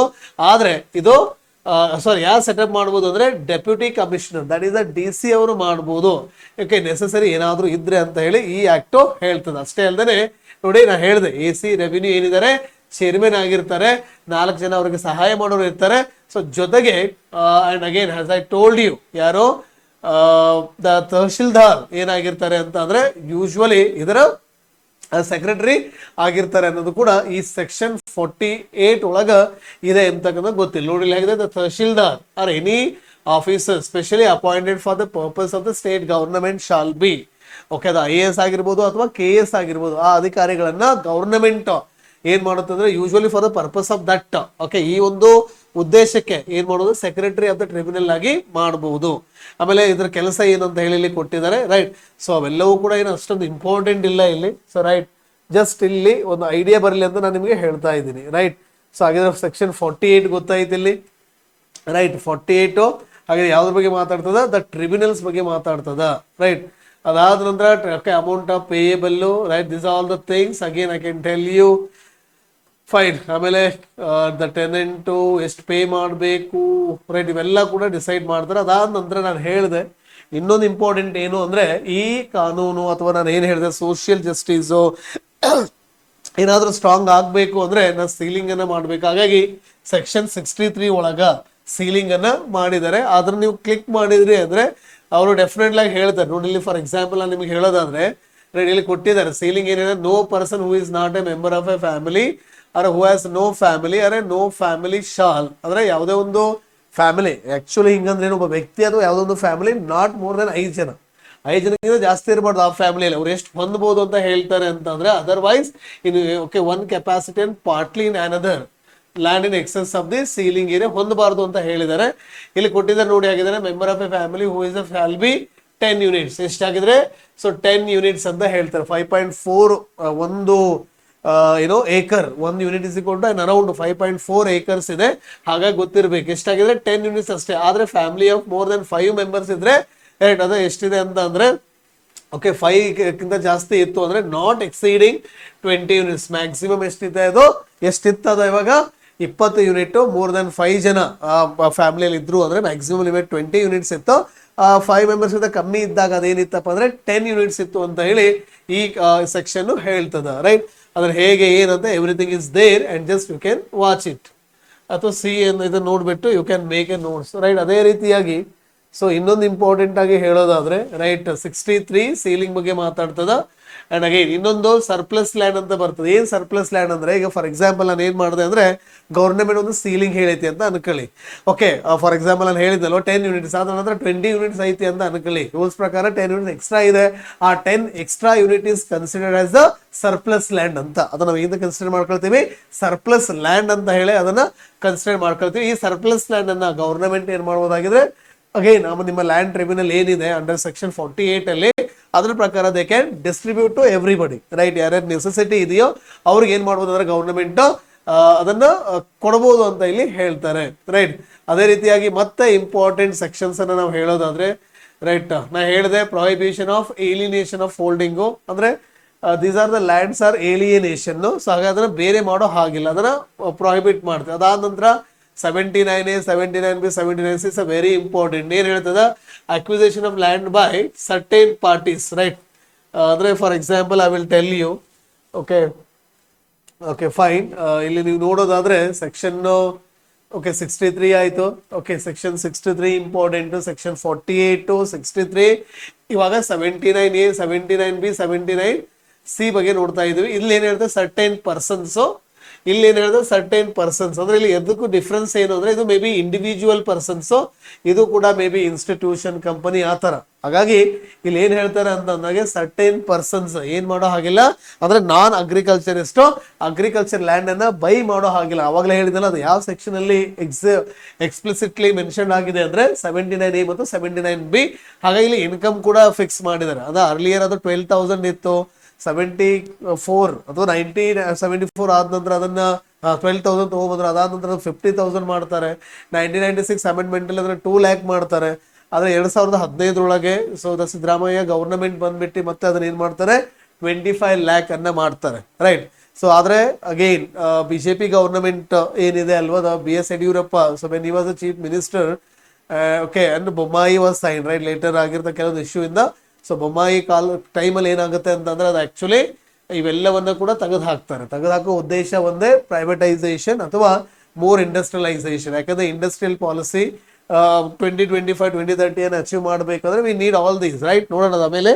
ಸೊ ಗೊತ್ತಿರಲಿ, ಒಂದ್ ವೇಳೆ 79C ಏನ್ ಹೇಳುತ್ತೆ ಅಂದ್ರೆ, ಇವೆರಡನ್ನ ನೀವೇನಾದ್ರೂ ವೈಲೇಟ್ ಮಾಡಿದ್ರೆ ನಿಮ್ಗೆ ಏನ್ ಪೆನಾಲ್ಟಿ ಇದೆ ಅಂತ ಕೂಡ ಹೇಳ್ತದ. ಜೊತೆಗೆ ನಾ ಇನ್ನೊಂದು ಹೇಳ್ದಂಗೆ 80 ಏನ್ ಹೇಳುತ್ತೆ ಅಂದ್ರೆ, transfer to non agriculture barred ಅಂದ್ರೆ ಈ ನಾನ್ ಅಗ್ರಿಕಲ್ಚರಿಸ್ಟ್ಗೆ ಯಾವುದೇ ಒಂದು ನೀವು ಲ್ಯಾಂಡ್ ಅನ್ನ ಏನ್ ಮಾಡೋ ಹಾಗಿಲ್ಲ, ಆಗಿದ್ರೆ ಓಕೆ ಟ್ರಾನ್ಸ್ಫರ್ ಮಾಡೋ ಹಾಗಿಲ್ಲ ಅಂತ ಹೇಳ್ತಾರೆ. ಅಂದ್ರೆ ಪ್ರೊಹಿಬಿಷನ್ ಮಾಡಿದೀವಿ ಅಂತ. ಅಷ್ಟೇ ಅಲ್ಲದೆ it's a very important that not apply to certain case. ಇಲ್ಲಿ ಸರ್ಟನ್ ಕೇಸಸ್ ಅಂದ್ರೆ ಸೆಕ್ಷನ್ 81 ಏನ್ ಹೇಳುತ್ತೆ ಅಂದ್ರೆ, ಎಲ್ಲವೂ ಕೂಡ ಇದು ಅಪ್ಲೈ ಆಗಲ್ಲ. ಸರ್ಟನ್ ಕೇಸಸ್ ಸ್ಪೆಷಲಿ आपका जो SC/ST ಲ್ಯಾಂಡ್. ಹಾಗಾಗಿ ಇಲ್ಲಿ ಏನ್ ಮಾಡ್ತಾರೆ ಅಂದ್ರೆ ಈ ಸೆಕ್ಷನ್ ಅನ್ನು 81 ಸೆಕ್ಷನ್ ಅನ್ನು ಯೂಸ್ ಮಾಡ್ಕೊಂಡು ಗವರ್ನಮೆಂಟ್ ಆಫ್ ಕರ್ನಾಟಕ 1978 ಒಳಗೆ SC/ST the prevention of transfer of the certain lands act ಅಂತ ಹೇಳಿ ಒಂದು ಕಾಯ್ದೆಯನ್ನ ಪಾಸ್ ಮಾಡ್ತಾರೆ. ಅಂದ್ರೆ ಈ ಎಲ್ಲಾ ಥಿಂಗ್ಸ್ ಗಳು ಕೂಡ ಯಾವುದಕ್ಕೆ ಅಪ್ಲಿಕೇಬಲ್ ಆಗೋದಿಲ್ಲ ಅಂದ್ರೆ ಯೂಶುವಲಿ ನಮ್ಮ ಸೆಕ್ಷನ್ 81 SC/ST ಲ್ಯಾಂಡ್ಗೆ ಅಪ್ಲಿಕೇಬಲ್ ಆಗೋದಿಲ್ಲ ಅಂತ ಹೇಳಿ ಕರೀತಾರೆ. ಅದಾದ ನಂತರ ಇನ್ನೊಂದು ಇಂಪಾರ್ಟೆಂಟ್ ಸೆಕ್ಷನ್ ಯಾವುದು ಅಂದ್ರೆ ಇದರಲ್ಲಿ ನಾವು ಓದ್ಬೇಕಾಗಿರೋದು ಯಾವುದಪ್ಪ ಅಂದ್ರೆ 109 as a very important entirely the chapter 8 of the Karnataka Land Reforms Act. It talks about, it deals about what the exemptions. ಈ exemption ನೀವು ಕರೆಕ್ಟ್ ಆಗಿ ನೋಡಿದ್ರೆ 106 ಇದೆ ಅಲ್ವಾ, ಏನಿದೆ ಹಾಗಿದ್ರೆ to the religious institutions, right? Fine. ಸ್ವಲ್ಪ ಬಿಗ್ಗರ್ ಆಗ್ತಾ ಹೋಗ್ತದ ಅದು. ಸೊ ಹಾಗಾಗಿ I try to cut it down. So ಹಾಗಾಗಿ ನೀವು ಕರೆಕ್ಟ್ ಆಗಿ ನೋಡಿದ್ರೆ ಆಮೇಲೆ ಆಕ್ಟ್ ಅಂದ್ರೆ ಪೇಯಬಲ್ ಟು ರಿಲಿಜಿಯಸ್ ಇನ್ಸ್ಟಿಟ್ಯೂಷನ್ ಅಂದ್ರೆ ನಾನು ಹೇಳಿದೆ ಪ್ರತಿಯೊಬ್ರು ಕೂಡ ಕೆಲವೊಂದು ಅಮೌಂಟ್ ಅನ್ನ ಪೇ ಮಾಡಬೇಕಾಗುತ್ತೆ. ಹಾಗೆ ರಿಲಿಜಿಯಸ್ ಇನ್ಸ್ಟಿಟ್ಯೂಷನ್ ಕೂಡ ಪೇ ಮಾಡಬೇಕು. ಅದರಲ್ಲಿ ಎಕ್ಸಂಪ್ಷನ್ ಕೊಟ್ಟಿದ್ದೀವಿ. Act not to apply to certain lands ಅಂದ್ರೆ ಕೆಲವೊಂದು ಲ್ಯಾಂಡ್ಗಳು ಅದ್ರಲ್ಲಿ ಇದೆ. ಅದು ಯಾವ್ಯಾವ ಕಾಫಿ ಪ್ಲಾಂಟೇಶನ್ ಬಗ್ಗೆ ಇದೆ, ರೈಟ್, ಕೆಲವೊಂದು ಕೋರ್ಟ್ಸ್ ಬಗ್ಗೆ ಇದೆ, ಅವೆಲ್ಲವೂ ಕೂಡ ಯು ಕ್ಯಾನ್ ಸೇ. ಆಮೇಲೆ ಇನ್ನೊಂದು ಕೋರ್ಟ್ ಆಫ್ ವಾರ್ಡ್ಸ್ ಅವೆಲ್ಲ ಫೈನ್. ಬಟ್ ಇಲ್ಲಿ ನಮಗೆ ಇಂಪಾರ್ಟೆಂಟ್ ಆಗಿ ಬೇಕಾಗಿರೋದು ಯಾವುದು ಅಂದ್ರೆ section 109 because it's very important. ಏನ್ ಹೇಳುತ್ತೆ ಅಂತಂದ್ರೆ ಲ್ಯಾಂಡ್ ಅದು 79A 79B 79C ಇವೆಲ್ಲ ಸೆಕ್ಷನ್ ಕೂಡ ನಾಟ್ ಅಪ್ಲಿಕೇಬಲ್ ಟು ಯಾವುದಕ್ಕೆ ಅಂತಂದ್ರೆ 109. ಅಂದ್ರೆ ಇಲ್ಲಿ 109 ಅಲ್ಲಿ ಏನ್ ಹೇಳ್ತಾರೆ ಅಂತಂದ್ರೆ they normally deals about the industrial and housing and other infrastructure based projects ಗೆ ಇದು ಅಪ್ಲಿಕೇಬಲ್ ಆಗಲ್ಲ ಅಂತ. ಹಾಗೆ ನೆನಪಿಟ್ಕೊಳ್ಳಿ, ಕರ್ನಾಟಕ ಇಂಡಸ್ಟ್ರಿಯಲ್ ಪಾಲಿಸಿ 25-2030 ಅನ್ನ ಪಾಸ್ ಮಾಡ್ಕೊಂಡಿದೆ. ಇದು ಸಕ್ಸಸ್ ಆಗ್ಬೇಕಂದ್ರೆ ಲ್ಯಾಂಡ್ ಬೇಕಲ್ವಾ. ಹಾಗೆ ಈಸ್ ಆಫ್ ಡೂಯಿಂಗ್ ಬಿಸ್ನೆಸ್ ಇರ್ಬೋದು, ಇನ್ಫ್ರಾಸ್ಟ್ರಕ್ಚರ್ ಡೆವಲಪ್ಮೆಂಟ್ ಇರ್ಬೋದು, ಹ್ಯೂಮನ್ ಕ್ಯಾಪಿಟಲ್ ಡೆವಲಪ್ಮೆಂಟ್ ಇರ್ಬೋದು, ರೈಟ್. ಒಟ್ನಲ್ಲಿ ಕರ್ನಾಟಕವನ್ನ ಏಷ್ಯಾದೊಳಗ ನಂಬರ್ 1 ಮ್ಯಾನುಫ್ಯಾಕ್ಚರಿಂಗ್ ಹಬ್ ಮಾಡಬೇಕು ಅಂದ್ರೆ ಇಂಡಸ್ಟ್ರಿಯಲೈಸೇಷನ್, ಇಂಡಸ್ಟ್ರಿಯಲ್ ರೆವಲ್ಯೂಷನ್ ಆಗಬೇಕು, ರೈಟ್. ನಾವು we have the cutting edge technologies, right. ಬೆಂಗಳೂರನ್ನ ನೋಡಿದ್ರೆ ವಿ ಹ್ಯಾವ್ ದ ಡೆಕಾಕಾನ್ಸ್ ಇದೆ, ಯುನಿಕಾನ್ಸ್ ಇದೆ, ರೈಟ್. ಇದರ ಬೇರೆ ಸಪೋರ್ಟಿಂಗ್ ಸಿಸ್ಟಮ್ ಇದೆ ಕರ್ನಾಟಕದಲ್ಲಿ, ನಮ್ಮ ಬೆಂಗಳೂರಲ್ಲಿ. ಇವೆಲ್ಲವೂ ಕೂಡ ಆಮೇಲೆ ಇತ್ತೀಚೆಗೆ electric vehicles, hybrid electric vehicles, so ಇವೆಲ್ಲವೂ ಕೂಡ ತುಂಬಾ ಚಾಲ್ತಿಯಲ್ಲಿ ಇರೋದ್ರಿಂದ ನಮಗೆ ಇವೆಲ್ಲವೂ ಕೂಡ ಏನ್ ಬೇಕಾಗ್ತದ, ಟೆಕ್ನಾಲಜೀಸ್ ಬೇಕಾಗುತ್ತೆ. ಟೆಕ್ನಾಲಜಿ ಮೀನ್ಸ್ ಕಂಪನಿಗಳು ಬರಬೇಕಾಗುತ್ತೆ. ಕಂಪನಿಗಳು ಬರಬೇಕಂದ್ರೆ ನಮಗೆ ಲ್ಯಾಂಡ್ ಬೇಕಾಗುತ್ತೆ. ಬಟ್ ಆ ಲ್ಯಾಂಡ್ ನಮಗೆ ಆ ಟೈಮಲ್ಲಿ ಇಲ್ಲ ಅಂದ್ರೆ it becomes a very difficult ಅಲ್ವಾ. ಸೊ ಹಾಗಾಗಿ ನಾವೇನ್ ಮಾಡ್ತೀವಿ ಅಂದ್ರೆ 109 ಅನ್ನ 2020 ಅದನ್ನ ತಿದ್ದುಪಡಿ ಮಾಡ್ತೀವಿ. ಏನ್ ತಿದ್ದುಪಡಿ ಮಾಡ್ತೀವಿ ಅದನ್ನ ನೆನಪಿಟ್ಕೊಳ್ಳಿ ಕರೆಕ್ಟ್ ಆಗಿ, right. Usually what we have done ಅಂತಂದ್ರೆ ಇದೇನ್ ಹೇಳುತ್ತೆ, ಈಗ ಫಾರ್ ಎಕ್ಸಾಂಪಲ್ ಅಗ್ರಿಕಲ್ಚರ್ ಲ್ಯಾಂಡ್ ತಗೊಂಡೆ. ಈ ಲ್ಯಾಂಡ್ ಆದ ನಂತರ ನಾನು ಏನ್ ಮಾಡ್ಬೇಕಾಗತ್ತಾಗಿದ್ರೆ ಮತ್ತೆ ಏನ್ ಮಾಡ್ತೀನಿ, ನಾನ್ ಅಗ್ರಿಕಲ್ಚರಿಸ್ಟ್ಗೆ ಮಾರಿದೆ. ಮಾರಿದ ನಂತರ ಸೊ ಇದನ್ನ ಏನ್ ಮಾಡ್ಬೇಕಾಗತ್ತಾಗಿದ್ರೆ ನಾನ್ ಅಗ್ರಿಕಲ್ಚರಿಸ್ಟ್ಗೆ ಮಾರಿದೆ. ಅವ್ನು ಏನ್ ಮಾಡ್ಬೇಕು ನೋಡಿ, ಯಾವ ಲ್ಯಾಂಡ್ ತಗೊಂಡಿದ್ದಾನೆ, ನೀವು ಅಗ್ರಿಕಲ್ಚರ್ ಲ್ಯಾಂಡ್ ತಗೊಂಡಿದ್ದಾನೆ. ಈ ಅಗ್ರಿಕಲ್ಚರ್ ಲ್ಯಾಂಡ್ ಅನ್ನ ಮತ್ತೆ ಇವ್ನು ಏನ್ ಮಾಡ್ಬೇಕಾಗತ್ತಾಗಿದ್ರೆ ಈಗ ನಾನ್ ಅಗ್ರಿಕಲ್ಚರ್ ಕನ್ವರ್ಟ್ ಮಾಡ್ಬೇಕಾಗತ್ತೆ. ಹೇಳಿ ಹಾಗಿದ್ರೆ ಫಸ್ಟ್ ಪರ್ಚೇಸ್ ಮಾಡಿದ ಲ್ಯಾಂಡ್ ಅನ್ನ ಮ್ಯೂಟೇಷನ್ ಅದನ್ನ ಅಗೇನ್ ಏನ್ ಮಾಡ್ಬೇಕಾಗತ್ತಾಗಿದ್ರೆ ತನ್ನ ಹೆಸರಿಗೆ ಡೀಡ್ ರಿಜಿಸ್ಟ್ರೇಷನ್ ಆಫ್ ಡೀಡ್ ಮಾಡ್ಬೇಕಾಗಿ ಟೇಕ್ಸ್ ಟೈಮ್ ಅಲ್ವಾ. ಹಾಗಾಗಿ it's not a favourable condition for the ease of doing business. ಇದಾಗಬಾರ್ದು ಅಂತ ಸೊ ಆಗಿನ ಬಿಜೆಪಿ ಗವರ್ನಮೆಂಟ್ ಏನ್ ಮಾಡ್ತಾರೆ ಅಂದ್ರೆ ಸೆಕ್ಷನ್ 109 ತಿದ್ದುಪಡಿ ಮಾಡ್ತಾರೆ. ಏನಿದೆ ಹಂಗಂದ್ರೆ ಇದಕ್ಕಿಂತ ಮುಂಚೆ ನಿಮಗೆ ಇನ್ನೊಂದು ಗೊತ್ತಿರ್ಬೇಕು, Karnataka state industries facilitation act 2002 ಅನ್ನ ಪಾಸ್ ಮಾಡ್ತಾರೆ. ಆ ಆಕ್ಟ್ ಅನ್ನ ಓಪನ್ ಮಾಡಿದ್ರೆ ನಿಮಗೆ ಗೊತ್ತಾಗ್ತದ. ಆ ಆಕ್ಟ್ ಅಲ್ಲಿ ಅವ್ರು ಕ್ಲಿಯರ್ ಆಗಿ ಹೇಳ್ತಾರೆ, ಒಂದು ವೇಳೆ ನೋಡಿ ಇನ್ವೆಸ್ಟ್ಮೆಂಟ್ ವರ್ತ್ 15 ಕೋಟಿ ರೂಪಾಯಿ ಅದಕ್ಕಿಂತ ಕಮ್ಮಿ ಇದ್ರೆ nodal authority to give permission ಯಾರು ಅಂದ್ರೆ DC. ಆಮೇಲೆ 15 ಕೋಟಿಗಿಂತ ಎಷ್ಟೋ 500 ಕೋಟಿವರೆಗೂ ಇತ್ತು ಅಂದ್ರೆ ಅಲ್ಲಿ ನೋಡಲ್ ಅಥಾರಿಟಿ ಯಾರಪ್ಪ ಅಂತಂದ್ರೆ state single window clearance committee ಅಂತ ಬರ್ತದ, ರೈಟ್. ಅದು ಮಿನಿಸ್ಟ್ರಿ ಆಫ್ ಒಂದು ಕಾಮರ್ಸ್ ಅಂಡ್ ಇಂಡಸ್ಟ್ರಿ ಕಾಮರ್ಸ್ ಇರ್ತದೆ, ಅವರು ಅದರ ನೋಡಲ್ ಅಥಾರಿಟಿ ಆಗಿರ್ತಾರೆ. ಅದಾದ್ರೆ 500 crore ಜಾಸ್ತಿ ಏನಾದ್ರು ಇನ್ವೆಸ್ಟ್ಮೆಂಟ್ ಇತ್ತು ಅಂದ್ರೆ States high level clearance committee ಅಂತ ಇರ್ತದೆ, ಹೆಡೆಡ್ ಬೈ ಅಥವಾ chaired by honourable chief minister ಆಗಿರ್ತಾರೆ, ರೈಟ್. ಸೊ ಏನ್ ಮಾಡ್ಬೇಕಾಗುತ್ತೆ ಅಂತಂದ್ರೆ ಈಗ ಇಂಡಸ್ಟ್ರಿಯಲ್ ಫೆಸಿಲಿಟೇಷನ್ ಆಕ್ಟ್ ಏನ್ ಮಾಡ್ತದೆ, ಇನ್ವೆಸ್ಟ್ಮೆಂಟ್ ಅನ್ನ ಒಂದು ಫೆಡರಲ್ ಸಿಸ್ಟಮ್ ಅನ್ನಾಗಿ ಮಾಡಿದೆ, ರೈಟ್. ಯಾರು ಇನ್ವೆಸ್ಟ್ಮೆಂಟ್ ಯಾರು ಜಾಸ್ತಿ ಇರುತ್ತಲ್ಲ ಅವ್ರು ಏನ್ ಮಾಡೋದಕ್ಕೆ ಪರ್ಮಿಷನ್ ಕೊಡಬೇಕು, ರೈಟ್. ಈ ತರ ಇದೆ. ಈಗ ಹಾಗಿದ್ರೆ ಇದನ್ನ ಎರಡನ್ನ ನಾವು ಇಂಟಿಗ್ರೇಟ್ ಮಾಡೋಣ. ಯಾವ್ದನ್ನ Karnataka state industries facilitation act 2002 ಅನ್ನ, ಇನ್ನೊಂದು Karnataka land reforms okay section 109 ಅನ್ನ 2020 ಏನ್ ಮಾಡಿದ್ರೆ ಥ್ರೂ ದಿ ಆರ್ಡಿನೆನ್ಸ್ ಮೂಲಕ ಜಾರಿ ತಂದ್ರಲ್ಲ, ಅವೆರಡನ್ನ ಲಿಂಕ್ ಮಾಡೋದಾದ್ರೆ ನೋಡಿ ಹೇಗಿದೆ ಅಂದ್ರೆ, ರೈಟ್, ಇವಾಗ ನಾನೇನ್ ಮಾಡ್ಬೇಕಾಗ್ತದ ಅಂತಂದ್ರೆ ಇದ್ರ ಪ್ರಕಾರ, ಸೊ ಈಗ ನಾನೊಬ್ಬ ನಾನ್ ಅಗ್ರಿಕಲ್ಚರಿಸ್ಟ್, ಇಂಡಸ್ಟ್ರಿಯಲಿಸ್ಟ್ ಅಂತ ಅನ್ಕೊಳ್ಳಿ, ರೈಟ್. ನಾನು ಏನ್ ಮಾಡ್ಬೇಕಾಗಿದೆ, ಈಗ ಒಬ್ಬ ರೈತನಿಂದ ಅಗ್ರಿಕಲ್ಚರ್ ಲ್ಯಾಂಡ್ ಅನ್ನು ತಗೋಬೇಕಾಗಿದೆ. ಹಾಗಾದ್ರೆ ಅಗ್ರಿಕಲ್ಚರ್ ಲ್ಯಾಂಡ್ ಅನ್ನು ತಗೋಬೇಕಾದ್ರೆ 79A 79B 79C 80 ಏನ್ ಮಾಡ್ತಾ ಇದಾವೆ ಇವು ಆಕ್ಚುಲಿ ನನಗೆ ತಡೆ ಹಿಡಿತಾ ಇದಾವೆ. ಹಾಗಾಗಿ ಫಸ್ಟ್ ಏನ್ ಮಾಡಿದ್ರು ಗವರ್ನಮೆಂಟ್ 79A ಅನ್ನ 79B ಅನ್ನ 79C ಅನ್ನ ಸೆಕ್ಷನ್ 80 ಅವೆಲ್ಲವನ್ನ ರಿಮೂವ್ ಮಾಡಿ ಸೆಕ್ಷನ್ 80 ಅನ್ನ ತಿದ್ದುಪಡಿ ಮಾಡ್ತಾರೆ, ರೈಟ್. ಮಾಡಿಬಿಟ್ಟು ಏನ್ ಮಾಡ್ತಾರೆ ಅಂತಂದ್ರೆ ನೋಡಿ, ಹಾಗಿದ್ರೆ ಈ ನಾನು ಅಗ್ರಿಕಲ್ಚರಿಸ್ಟ್ ಏನ್ ಮಾಡಿದೆ, ಫಾರ್ಮರ್ ಇದ್ದ ಅಗ್ರಿಕಲ್ಚರಿಸ್ಟ್ ಲ್ಯಾಂಡ್ ಅನ್ನ ತಗೊಂಡೆ. ನಾನು ಮತ್ತೇನ್ ಮಾಡ್ಬೇಕಾಗಿತ್ತು ಅದನ್ನ, ಈಗ ನಾನ್ ಅಗ್ರಿಕಲ್ಚರ್ ಮಾಡ್ಬೇಕಾಗಿತ್ತಲ್ವಾ, ಈಗ ಡೀಮ್ಡ್ ಕನ್ವರ್ಷನ್ ಅಂದ್ರೆ ಆಟೋಮೆಟಿಕ್ ಕನ್ವರ್ಷನ್ ಆಗ್ತದ ಆಸ್ ಪರ್. ಇಲ್ಲಿ ಮತ್ತೇನ್ ಮಾಡ್ತಾರೆ, ಕರ್ನಾಟಕ ಲ್ಯಾಂಡ್ ರೆವಿನ್ಯೂ ಆಕ್ಟ್ 1964 ನ ಸೆಕ್ಷನ್ 95 ನ ತಿದ್ದುಪಡಿ ಮಾಡ್ತಾರೆ. ಅಂದ್ರೆ ಏನ್ ಅರ್ಥ, ಅದು ಆಟೋಮೆಟಿಕ್ ಕನ್ವರ್ಷನ್ ಆಗುತ್ತೆ. ಅಂದ್ರೆ ಈಗ ಫಾರ್ ಎಕ್ಸಾಂಪಲ್ ನಾನು ಅಗ್ರಿಕಲ್ಚರಿಸ್ಟ್ ಇದೀನಿ ಅಂದ್ರೆ, ನಾನು ಅಗ್ರಿಕಲ್ಚರ್ ಲ್ಯಾಂಡ್ ತಗೊಂಡಿನಿ ಅಂದ್ರೆ, it's not necessary for me to further again converting the agriculture land into NA, ಯಾಕಂದ್ರೆ automatically it will convert itself as a NA because deemed conversion ಅಂತ ಹೇಳಿ ಕರಿತೀವಿ. ಈ ಅವಕಾಶವನ್ನು ಕೂಡ ಈ ನಿಮ್ಮ Karnataka land reforms amendment act 2020 ಮಾಡಿಕೊಟ್ಟಿದೆ. ಇದು ಒಂದು. ಎರಡನೇದು ಏನ್ ಗೊತ್ತಿರಲಿ ಅಂತಂದ್ರೆ, ಎಲ್ಲವೂ ಕೂಡ ಡಿಜಿಟಲ್ ಇ ಬಿಸ್ ಅಂತ ಏನ್ ಕರಿತೀವಲ್ಲ, so right, I can say that ಈ ವಿಧಾನ್, ಈ ಸಂಸದ್ ಅಂತ ಏನ್ ಕರಿತೀವಿ, ಅಥವಾ ಈ ಆಫೀಸ್ ಎಲ್ಲ ಕೂಡ ಡಿಜಿಟಲೈಸೇಷನ್ ಆಗಿದೆ ಈಗ, ರೈಟ್. ಏನ್ ಮಾಡ್ತಾರೆ ಅಂತಂದಾಗೆ, ನಮ್ಮ ಉದ್ಯೋಗ ಮಿತ್ರ ಅಂತ ಒಂದು ಪೋರ್ಟಲ್ ಇದೆ ಗವರ್ಮೆಂಟ್ ಆಫ್ ಕರ್ನಾಟಕದ. ಈಗ ನಾನೊಬ್ಬ ಇಂಡಸ್ಟ್ರಿಯಲಿಸ್ಟ್, ನನಗೆ ಹಾವೇರಿ ಒಳಗೆ ಯಾವುದೋ ಒಂದು ಇಂಡಸ್ಟ್ರಿ ಸೆಟಪ್ ಮಾಡ್ಬೇಕಾದ್ರೆ ಲ್ಯಾಂಡ್ ಬೇಕು. ನಾನೇನ್ ಮಾಡ್ತೀನಿ ಆಗಿದ್ರೆ, ಈಗ ನನ್ನ ಇನ್ವೆಸ್ಟ್ಮೆಂಟ್ 600 ಕೋಟಿ ಇದೆ ಅಂತ ಅನ್ಕೊಳ್ಳಿ. ನಾನೇನ್ ಮಾಡ್ದಾಗಿದ್ರೆ ಕರ್ನಾಟಕ ಉದ್ಯೋಗ ಮಿತ್ರ, ಫಾರ್ ಎಕ್ಸಾಂಪಲ್ ಇದು ಕರ್ನಾಟಕ ಉದ್ಯೋಗ ಮಿತ್ರ ಅಂತ ಅನ್ಕೊಳ್ಳಿ. ನಾನೇನ್ ಮಾಡ್ದಾಗಿದ್ರೆ ಇಲ್ಲಿ ಅಪ್ಲಿಕೇಶನ್ ಹಾಕ್ತೀನಿ ಆನ್ಲೈನ್. ಅವಾಗ ಏನ್ ಮಾಡ್ತಾರೆ, 600 ಕೋಟಿ ಅಲ್ವಾ, ಯಾರ ಹತ್ರ ಹೋಗುತ್ತದೋ high level clearance committee means CM ಹತ್ರ ಹೋಗುತ್ತೆ. ಅವ್ರು ಏನ್ ಮಾಡ್ತಾರೆ, ಕ್ಲಿಯರೆನ್ಸ್ ಕೊಟ್ಟ ನಂತರ ಮತ್ತೇನಾಗುತ್ತೆ, DC ಬರುತ್ತೆ. DC ಏನ್ ಮಾಡಬೇಕು, ಅದು ಸೆಕ್ಷನ್ 109 ತಿದ್ದುಪಡಿ ಮಾಡಿದ ನಂತರ ವಿತಿನ್ 7 days, ಎಷ್ಟೋ 7 ದಿನದೊಳಗ ಅದಕ್ಕೆ ಏನ್ ಮಾಡ್ಬೇಕು, ಅವನು ರೆಸ್ಪಾನ್ಸ್ ಕೊಡ್ಬೇಕಾಗ್ತದೆ.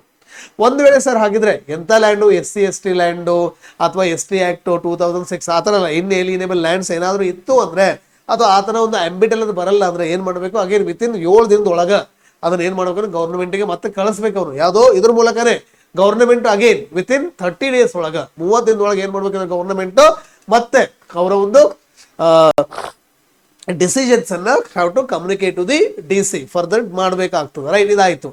ಅದಾದ ನಂತರ ಮತ್ತೆ ವಿತಿನ್ 35 days ಒಳಗ ಏನಾಗಬೇಕು, ಅದು ಇವನ ಹೆಸರಿಗೆ ಚೇಂಜ್ ಆಗ್ಬೇಕು ಅಂತ ಕೂಡ ರೂಲ್ಸ್ ಇದೆ. ಯಾವ್ದ್ರ ಬಗ್ಗೆ, ಈ ನಮ್ಮ ನಾನ್ ಅಗ್ರಿಕಲ್ಚರಿಸ್ಟ್ ಹೆಸರಿಗೆ ಚೇಂಜ್ ಆಗ್ಬೇಕಂತ ಇದೆ. ಸೊ ಇದು ಯಾವ್ದು ಹಾಗಿದ್ರೆ ನಿಮ್ಮ ತಿದ್ದುಪಡಿ ಏನ್ ಮಾಡಿದೀವಲ್ಲ 109, ಅದ್ರ ಬಗ್ಗೆ ನಾನು ಹೇಳ್ತಾ ಇರೋದು. ಹಾಗಾಗಿ ಇದು ವೆರಿ ಇಂಪಾರ್ಟೆಂಟ್. ಯಾವುದೋ ನಮ್ಮ ಸೆಕ್ಷನ್ 109 ಅನ್ನ ತಿದ್ದುಪಡಿ ಮಾಡಿರ್ತಕ್ಕಂಥದ್ದು, ರೈಟ್. ಇದು ಏನಾಗಿದ್ರೆ ಈ Karnataka land reforms amendment act. ಆಮೇಲೆ ಇನ್ನೊಂದು ಇಂಪಾರ್ಟೆಂಟ್, ಈ ಕಾಯ್ದೆ ಬಗ್ಗೆ ಗೊತ್ತಿರಬೇಕು. ಯಾವ್ದಪ್ಪ ಅಂದ್ರೆ, ಇಲ್ಲಿ ಸುಮಾರು ಹಾಗಿದೆ ಎಷ್ಟು ಸೆಕ್ಷನ್ಸ್ ಇದೆ ಅಂದ್ರೆ 142 ಸೆಕ್ಷನ್ಸ್ ಇದೆ, ಸುಮಾರು 3 ಶೆಡ್ಯೂಲ್ಸ್ ಇದೆ. ನೀವು ಕರೆಕ್ಟ್ ಆಗಿ ಶೆಡ್ಯೂಲ್ 1 ಕ್ಲಿಕ್ ಮಾಡಿದ್ರೆ ಇವ್ರು ಏನ್ ಮಾಡಿದ್ದಾರೆ ಅಂದ್ರೆ, ಅಗ್ರಿಕಲ್ಚರ್ ಲ್ಯಾಂಡ್ ಅನ್ನ A class, B class, C class ಮತ್ತು D ಕ್ಲಾಸ್ ಅಂತ ಹೇಳಿ ಡಿವೈಡ್ ಮಾಡಿದ್ದಾರೆ. A ಕ್ಲಾಸ್ ಲ್ಯಾಂಡ್ ಅಂದ್ರೆ ಏನು, ಇಲ್ಲಿ ಏನು ಎಕ್ಸಾಂಪ್ಲಿಫೈಡ್ ಕ್ಲಿಯರ್ಲಿ ಏನು ಅಂತಂದ್ರೆ, ಯಾವ land receives a very good okay water, okay ಏನು ಇನ್ಎಫಿಷಿಯಂಟ್ ಕ್ರಾಪ್ಸ್ ಅಂದ್ರೆ ಯಾವ್ದು ಜಾಸ್ತಿ ವಾಟರ್ ನ ಕನ್ಸ್ಯೂಮ್ ಮಾಡುತ್ತಲ್ಲ, ಲೈಕ್ ಯಾವ್ದು ಪ್ಯಾಡಿ, ಶುಗರ್ ಕೇನ್, 2 ಕ್ರಾಪ್ಸ್ ಬೆಳೀತಾ ಇದ್ರೆ ಮೀನ್ಸ್ ವಾಟ್ ಇಟ್ ಮೀನ್ಸ್, ಏನಾದ್ರೂ ಅರ್ಥ ಆಗಿದ್ರೆ ಜಾಸ್ತಿ ನೀರಿದೆ ಅಂದ್ರೆ ನೀರಾವರಿ ವ್ಯವಸ್ಥೆ ತುಂಬಾ ಚೆನ್ನಾಗಿದೆ ಅಂದ್ರೆ ಅದನ್ನ A ಕ್ಲಾಸ್ ಲ್ಯಾಂಡ್ ಅಂತಾರೆ. ಸ್ವಲ್ಪ ಕಮ್ಮಿ ಇದ್ರೆ ಓನ್ಲಿ ಒನ್ಸ್ ಅಂತ ಇದೆ ನೋಡಿ, ನೀವು ಕರೆಕ್ಟ್ ಆಗಿ ಓದಿದ್ರೆ, the capable of supplying water for growing 2 crops of paddy ಅಥವಾ 1 crop of sugar cane in year ಇದ್ರೆ B ಕ್ಲಾಸ್ ಅಂತೀವಿ. ಇಲ್ಲಿ ಏನಾಗಿತ್ತು ಆಗಿದ್ರೆ, ಇಲ್ಲೇನಾಗಿತ್ತು 1 crop of sugar supplying water for the growing of 2 crops of paddy. Okay, ನೋಡಿ ಇಲ್ಲೇನೋ different, ಎರಡು same but assured irrigation from such government canals. ಇಲ್ಲೇನಿದೆ ಆಗಿದ್ರೆ land saving facility assured irrigation from such government canals and the government tanks has are capable of supplying the water for growing only 1 crop. ಇಲ್ಲೇನಿದೆ ಹಾಗಿದ್ರೆ going 2 crops, 2 crops ಬೆಳೆದ್ರೆ A class, 1 crop ಬೆಳೆದ್ರೆ B class ಅಂತ ಕರಿತೀವಿ. ಒಂದ್ ವೇಳೆ dry land ಆಗಿದ್ರೆ ಅದನ್ನ ಏನಂತ ಕರಿತೀವಿ, irrigated. Okay sir, not dry land means yes government ಆ ಒಂದು ಕ್ಯಾನಲ್ಸ್ ಏನಿದೆ ಅಲ್ಲ ಅಂತ ಏನು ವೆಲ್ ಡೆವಲಪ್ಡ್ ಅಲ್ಲ ಅಂತ, right. Maintain by the government other than those coming under the A class, ಅಂದ್ರೆ ಎ ಮತ್ತು ಬಿ ಬಿಟ್ ಬರೋವೆಲ್ಲವೂ ಕೂಡ ಏನಂತ ಕರಿತೀವಿ ನಾವಿಲ್ಲಿ C class. And normally the lift irrigation ಏನಿದೆ ಅದರಿಂದ ಏನೋ ಇರಿಗೇಷನ್ ಆಗ್ತಕ್ಕಂಥದ್ದು ಅಂತ, ರೈಟ್. ಇನ್ನೊಂದು ಡಿ ಕ್ಲಾಸ್ ಅಂತ ಅಂದಾಗ ದೇ ವೆರಿ ಡ್ರೈ ಲ್ಯಾಂಡ್ಸ್ ಅಂತ, ನಾರ್ಮಲಿ ನಮ್ಮ ಹೈದರಾಬಾದ್ ಅಥವಾ ಕಲ್ಯಾಣ ಕರ್ನಾಟಕ ಭಾಗ ಇದೆ ಡಿ ಕ್ಲಾಸ್ ಲ್ಯಾಂಡ್, ರೈಟ್. ಆಮೇಲೆ ಶೆಡ್ಯೂಲ್ 2 ಒಳಗೆ ನೀವು ನೋಡಿದ್ರೆ ಅಥವಾ ಹೆಂಗೆ ಪಾರ್ಟ್ ಬಿ ಒಳಗೆ ಯಾವ ತರ ನೋಡ್ಬೇಕು ನೋಡಿ, 1 acre of A class land having soil classification value above 8 ton ಅವಾಗಿಂದ ಇದೆ ಆಯ್ತಾ, ಯಾವ ತರ ಕ್ಯಾಲ್ಕುಲೇಟ್ ಮಾಡ್ತಾ ಇದ್ರು ಅಂತ ಇದೆ, ಇದೇನು ಇಂಪಾರ್ಟೆಂಟ್ ಇಲ್ಲ. ಬಟ್ ಆ ಶೆಡ್ಯೂಲ್ 2 ಒಳಗ ಯಾವ್ಯಾವ ಕಾಯ್ದೆಗಳನ್ನ ರಿಪೀಲ್ ಮಾಡಿ ಇದನ್ನ ತಂದಿದ್ದಾರೆ ಅಂತ ಎಲ್ಲ ಇದೆ ಇದರಲ್ಲಿ. ನಾನು ಹೇಳಿದೆ ನಿಮಗೆ ದ 54 ಇವೆಲ್ಲ ಹೇಳಿದೆ, ಇವೆಲ್ಲ ಕೂಡ ಆಕ್ಟ್. ಯಾಕೆಂತ ನೋಡಿ ಹೈದರಾಬಾದ್ ಅಂತಂದ್ರೆ ಅರ್ಲಿಯರ್ ಹೈದರಾಬಾದ್ ಕರ್ನಾಟಕದಲ್ಲಿ ನಮ್ಮ ಕಲ್ಯಾಣ ಕರ್ನಾಟಕ ಭಾಗ ಆಗಿತ್ತಲ್ಲ, ಹಾಗೆ ಅಲ್ಲಿ ಬೇರೆ ಲಾ ಇತ್ತು, ಅವೆಲ್ಲವನ್ನ ಸಬ್ಸ್ಯೂಮ್ ಮಾಡಿ ಅಮಲ್ಗಮೇಟ್ ಮಾಡಿ ರೈಟ್ ಏನ್ ಮಾಡಿದಾರೆ ಅಂದ್ರೆ ಕರ್ನಾಟಕ ಲ್ಯಾಂಡ್ ರೆವಿನ್ಯೂ ಆಕ್ಟ್ ತಗೊಂಡ್ಬಂದಿದ್ದಾರೆ. ಅದೇ ರೀತಿಗೆ ಸೇಮ್ ಶೆಡ್ಯೂಲ್ 3 ಅಲ್ಲಿ ಕೂಡ ಆಗಿದ್ರೆ ಶೆಡ್ಯೂಲ್ 1 ಅಲ್ಲಿ ಕ್ಲಾಸಿಫಿಕೇಶನ್ ಆಫ್ ಲ್ಯಾಂಡ್ ಮಾಡಿದ್ದಾರೆ, ಶೆಡ್ಯೂಲ್ 2 ಮತ್ತು ಶೆಡ್ಯೂಲ್ 3 ಅಲ್ಲಿ ಯಾವ್ಯಾವ ಲ್ಯಾಂಡ್ ಅನ್ನು ನಾವು ಅಬಾಲಿಷ್ ಮಾಡಿಬಿಟ್ಟು ಅಥವಾ ಸಬ್ಸ್ಯೂಮ್ ಮಾಡಿಬಿಟ್ಟು ಮಾಡಿದೀವಿ ಅಂತ ಹೇಳಿದ್ದಾರೆ. ಐ ಹೋಪ್ ನಿಮಗೆ ಇದು ಕ್ಲಿಯರ್ ಆಗಿ ಅರ್ಥ ಆಯ್ತು ಅಂತ ಹೇಳಿ ನಾವು ತಿಳ್ಕೊತೀವಿ, ರೈಟ್. ಸೊ ಇವೆಲ್ಲವೂ ಕೂಡ ಇಲ್ಲಿ ನಮ್ಮ ಎಕ್ಸಾಮಿನೇಷನ್ ಪಾಯಿಂಟ್ ಆಫ್ ವ್ಯೂ ಏನಾಗುತ್ತೆ ಅಂದ್ರೆ ಇಂಪಾರ್ಟೆಂಟ್ ಆಗ್ತದೆ. I hope you have understood the entire the Karnataka. So ಯಾವ್ದಪ್ಪ ಹಾಗಿದ್ರೆ Karnataka land reforms act 1961 important section ನಾನು ಹೇಳಿದೆ ಇಲ್ಲಿ. Okay, section 48 it's a very important ಅಂತ ಹೇಳಿ ಕರಿತೀನಿ, ರೈಟ್. ಅದೇ ರೀತಿಯಾಗಿ ಸೆಕ್ಷನ್ ಇನ್ನೊಂದು ಇಂಪಾರ್ಟೆಂಟ್ ಯಾವ್ದು ಹೇಳಿದೆ ನಾನಿಲ್ಲಿ, ಸೆಕ್ಷನ್ 63 ಬಗ್ಗೆ ಮಾತಾಡಿದೆ, ಸೀಲಿಂಗ್ ಲಿಮಿಟ್ ಬಗ್ಗೆ, ರೈಟ್. ಅದೇ ರೀತಿಯಾಗಿ ಮತ್ತೊಂದು ಇಂಪಾರ್ಟೆಂಟ್ ಸೆಕ್ಷನ್ ನಾನು ಹೇಳಿದೆ ಇಲ್ಲಿ, right. Section 79A, right. Section 79B, right. Section 79C, right. ಅದೇ ರೀತಿಯಾಗಿ ಸೆಕ್ಷನ್ 80 ಬಗ್ಗೆ ನಾವು ಡಿಸ್ಕಷನ್ ಮಾಡ್ಕೊಂಡ್ವಿ, ರೈಟ್. ಏನ್ ಹೇಳುತ್ತೆ ಅಂತ ಗೊತ್ತಾಯ್ತು. ಅದೇ ರೀತಿಯಾಗಿ most important, right, section 109, right. ಇವೆಲ್ಲವನ್ನು ಕೂಡ ಹಾಗೆ ನಾನು ಹೇಳಿದೆ, ರೈಟ್. ಬಿಕಾಸ್ ಆಫ್ ನಮ್ಮ ಏನು ದ ಬಿಜೆಪಿ ಗವರ್ನಮೆಂಟ್ ಏನಿದೆ it's actually the pro industrialist. So ಹಾಗಾಗಿ ಕ್ಯಾಪಿಟಲಿಸಮ್ ಬಗ್ಗೆ ಜಾಸ್ತಿ ಅವರು ಒತ್ತು ಕೊಡೋದ್ರಿಂದ ಸೊ ಏನ್ ಮಾಡ್ತಾರೆ ಹಾಗಿದ್ರೆ ಇಲ್ಲಿ Karnataka land reforms, right, amendment act 2020 ಮೂಲಕ ಏನ್ ಮಾಡ್ತಾರೆ ಅಂದ್ರೆ ಇಂಡಸ್ಟ್ರಿಯಲೈಸೇಷನ್ಗೆ ಯಾವುದು ಅಡ್ಡಿ ಆಗಿತ್ತಲ್ಲ, ಓಕೆ, ಯಾವುದೇ ಅಡ್ಡಿ ಆಗಿತ್ತು ಇಲ್ಲಿ, ಇವೆಲ್ಲವೂ ಅಡ್ಡಿ ಆಗಿತ್ತು. ಸೊ ಹಾಗಾಗಿ ಇವನ್ನ ತೆಗೆದು ಹಾಕಿದ್ದಾರೆ, ಜೊತೆಗೆ ಇದನ್ನ ತಿದ್ದುಪಡಿ ಮಾಡಿದ್ದಾರೆ, ಯಾವ್ದನ್ನ ಸೆಕ್ಷನ್ 109.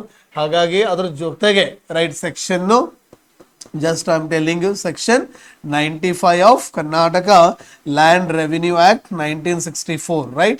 ಈ ಆಕ್ಟ್ ಅನ್ನು ಕೂಡ ಇವ್ರು ಏನ್ ಮಾಡಿದ್ದಾರೆ ಅಂದ್ರೆ ತಿದ್ದುಪಡಿನ ಆ ಸೆಕ್ಷನ್ ಅನ್ನು ಕೂಡ ತಿದ್ದುಪಡಿ ಮಾಡಿದ್ದಾರೆ. ಮಾಡಿರೋ ಉದ್ದೇಶ ಏನು ಅಂತ ಅಂದ್ರೆ ಸೊ ಆಟೋಮೆಟಿಕ್ ಕನ್ವರ್ಷನ್, ಅಥವಾ ಅದನ್ನ ನಾವು ಇಲ್ಲಿ ಡೀಮ್ಡ್ ಫಾರೆಸ್ಟ್ ಅಂತ ಕೇಳಿದಾರಲ್ಲ ಅದೇ ತರ ಇದು ಒಂದು ಸಾರಿ ಡೀಮ್ಡ್ ಕನ್ವರ್ಷನ್, ರೈಟ್. ಇದೇನಾಗಿದ್ರೆ ಡೀಮ್ಡ್ ಕನ್ವರ್ಷನ್ ಅಂದ್ರೆ ಆಟೋಮೆಟಿಕ್ ಕನ್ವರ್ಷನ್ ಅಂತ ಹೇಳಿ ನಾವು ಇದನ್ನ ಕರಿತೀವಿ, ರೈಟ್. ಇವೆಲ್ಲ ಕೂಡ ನಮ್ಮ examination point of view important ಆಗ್ತದೆ ಎಂಬತಕ್ಕಂಥದ್ದು ಗೊತ್ತಿರಬೇಕಾಗುತ್ತೆ.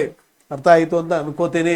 ಹಾಗಿದ್ರೆ ಸರ್ ಇಷ್ಟೇನ ಅಂತ ಅಂದ್ರಾಗೆ ಈ ಒಂದು ಕಾನೂನು, ಓಕೆ, ಇನ್ನಿತರೆ ಕಾನೂನುಗಳು ಯಾವ್ಯಾವ್ದಿದೆ ಅಂತ ಅಂದ್ರೆ plus for example Karnataka state town and country planning act ಅಂತ ಬರ್ತದ 1961, ಇದು ಸಕ್ಸಸ್ ಆಗ್ಬೇಕಂದ್ರೆ ಇದು ಇಂಪಾರ್ಟೆಂಟ್. ಇದ್ರ ಜೊತೆಗೆ ಕರ್ನಾಟಕ ಮುನ್ಸಿಪಾಲಿಟೀಸ್ ಆಕ್ಟ್ 1964 ಇರ್ಬೋದು, Karnataka municipal corporations act of 1976 ಇರ್ಬೋದು, urban development authorities act of 1987 ಇರ್ಬೋದು, ರೈಟ್.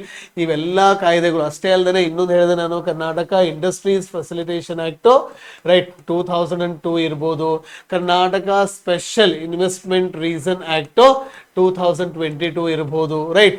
ಇವೆಲ್ಲ ಕಾಯ್ದೆಗಳು ಕೂಡ ಸಕ್ಸಸ್ ಆಗಬೇಕು ಅಂತಂದ್ರೆ ನಮಗೆ ಲ್ಯಾಂಡ್ ರಿಫಾರ್ಮ್ಸ್. ಹಾಗಾಗಿ ಇನ್ನೊಂದು important Karnataka industrial area development board act ಅಂತ ಬರ್ತದ, KIDB ಆಕ್ಟ್ 1966 ಇರ್ಬೋದು, ರೈಟ್. ಇವೆಲ್ಲ ಕೂಡ ಸಕ್ಸಸ್ ಆಗಬೇಕು ಅಂತ ಅಂದ್ರೆ ನಮಗೆ ಕರ್ನಾಟಕ ಭೂ ಸುಧಾರಣೆ ಅಥವಾ Karnataka land reforms important, right. ಇವೆಲ್ಲವೂ ನಾವು ಅಚೀವ್ ಮಾಡಿದ್ದೆ ಆದ್ರೆ ರೈಟ್ ನಾವು ಏನ್ ಅಚೀವ್ ಮಾಡ್ದಂಗೆ ಅಥವಾ ಏನ್ ಅಚೀವ್ ಮಾಡ್ಬೋದಾಗಿದ್ರಲ್ಲಿ ಇಂಡಸ್ಟ್ರಿಯಲ್ ಪಾಲಿಸಿ, ಕರ್ನಾಟಕದ industrial policy 2025-2030 with the 4 pillars ಇದೆ vision to become the top number one in Asia as a manufacturing hub and to become a hub for the cutting edge technologies Bengaluru right ಅಥವಾ ಕರ್ನಾಟಕ ಅಂತ ಹೇಳಿ ಕರಿಬಹುದು. ಜೊತೆಗೆ again achieving the USD 1 trillion by 2032 right.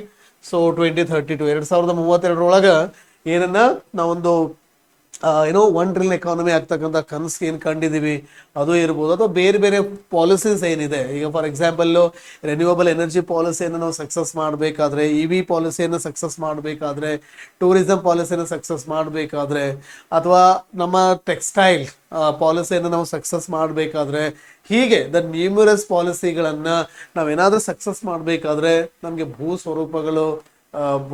ಭೂ ಸುಧಾರಣೆ ಅನ್ನೋದು ತುಂಬಾನೇ important ಆಗ್ತದ. ಹಾಗಾಗಿ ಯಾವ್ಯಾವ ಕಾಯ್ದೆಗಳಿದೆ, ಏನೇನು ಮಾಡ್ಕೊಂಡಿದೆ ಗವರ್ನಮೆಂಟ್ ಆಫ್ ಕರ್ನಾಟಕ, ಸೆಕ್ಷನ್ 109 ಅನ್ನ 2020 ತಿದ್ದುಪಡಿ ಮಾಡಿದ್ದಾರೆ, ಅದು ಕೂಡ ಗೊತ್ತಿರಬೇಕಾಗ್ತದೆ. ಓಕೆ, ಹಾಗಾಗಿ ಇಲ್ಲಿವರೆಗೂ ನಾವು ಏನು ತಿಳ್ಕೊಂಡಿದೀವಿ ಅಂತಂದ್ರೆ ಈ ಕ್ಲಾಸ್ ಒಳಗೆ ಓಕೆ ಫೈನ್, ಅದು ಗಾನ್ ಆಯ್ತು ಅನ್ಕೋತೀನಿ ನಾನಿಲ್ಲಿ ರೈಟ್. ಸೊ ಏನೇನು ಹಾಕಿದ್ರೆ ಫಸ್ಟ್ ಮೀನಿಂಗ್ ಗೊತ್ತಾಯಿತು, ಎರಡನೇದು ಅಗೇನ್ ಸಿಗ್ನಿಫಿಕೆನ್ಸ್ ಗೊತ್ತಾಯಿತು. ಸೊ ರೈಟ್, ಮೂರನೇದ್ದು ಮತ್ತೆ ನಾ ಏನು ಡಿಸ್ಕಷನ್ ಮಾಡಿದ್ನಪ್ಪ, ಸಿಗ್ನಿಫಿಕೆನ್ಸ್ ಆದ ನಂತರ ಅದರ ಹಿಸ್ಟಾರಿಕಲ್ ಬ್ಯಾಕ್ಗ್ರೌಂಡು, ಲ್ಯಾಂಡ್ ಇನ್ಇಕ್ವಾಲಿಟಿಗೆ ಹೆಂಗೆ ಅದು ಕಾರಣ ಆಯಿತು. ನೆಕ್ಸ್ಟ್ ನಾನು ಏನು ಮಾಡಿದೆ, ಫಿಲಾಸಫೀಸು, ಗಾಂಧಿಯನ್ ಫಿಲಾಸಫಿ ಸ್ಪೆಷಲಿ ಏನು ಹೇಳ್ತದೆ ಅಂತ ಕೂಡ ನಾವಿಲ್ಲಿ ನೋಡ್ಕೊಂಡ್ವಿ ರೈಟ್. ಅದಾದ ನಂತರ ಗಾಂಧಿಯನ್ ಫಿಲಾಸಫಿ ಆದ ನಂತರ ಮತ್ತೆ ನಾವೇನು ಮಾಡ್ಕೊಂಡ್ವಿ ಆಗಿದ್ರಲ್ಲಿ ಕಾನ್ಸ್ಟಿಟ್ಯೂಷನಲ್ ಪ್ರಾವಿಷನ್ ನೋಡ್ಕೊಂಡ್ವಿ. ಕಾನ್ಸ್ಟಿಟ್ಯೂಷನಲ್ ಪ್ರಾವಿಷನ್ ಆದ ನಂತರ ನೆಕ್ಸ್ಟು ದ ಲಾಸ್ ಬಗ್ಗೆ ನೋಡ್ಕೊಂಡ್ವಿ, ದ ಲೀಗಲ್ ಕಾನ್ಸಿಕ್ವೆನ್ಸಸ್ ಅನ್ನ ನೋಡ್ಕೊಂಡ್ವಿ. ಅದಾದ ನಂತರನೇ ಇನ್ನೊಂದು ಇಂಪಾರ್ಟೆಂಟ್ ನಾವು ನೋಡ್ಬೇಕಂದ್ರೆ ಸುಪ್ರೀಂ ಕೋರ್ಟ್ ಜಜ್ಮೆಂಟ್ಸ್ ಅನ್ನ. Okay, the very important right, supreme court judgements right. Usually supreme court judgements ಅಂತ ನಾವು ನೋಡಿದಾಗ ಇಲ್ಲಿ ನಾವು ಏನು ನೋಡ್ಬೇಕಾಗುತ್ತೆ ಅಂದ್ರೆ ದ ಸ್ಟೇಟ್ ಆಕ್ಟ್ಸ್. ಓಕೆ, ಅಂದ್ರೆ ಸರ್ಕಾರ, ಸ್ಟೇಟ್ ಅಂದ್ರೆ ಸರ್ಕಾರ, ಇಲ್ಲಿ ಸರ್ಕಾರದ ನಿರ್ಧಾರಗಳು okay versus fundamental rights. Fundamental rights ಅನ್ನಿ ಇಲ್ಲ ಅಂದ್ರೆ ಪ್ರಾಪರ್ಟಿ ಅಥವಾ ಆಸ್ತಿ ಹಕ್ಕು ಆದ್ರೂ ನೀವು ಕರಿಬಹುದು ಇಲ್ಲಿ. ಓಕೆ, ಆಸ್ತಿ ಹಕ್ಕು ಇವೆರಡು ಯೂಶ್ವಲಿ ವರ್ಸಸ್ ಅಂತ ತಗೋಬೇಕು ನೀವು ಸುಪ್ರೀಂ ಕೋರ್ಟ್ ಜಜ್ಮೆಂಟ್ ರೈಟ್. ಹಾಗಾಗಿ ಕೆಲವೊಂದು ಸಾರಿ ಏನಾಗಿದೆ, ಎಸ್ ಆಸ್ತಿ ಹಕ್ಕು ಶ್ರೇಷ್ಠ. ಓಕೆ, ಸ್ಟೇಟ್ ಆಕ್ಟ್ಸ್ ಯಾವಾಗ್ಲಿ ಫಾರ್ ವಾಟ್ ಪರ್ಪಸ್ ಅಂತ ಹೇಳ್ಬೋದು. ಇಲ್ಲಿ ಯಾವ ಪರ್ಪಸ್ ಮಾಡ್ತಾರೆ ಇವರು, ವೆಲ್ಫೇರ್ ರೈಟ್. ಓಕೆ, ಸಾಮಾಜಿಕ ನ್ಯಾಯದ welfare point of view right. ಇದು ಹಾಗಿದ್ರೆ ಆಸ್ತಿ ಹಕ್ಕನ್ನು ತೆಗೆದುಕೊಳ್ತಾ ಇದ್ದೀನಿ. ಹಾಗೆ ಸಮ್ ಟೈಮ್ ಏನು ಹೇಳ್ತಿದ್ರೆ ಓಕೆ ಒಬ್ಬ ವೈಯಕ್ತಿಕ ಹಕ್ಕು ದೊಡ್ಡದು ರೈಟ್, ವೈಯಕ್ತಿಕ ಹಕ್ಕು ದೊಡ್ಡದು. ಸಮ್ ಟೈಮ್ ಇಲ್ಲಪ್ಪ ಏನಾಗಿದ್ರೆ ವೆಲ್ಫೇರ್. ಹಾಗಿದ್ರೆ ಇದನ್ನೇ ನಾವು ಏನಂತ ಕರಿತೀವಿ, ಹಾಗಿದ್ರೆ it is represented in the form of DPSPs right. ಇದು ಹಾಗಿದ್ರೆ represented in the form of ಯಾವ್ದು, ಹಾಗಿದ್ರೆ ಫಂಡಮೆಂಟಲ್ ರೈಟ್ಸ್ ಅಂತ ಹೇಳಿ ಕರಿತೀನಿ ನಾನು ರೈಟ್. ಹಾಗಿದ್ರೆ ಇಲ್ಲಿ ಏನು ಹೇಳ್ತಾ ಇದ್ದಾರೆ ಅಂತಂದ್ರೆ ನೋಡಿ, ಫಸ್ಟ್ ಓಕೆ ಕೇಸ್ ಹೇಳ್ಬಿಡ್ತೀನಿ ನಾನು. AK Gopalan case right, AK Gopalan case ಅಂತ ಹೇಳಿ ಬರ್ತದೆ. ಈ ಕೇಸ್ ಒಳಗೆ ಸುಪ್ರೀಂ ಕೋರ್ಟ್ ಏನ್ ಹೇಳುತ್ತೆ ಅಂತಂದ್ರೆ ಎಸ್ ಓಕೆ ಏನಾಗಿದ್ರೆ DPSPs are given more emphasis. What it means ಅಂದ್ರೆ ಇವ್ರು ಏನ್ ಮಾಡಿದ್ರು ಅಂದ್ರೆ ಗವರ್ನಮೆಂಟ್ ಆಫ್ ಮದ್ರಾಸ್ ಅವರು ಒಂದು ಲ್ಯಾಂಡ್ ಅಕ್ವಿಸಿಷನ್ ಆಕ್ಟ್ ಅನ್ನ ತಗೊಂಡ್ಬಂದಿರ್ತಾರೆ. ಆ ಆಕ್ಟ್ ವಿರುದ್ಧ AK ಗೋಪಾಲ್ ಅವ್ರವ್ರು ಹೋಗಿರ್ತಾರೆ. ಅವಾಗ ಹೇಳ್ತಾರೆ ಇಲ್ಲಪ್ಪ ಗವರ್ನಮೆಂಟ್ ಪಬ್ಲಿಕ್ ಇಂಟ್ರೆಸ್ಟ್ ಮಾಡ್ತಾ ಇದೆ ಸರಿ. ವಾಟ್ ಇಟ್ ಮೀನ್ಸ್ ಆಗಿದ್ರೆ ಅದೇನ್ ಲ್ಯಾಂಡ್ ಅಕ್ವಿಸಿಷನ್ ಅನ್ನ ಇದು ಸಪೋರ್ಟ್ ಮಾಡೈತಿ ಅಂದ್ರೆ ಆತನ ಹಕ್ಕನ್ನ ಅದು ಸಪೋರ್ಟ್ ಮಾಡಿಲ್ಲ ಅಂತ ರೈಟ್. ಅದಾದ ನಂತರ ಸಜ್ಜನ್ ಸಿಂಗ್ ಕೇಸ್ ಅಂತ ಬರ್ತದ right, Sajjan Singh case right, Sajjan Singh case. ಇದರಲ್ಲಿ ಕೂಡ the same it has side, ಇದರಲ್ಲಿ ಕೂಡ ಏನ್ ಹೇಳ್ತದಾಗಿದ್ರೆ the same it is reiterated right. It is again validated the 17th constitutional amendment. So ಗೊತ್ತಿರಲಿ. ಇದಾದ ನಂತರ ಮತ್ತೊಂದು ಇಂಪಾರ್ಟೆಂಟ್ ಕೇಸ್ ಹೇಳೋದಾದ್ರೆ ದ ಬ್ಯಾಂಕ್ಸ್ ನ್ಯಾಷನಲೈಸೇಷನ್ ಕೇಸ್ ಅಂತ ಕರಿತೀವಿ right, banks nationalisation case right. ಅದಕ್ಕಿಂತ ಮುಂಚೆ ಇನ್ನೊಂದು ಪಾಪ್ಯುಲರ್ ಕೇಸ್ ಇದೆ. ಓಕೆ, ಇದು ಬರೆದು ಬಿಡ್ತೀರಿ ನ್ಯಾಷನಲೈಸೇಷನ್ ಕೇಸ್. ಅದಕ್ಕಿಂತ ಮುಂಚೆ ಇನ್ನೊಂದು ಇಂಪಾರ್ಟೆಂಟ್ ಕೇಸ್ ಬರ್ತದೆ ರೈಟ್. ಯಾವುದು ಅಂದ್ರೆ ಅದಕ್ಕಿಂತ ಮುಂಚೆ ಬರ್ತದೆ ಇದು right, henry and William Golaknath right. Henry and William Golaknath case ಅಂತ ಹೇಳಿ ರೈಟ್. ಇವ್ರು ಏನ್ ಮಾಡ್ತಾರೆ ಅಂತಂದ್ರೆ ಇವರು ಜಮೀನ್ದಾರ್ಸು, ಒಂದು ಅರೌಂಡ್ 500 ಎಕರೆ ಹೊಲ ಇರುತ್ತೆ, ಗದ್ದೆ ಇರ್ತದೆ ಇವ್ರದ್ದು. ಆದ್ರೆ ಏನ್ ಮಾಡುತ್ತಂದ್ರೆ ಈ ನಮ್ಮ ಪಂಜಾಬ್ ಲ್ಯಾಂಡ್ ಸೆಕ್ಯೂರಿಟಿ ಆಕ್ಟ್ ಅಂತ ಹೇಳಿ 53 ಪಾಸ್ ಮಾಡ್ತಾರೆ. ಆ ಆಕ್ಟ್ ಏನ್ ಮಾಡುತ್ತೆ ಅಂದ್ರೆ ಸೀಲಿಂಗ್ ಅನ್ನ ಪುಟ್ ಮಾಡ್ಬಿಡ್ತದ. ಹಾಗೆ ಸೀಲಿಂಗ್ ಅನ್ನ ಹಾಕಿದಾಗ ಏನಾಗುತ್ತಾಗಿದ್ರೆ ಆಟೋಮೆಟಿಕ್ಲಿ ಏನಾಗುತ್ತೆ, ಜಮೀನ್ದಾರರು ಏನ್ ಮಾಡ್ಬೇಕಾಗುತ್ತೆ, ಲ್ಯಾಂಡ್ ಅನ್ನ ಬಿಟ್ಟು ಕೊಡ್ಬೇಕಾಗ್ತದೆ. ಅವಾಗ ಅದನ್ನ ಅವರು article 19 means fundamental rights violate ಆಗೈತಿ ಅಂತ ಹೇಳಿ ಏನ್ ಮಾಡ್ತಾರೆ ಅಂದ್ರೆ ಇವರು ಕೇಸ್ ಹಾಕ್ತಾರೆ ಸುಪ್ರೀಂ ಕೋರ್ಟ್ ಅಲ್ಲಿ. ಅವಾಗ ಸುಪ್ರೀಂ ಕೋರ್ಟ್ ಏನ್ ಹೇಳುತ್ತೆ ಅಂದ್ರೆ ಈ ಕೇಸಲ್ಲಿ ಇಲ್ಲಪ್ಪ, ಹಾಗಿದ್ರೆ ಇಲ್ಲಿ ಏನ್ ಹೇಳ್ಬಿಟ್ಟಿದ್ದಾರೆ ಇವರು, ಫಂಡಮೆಂಟಲ್ ರೈಟ್ಸ್. ಇನ್ನೊಂದು ಯಾವ್ದಿದೆ ಆಗಿದ್ರಲ್ಲಿ, DPSPs, ರೈಟ್. ಓಕೆ, ಏನ್ ಹೇಳ್ತಾರೆ ಹಾಗಿದ್ರೆ, yes, fundamental rights relatively greater ಅಂತ ಹೇಳ್ಬಿಡ್ತಾರೆ. ಅಂದ್ರೆ DPSP ಮತ್ತು ಫಂಡಮೆಂಟಲ್ ರೈಟ್ಸ್ ಮಧ್ಯೆ ಏನಾದರೂ ಕನ್ಫ್ಲಿಕ್ಟ್ ಆಗಿದೆ ಅಂದ್ರೆ ಇಲ್ಲಿ ಯಾರಿಗೆ ಗೆಲುವು ಸಿಗುತ್ತೆ ಅಂದ್ರೆ ನಮ್ಮ ಗೋಲಕ್ನಾಥ್ ಅವರು. ಅದಾದ ನಂತರ ಮತ್ತೊಂದು ಕೇಸ್ ಬರುತ್ತೆ ಸುಪ್ರೀಂ ಕೋರ್ಟ್ ಅಲ್ಲಿ, bank nationalisation acts same. Okay, bank nationalisation ಆದಾಗ ಏನಾಗುತ್ತೆ ಅಂದ್ರೆ ಕೆಲವೊಂದು ಓನರ್ಶಿಪ್ ಅಲ್ಟರ್ ಆಗ್ತದೆ, ರೈಟ್. ನಿಮ್ಮೆಲ್ಲ ಗೊತ್ತೇ ಇರಬೇಕಲ್ಲ. ಸೊ ಬ್ಯಾಂಕ್ ನ್ಯಾಷನಲೈಸೇಷನ್ ಆಕ್ಟ್ 1969 ಒಂದು ಸಾರಿ, ಇನ್ನೊಂದು ಆಕ್ಟ್ 1980 ಏನಾಗಿದೆ ಅಲ್ವಾ.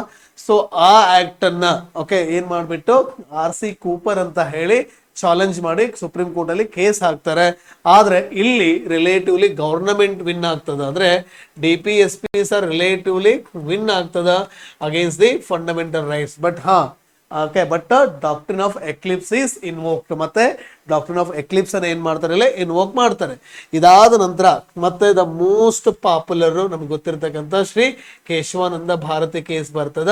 ಸೊ ರೈಟ್, ಇದ್ರೊಳಗ ಏನ್ ಮಾಡ್ತಾರೆ, ಆಮೇಲೆ ಇಲ್ಲಿ ಗೊತ್ತಿರಬೇಕು ಗೋಲಕ್ನಾಥ್ ಕೇಸ್ ಒಳಗ ರೈಟ್ ಏನ್ ಮಾಡ್ತಾರೆ, ಅದ್ರ ಗೋಲಕ್ನಾಥ್ ಕೇಸ್ ವಿರುದ್ಧ 24th ಕಾನ್ಸ್ಟಿಟ್ಯೂಷನಲ್ ಅಮೆಂಡ್ಮೆಂಟ್, ರೈಟ್. ನಿಮ್ಗೆ ಅವಾಗಲೇ ಹೇಳಿದಿಲ್ಲ 24th, ಇನ್ನೊಂದು ಮತ್ತೆ 25th ಕಾನ್ಸ್ಟಿಟ್ಯೂಷನಲ್ ಅಮೆಂಡ್ಮೆಂಟ್ ಆಕ್ಟ್ ನ ನಮ್ಮ ಗವರ್ನಮೆಂಟ್ ತರುತ್ತೆ. ಅದನ್ನ ಚಾಲೆಂಜ್ ಮಾಡಿಬಿಟ್ಟು ಓಕೆ 24th 25th ಅನ್ನ ಆಮೇಲೆ ಕೇರಳ ಲ್ಯಾಂಡ್ ರಿಫಾರ್ಮ್ಸ್ ಆಕ್ಟ್ ಅನ್ನ ಚಾಲೆಂಜ್ ಮಾಡಿಬಿಟ್ಟು ಗೋಲಕ್ನಾಥ್ ಅವರು ಕೇಸ್ ಹಾಕ್ತಾರ. ಇದ್ರ ಒಳಗ ಓಕೆ ಅಗೇನ್ ನಾನು ಹೇಳೋದಾದ್ರೆ ಮತ್ತೆ DPSPನೇ ವಿನ್ ಆಗುತ್ತೆ, ಫಂಡಮೆಂಟಲ್ ರೈಟ್ಸ್ ಅಷ್ಟೊಂದು ವಿನ್ ಆಗೋದೇ ಇಲ್ಲ. ಮೀನ್ಸ್ ವಾಟ್ ಇಟ್ ಮೀನ್ಸ್ ಹಾಗಾದ್ರೆ ಓಕೆ ಏನೋ government can do anything it wants. Okay ಅದು ಏನ್ ಬೇಕು ಅದನ್ನ ಮಾಡ್ಬೋದು, ಆದರೆ ಬಟ್ ಕಾನ್ಸ್ಟಿಟ್ಯೂಷನಲ್ ವ್ಯಾಲ್ಯೂಸ್ ಪ್ರಕಾರ ಮಾಡ್ಲಿ. ಅಂದ್ರೆ ಅರ್ಥ ಏನು ಅಂದ್ರೆ ಗವರ್ನಮೆಂಟ್ ನೀವು ಮಾಡ್ರಿ ಆದ್ರೆ ಹುಷಾರಾಗಿ ಮಾಡ್ರಿ ಅಂತ ಹೇಳಿ ಏನ್ ಮಾಡುತ್ತೆ ನಮ್ಮ ಕೇಶವಾನಂದ ಭಾರತಿ ಕೇಸಲ್ಲಿ. ಓಕೆ ಇದನ್ನ ನಾವೇಂತ ಕರಿತೀವಿ, you must adheres to the constitutional morality, the constitutional value ಅಥವಾ ಆ ಕಾನ್ಸ್ಟಿಟ್ಯೂಷನಲ್ ಎಥಿಕ್ಯಾಲಿಟಿ ಏನಿದೆ ಅಲ್ವಾ ಅದಕ್ಕೆ ಧಕ್ಕೆ ಬರ್ಲಂಗೆ ನೀವು ಮಾಡಬೇಕು ಅಂತ ಹೇಳಿ ಓಕೆ ನಮ್ಮ ಕೇಶವಾನಂದ ಭಾರತಿ ಕೇಸಲ್ಲಿ ಹೇಳ್ತಾರೆ. ಇದಾದ ನಂತರ ವಾಮನ್ ರಾವ್ ಕೇಸ್ ಬರ್ತದ. ಇವೆಲ್ಲ ಕೂಡ ಸೇಮ್ ಮಿನರ್ವಾ ಮಿಲ್ ಕೇಸಲ್ಲಿ the same it is okay iterated earlier its pronouncements. But ಅದಾದ ನಂತರ ಇನ್ನೊಂದು ಇಂಪಾರ್ಟೆಂಟ್ ಆಗಿ ಹೇಳಬೇಕು ಅಂತಂದ್ರೆ Kedarnath Yadav versus state of West Bengal case is a very important case. ಇದ್ರಲ್ಲಿ ಏನ್ ಹೇಳ್ತಾರೆ ಅಂದ್ರೆ ನೀವು ಅಗೇನ್ ಮತ್ತೆ DPSPs ವಿನ್ ಆಗುತ್ತೆ. ಆ ವಿನ್ ಆದ ನಂತರ ಇವ್ರು ಏನ್ ಹೇಳ್ತಾರೆ ಅಂದ್ರೆ ಆದ್ರೆ ನೀವು ಏನ್ ಮಾಡ್ಬೇಕು ಅಂದ್ರೆ ರಿಹ್ಯಾಬಿಲಿಟೇಷನ್ ಮತ್ತು ರೀಸೆಟಲ್ಮೆಂಟ್ ಕಂಪಲ್ಸರಿ ಕೊಡಬೇಕು. ವಿತೌಟ್ ಕಂಪನ್ಸೇಷನ್, ವಿತೌಟ್ ರಿಹ್ಯಾಬಿಲಿಟೇಷನ್ ಅಥವಾ ರೀಸೆಟಲ್ಮೆಂಟ್ ನೀವೇನ್ ಮಾಡೋ ಹಾಗಿಲ್ಲ. ಹಾಗಿದ್ರೆ ಯಾವುದೇ ರೀತಿಯ ಲ್ಯಾಂಡ್ ಅಕ್ವಿಸೇಷನ್ ಅನ್ನ ಮಾಡೋ ಹಾಗಿಲ್ಲ ಅಂತ ಸುಪ್ರೀಂ ಕೋರ್ಟ್ ಆರ್ಡರ್ ಮಾಡುತ್ತೆ. ಈ ಆರ್ಡರ್ಗೆ ತಲೆಬಾಗಿ ಗವರ್ಮೆಂಟ್ ಆಫ್ ಇಂಡಿಯಾ ಓಕೆ ಒಂದು ಆಕ್ಟ್ ಅನ್ನ ಪಾಸ್ ಮಾಡುತ್ತೆ. ಸೊ ಅದೇ ಯಾವ್ದಪ್ಪ ಅಂದ್ರೆ the right to fair compensation and transparency in land acquisition, rehabilitation, resettlement act 2013 ಗೊತ್ತಿರಬೇಕು. It's a very important act. ಏನ್ ಮಾಡ್ತಾರೆ ಅಂದ್ರೆ ಇಲ್ಲಿ ಕನ್ಸೆಂಟ್ ಅನ್ನ okay that's right to consent ಇರ್ಬೋದು. ಅಂದ್ರೆ ಗವರ್ನಮೆಂಟ್ ಪ್ರೊಜೆಕ್ಟ್ ಆದ್ರೆ 0% ಕನ್ಸೆಂಟ್, ಅದು ಒಂದ್ ವೇಳೆ ಏನೋ ಪಬ್ಲಿಕ್ ಪ್ರೈವೇಟ್ ಪಾರ್ಟ್ನರ್ಶಿಪ್ ಆದ್ರೆ 70% ಕನ್ಸೆಂಟ್ ಆಫ್ ಎ ಫ್ಯಾಮಿಲಿ. ಇನ್ನೊಂದು ಒಂದ್ ವೇಳೆ ಪ್ರೈವೇಟ್ ಆದ್ರೆ 80%. ಆಮೇಲೆ ಯಾರು ಲ್ಯಾಂಡ್ ಅನ್ನ ಕಳ್ಕೊಂಡಿರ್ತಾರೆ ಅವ್ರಿಗೆ ಒಂದು ಜಾಬ್, ನಾಟ್ ಗವರ್ಮೆಂಟ್ ಜಾಬ್, ಒಂದು ಎಂಪ್ಲಾಯ್ಮೆಂಟ್ ಅಪಾರ್ಚುನಿಟಿಯನ್ನ ಕೊಡಬೇಕು. ಮಲ್ಟಿ ಕ್ರಾಪಿಂಗ್ ಲ್ಯಾಂಡ್ ಅನ್ನ ಮಾಡಂಗಿಲ್ಲ. ಅಥವಾ ಕಂಪನ್ಸೇಷನ್ ಹೇಗಿರ್ಬೇಕಂದ್ರೆ ರೂರಲ್ ಏರಿಯಾ ಇತ್ತು ಅಂದ್ರೆ 4% ಅಥವಾ 4 times ಅದರ ಮಾರ್ಕೆಟ್ ವ್ಯಾಲ್ಯೂ ಏನಿದೆ ಅಷ್ಟು ಕೊಡಬೇಕಾಗುತ್ತೆ. ಅರ್ಬನ್ ಏರಿಯಾದಲ್ಲಿ 2 times ದಿ ಮಾರ್ಕೆಟ್ ವ್ಯಾಲ್ಯೂವನ್ನ ಕೊಡಬೇಕು ಅಂತ ಹೇಳಿ ಆ ಒಂದು 2013 ಕಾಯ್ದೆ ಹೇಳ್ತದೆ. ಅಷ್ಟೇ ಅಲ್ಲದೆ ನಮ್ಮ ಇಲ್ಲಿ ಯಾವ್ದಾಗಿದ್ರೆ ಮೊನ್ನೆ 2024 ಮತ್ತೆ ಕೋಲ್ಕತ್ತಾ ಮುನ್ಸಿಪಲ್ ಕಾರ್ಪೊರೇಷನ್ ಕೇಸ್ ಅಂತ ಬರ್ತದ. ಆ ಕೋಲ್ಕತ್ತಾ ಮುನ್ಸಿಪಲ್ ಕಾರ್ಪೊರೇಷನ್ ಕೇಸ್ ಒಳಗ okay supreme court 7 jewels of land okay 7 jewels of land acquisition ಅಂದ್ರೆ ನೀವು ಏನೇ ಒಂದು ಹೆಂಗೆ ನಾವು ಹೇಳ್ತೀವಲ್ಲ the Prakash Singh versus union of India 7 jewels for police reforms, ಅದೇ ತರ ಇಲ್ಲಿ 7 jewels ಅನ್ನ ಏನ್ ಮಾಡೈತಿ ಅಂದ್ರೆ ನಮ್ಮ ಆನರೇಬಲ್ ಸುಪ್ರೀಂ ಕೋರ್ಟ್ ಕೊಟ್ಟೈತಿ. ನೀವೇನಾದ್ರೂ ಲ್ಯಾಂಡ್ ಅಕ್ವೈರ್ ಮಾಡ್ತೀರಿ ಅಂದ್ರೆ ನಾವು ಕೆಲವೊಂದು ನಿಮಗೆ ಪ್ರಿನ್ಸಿಪಲ್ ಕೊಡ್ತೀವಿ. ಆ ಪ್ರಿನ್ಸಿಪಲ್ಸ್ ಅನ್ನ ನೀವ್ ಏನ್ ಮಾಡ್ಬೇಕಪ್ಪ ಅಂದ್ರೆ ಯು ಹ್ಯಾವ್ ಟು ಫಾಲೋ ಅಂತ ಹೇಳಿ ನಮ್ಮ ಸುಪ್ರೀಂ ಕೋರ್ಟ್ ಇಲ್ಲಿ ಹೇಳ್ತದ.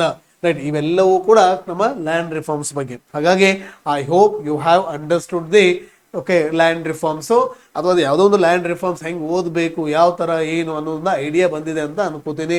Again I am telling it's very easy. Right, ಆಮೇಲೆ ಜೊತೆಗೆ ಬೇಕಾದ್ರೆ ಇನ್ನೂ ಒಂದು ಪಾಯಿಂಟ್ ಅನ್ನ ರೈಟ್ ನೋಡಿ ಇನ್ನೊಂದ್ಸರಿ ಹಾಗಿದ್ರೆ ಲಾಸ್ಟ್ ದ ಫೈನಲ್ ಟಚ್ ಅನ್ನ ಕೊಡೋದಾದ್ರೆ ಸರ್ ಹಾಗಿದ್ರೆ what we have studied till now ಅಂತ ಕೇಳಿದ್ರೆ ರೈಟ್ ಹಾಗಿದ್ರೆ first meaning of land reforms right first ಅರ್ಥವನ್ನ ಓದಿದೀವಿ ರೈಟ್ ಮೀನಿಂಗ್ ಅನ್ನ ಓದಿದೀವಿ ಪ್ಲಸ್ ಅದಾದ ನಂತರ ಸೊ ಮತ್ತೇನು ಓದಿದ್ವಿ ಹಾಗಿದ್ರೆ ಮೀನಿಂಗ್ ಆದ ನಂತರ ಓಕೆ ಪ್ರಾಮುಖ್ಯತೆಯನ್ನು ಓದಿದೀವಿ ರೈಟ್ ದ ಸಿಗ್ನಿಫಿಕೆನ್ಸ್ ಅಂತ ಹೇಳಿದ್ವಪ್ಪ ಓಕೆ ಸಿಗ್ನಿಫಿಕೆನ್ಸ್ ಅನ್ನ ಓದಿದೀವಿ ಪ್ಲಸ್ ಅದಾದ ನಂತರ ಸಿಗ್ನಿಫಿಕೆನ್ಸ್ ಆದ ನಂತರ ಓಕೆ ಡೈರೆಕ್ಟ್ಲಿ ಬೇಕಾದ್ರೆ I am just writing here about the philosophies right important philosophies ಅನ್ನ ಸ್ಪೆಷಲಿ ಗಾಂಧಿಯನ್ ಫಿಲಾಸಫಿಯನ್ನ ನೋಡಬೇಕು. ಅದ್ರ ಜೊತೆಗೆ ಮತ್ತೆ ಇಂಪಾರ್ಟೆಂಟ್ ನಾವು ಏನು ಓದಿದ್ವಿ ಹಾಗಿದ್ರೆ ಒಂದು ಕಾನ್ಸ್ಟಿಟ್ಯೂಷನಲ್ ಪ್ರಾವಿಷನ್ಸ್ ಅನ್ನ ಓಕೆ ಸಂವಿಧಾನದಲ್ಲಿ ಏನೇನು ಯಾವ್ಯಾವ ಅಂಶಗಳಿದೆ with respect to this one. ಅದೇ ರೀತಿಯಾಗಿ ಮತ್ತೊಂದು ಇಂಪಾರ್ಟೆಂಟ್ ನಾವು ಏನು ಓದಿದ್ವಿ ಅಂದ್ರೆ ಕಾನ್ಸ್ಟಿಟ್ಯೂಷನ್ ಇದೆ ಅಂದ್ರೆ ನಾವು ಕೆಲವೊಂದು ಲಾಸ್ ಅನ್ನ ಓಕೆ ಲೆಜಿಸ್ಲೇಷನ್ ಅನ್ನ ಪಾಸ್ ಮಾಡಿದ್ವಿ ಕರ್ನಾಟಕದಲ್ಲಿ. ಓಕೆ ಜಾಸ್ತಿ ಕಾನೂನುಗಳನ್ನ ಹೇಳಿದೆ, ಎಲ್ಲಾ ಕಾನೂನುಗಳು ಕೂಡ ಲ್ಯಾಂಡ್ ರಿಫಾರ್ಮ್ಸ್ ಮಾತಾಡಿದ್ದಾರೆ ಇಂಪಾರ್ಟೆಂಟ್ ರೈಟ್ ನಾನು ಹೇಳಿದ್ದೀನಿ ಅವನ್ನ. ಅದಾದ ನಂತರ ಮತ್ತೆ ಇದೆ ಓಕೆ ಲೆಜಿಸ್ಲೇಷನ್ಸ್ ಇದೆ ಅಂತ ಅಂದಾಗೆ ಸುಪ್ರೀಂ ಕೋರ್ಟ್ ಜಡ್ಜ್ಮೆಂಟ್ಸ್ ಕೂಡ important right. Supreme court judgements ತುಂಬಾನೇ ಇಂಪಾರ್ಟೆಂಟ್ ಆಗ್ತದ. ಸೊ ಅದನ್ನು ಕೂಡ ನಾವಿಲ್ಲಿ ಎಕ್ಸ್ಪ್ಲೈನ್ ಮಾಡಿದ್ವಿ ರೈಟ್. ಸೊ ಇದ್ರ ಜೊತೆಗೆ ಇನ್ನೊಂದು ಇಂಪಾರ್ಟೆಂಟ್ ನಾನು ಇಲ್ಲಿ ಹೇಳಿದೆ, ಯಾವ್ದು ಹೇಳಿದೆ ಅಂತಂದ್ರೆ ಸೊ ರೈಟ್ ಇನ್ನೊಂದು ಯಾವ್ದು ಹೇಳಿದೆ ಅಂತಂದ್ರೆ ಇಲ್ಲಿ ಸೊ ಬ್ಯಾಕ್ ಗ್ರೌಂಡ್ ಬಗ್ಗೆ ಮಾತಾಡಿದೆ, historical back ground of the land inequality right.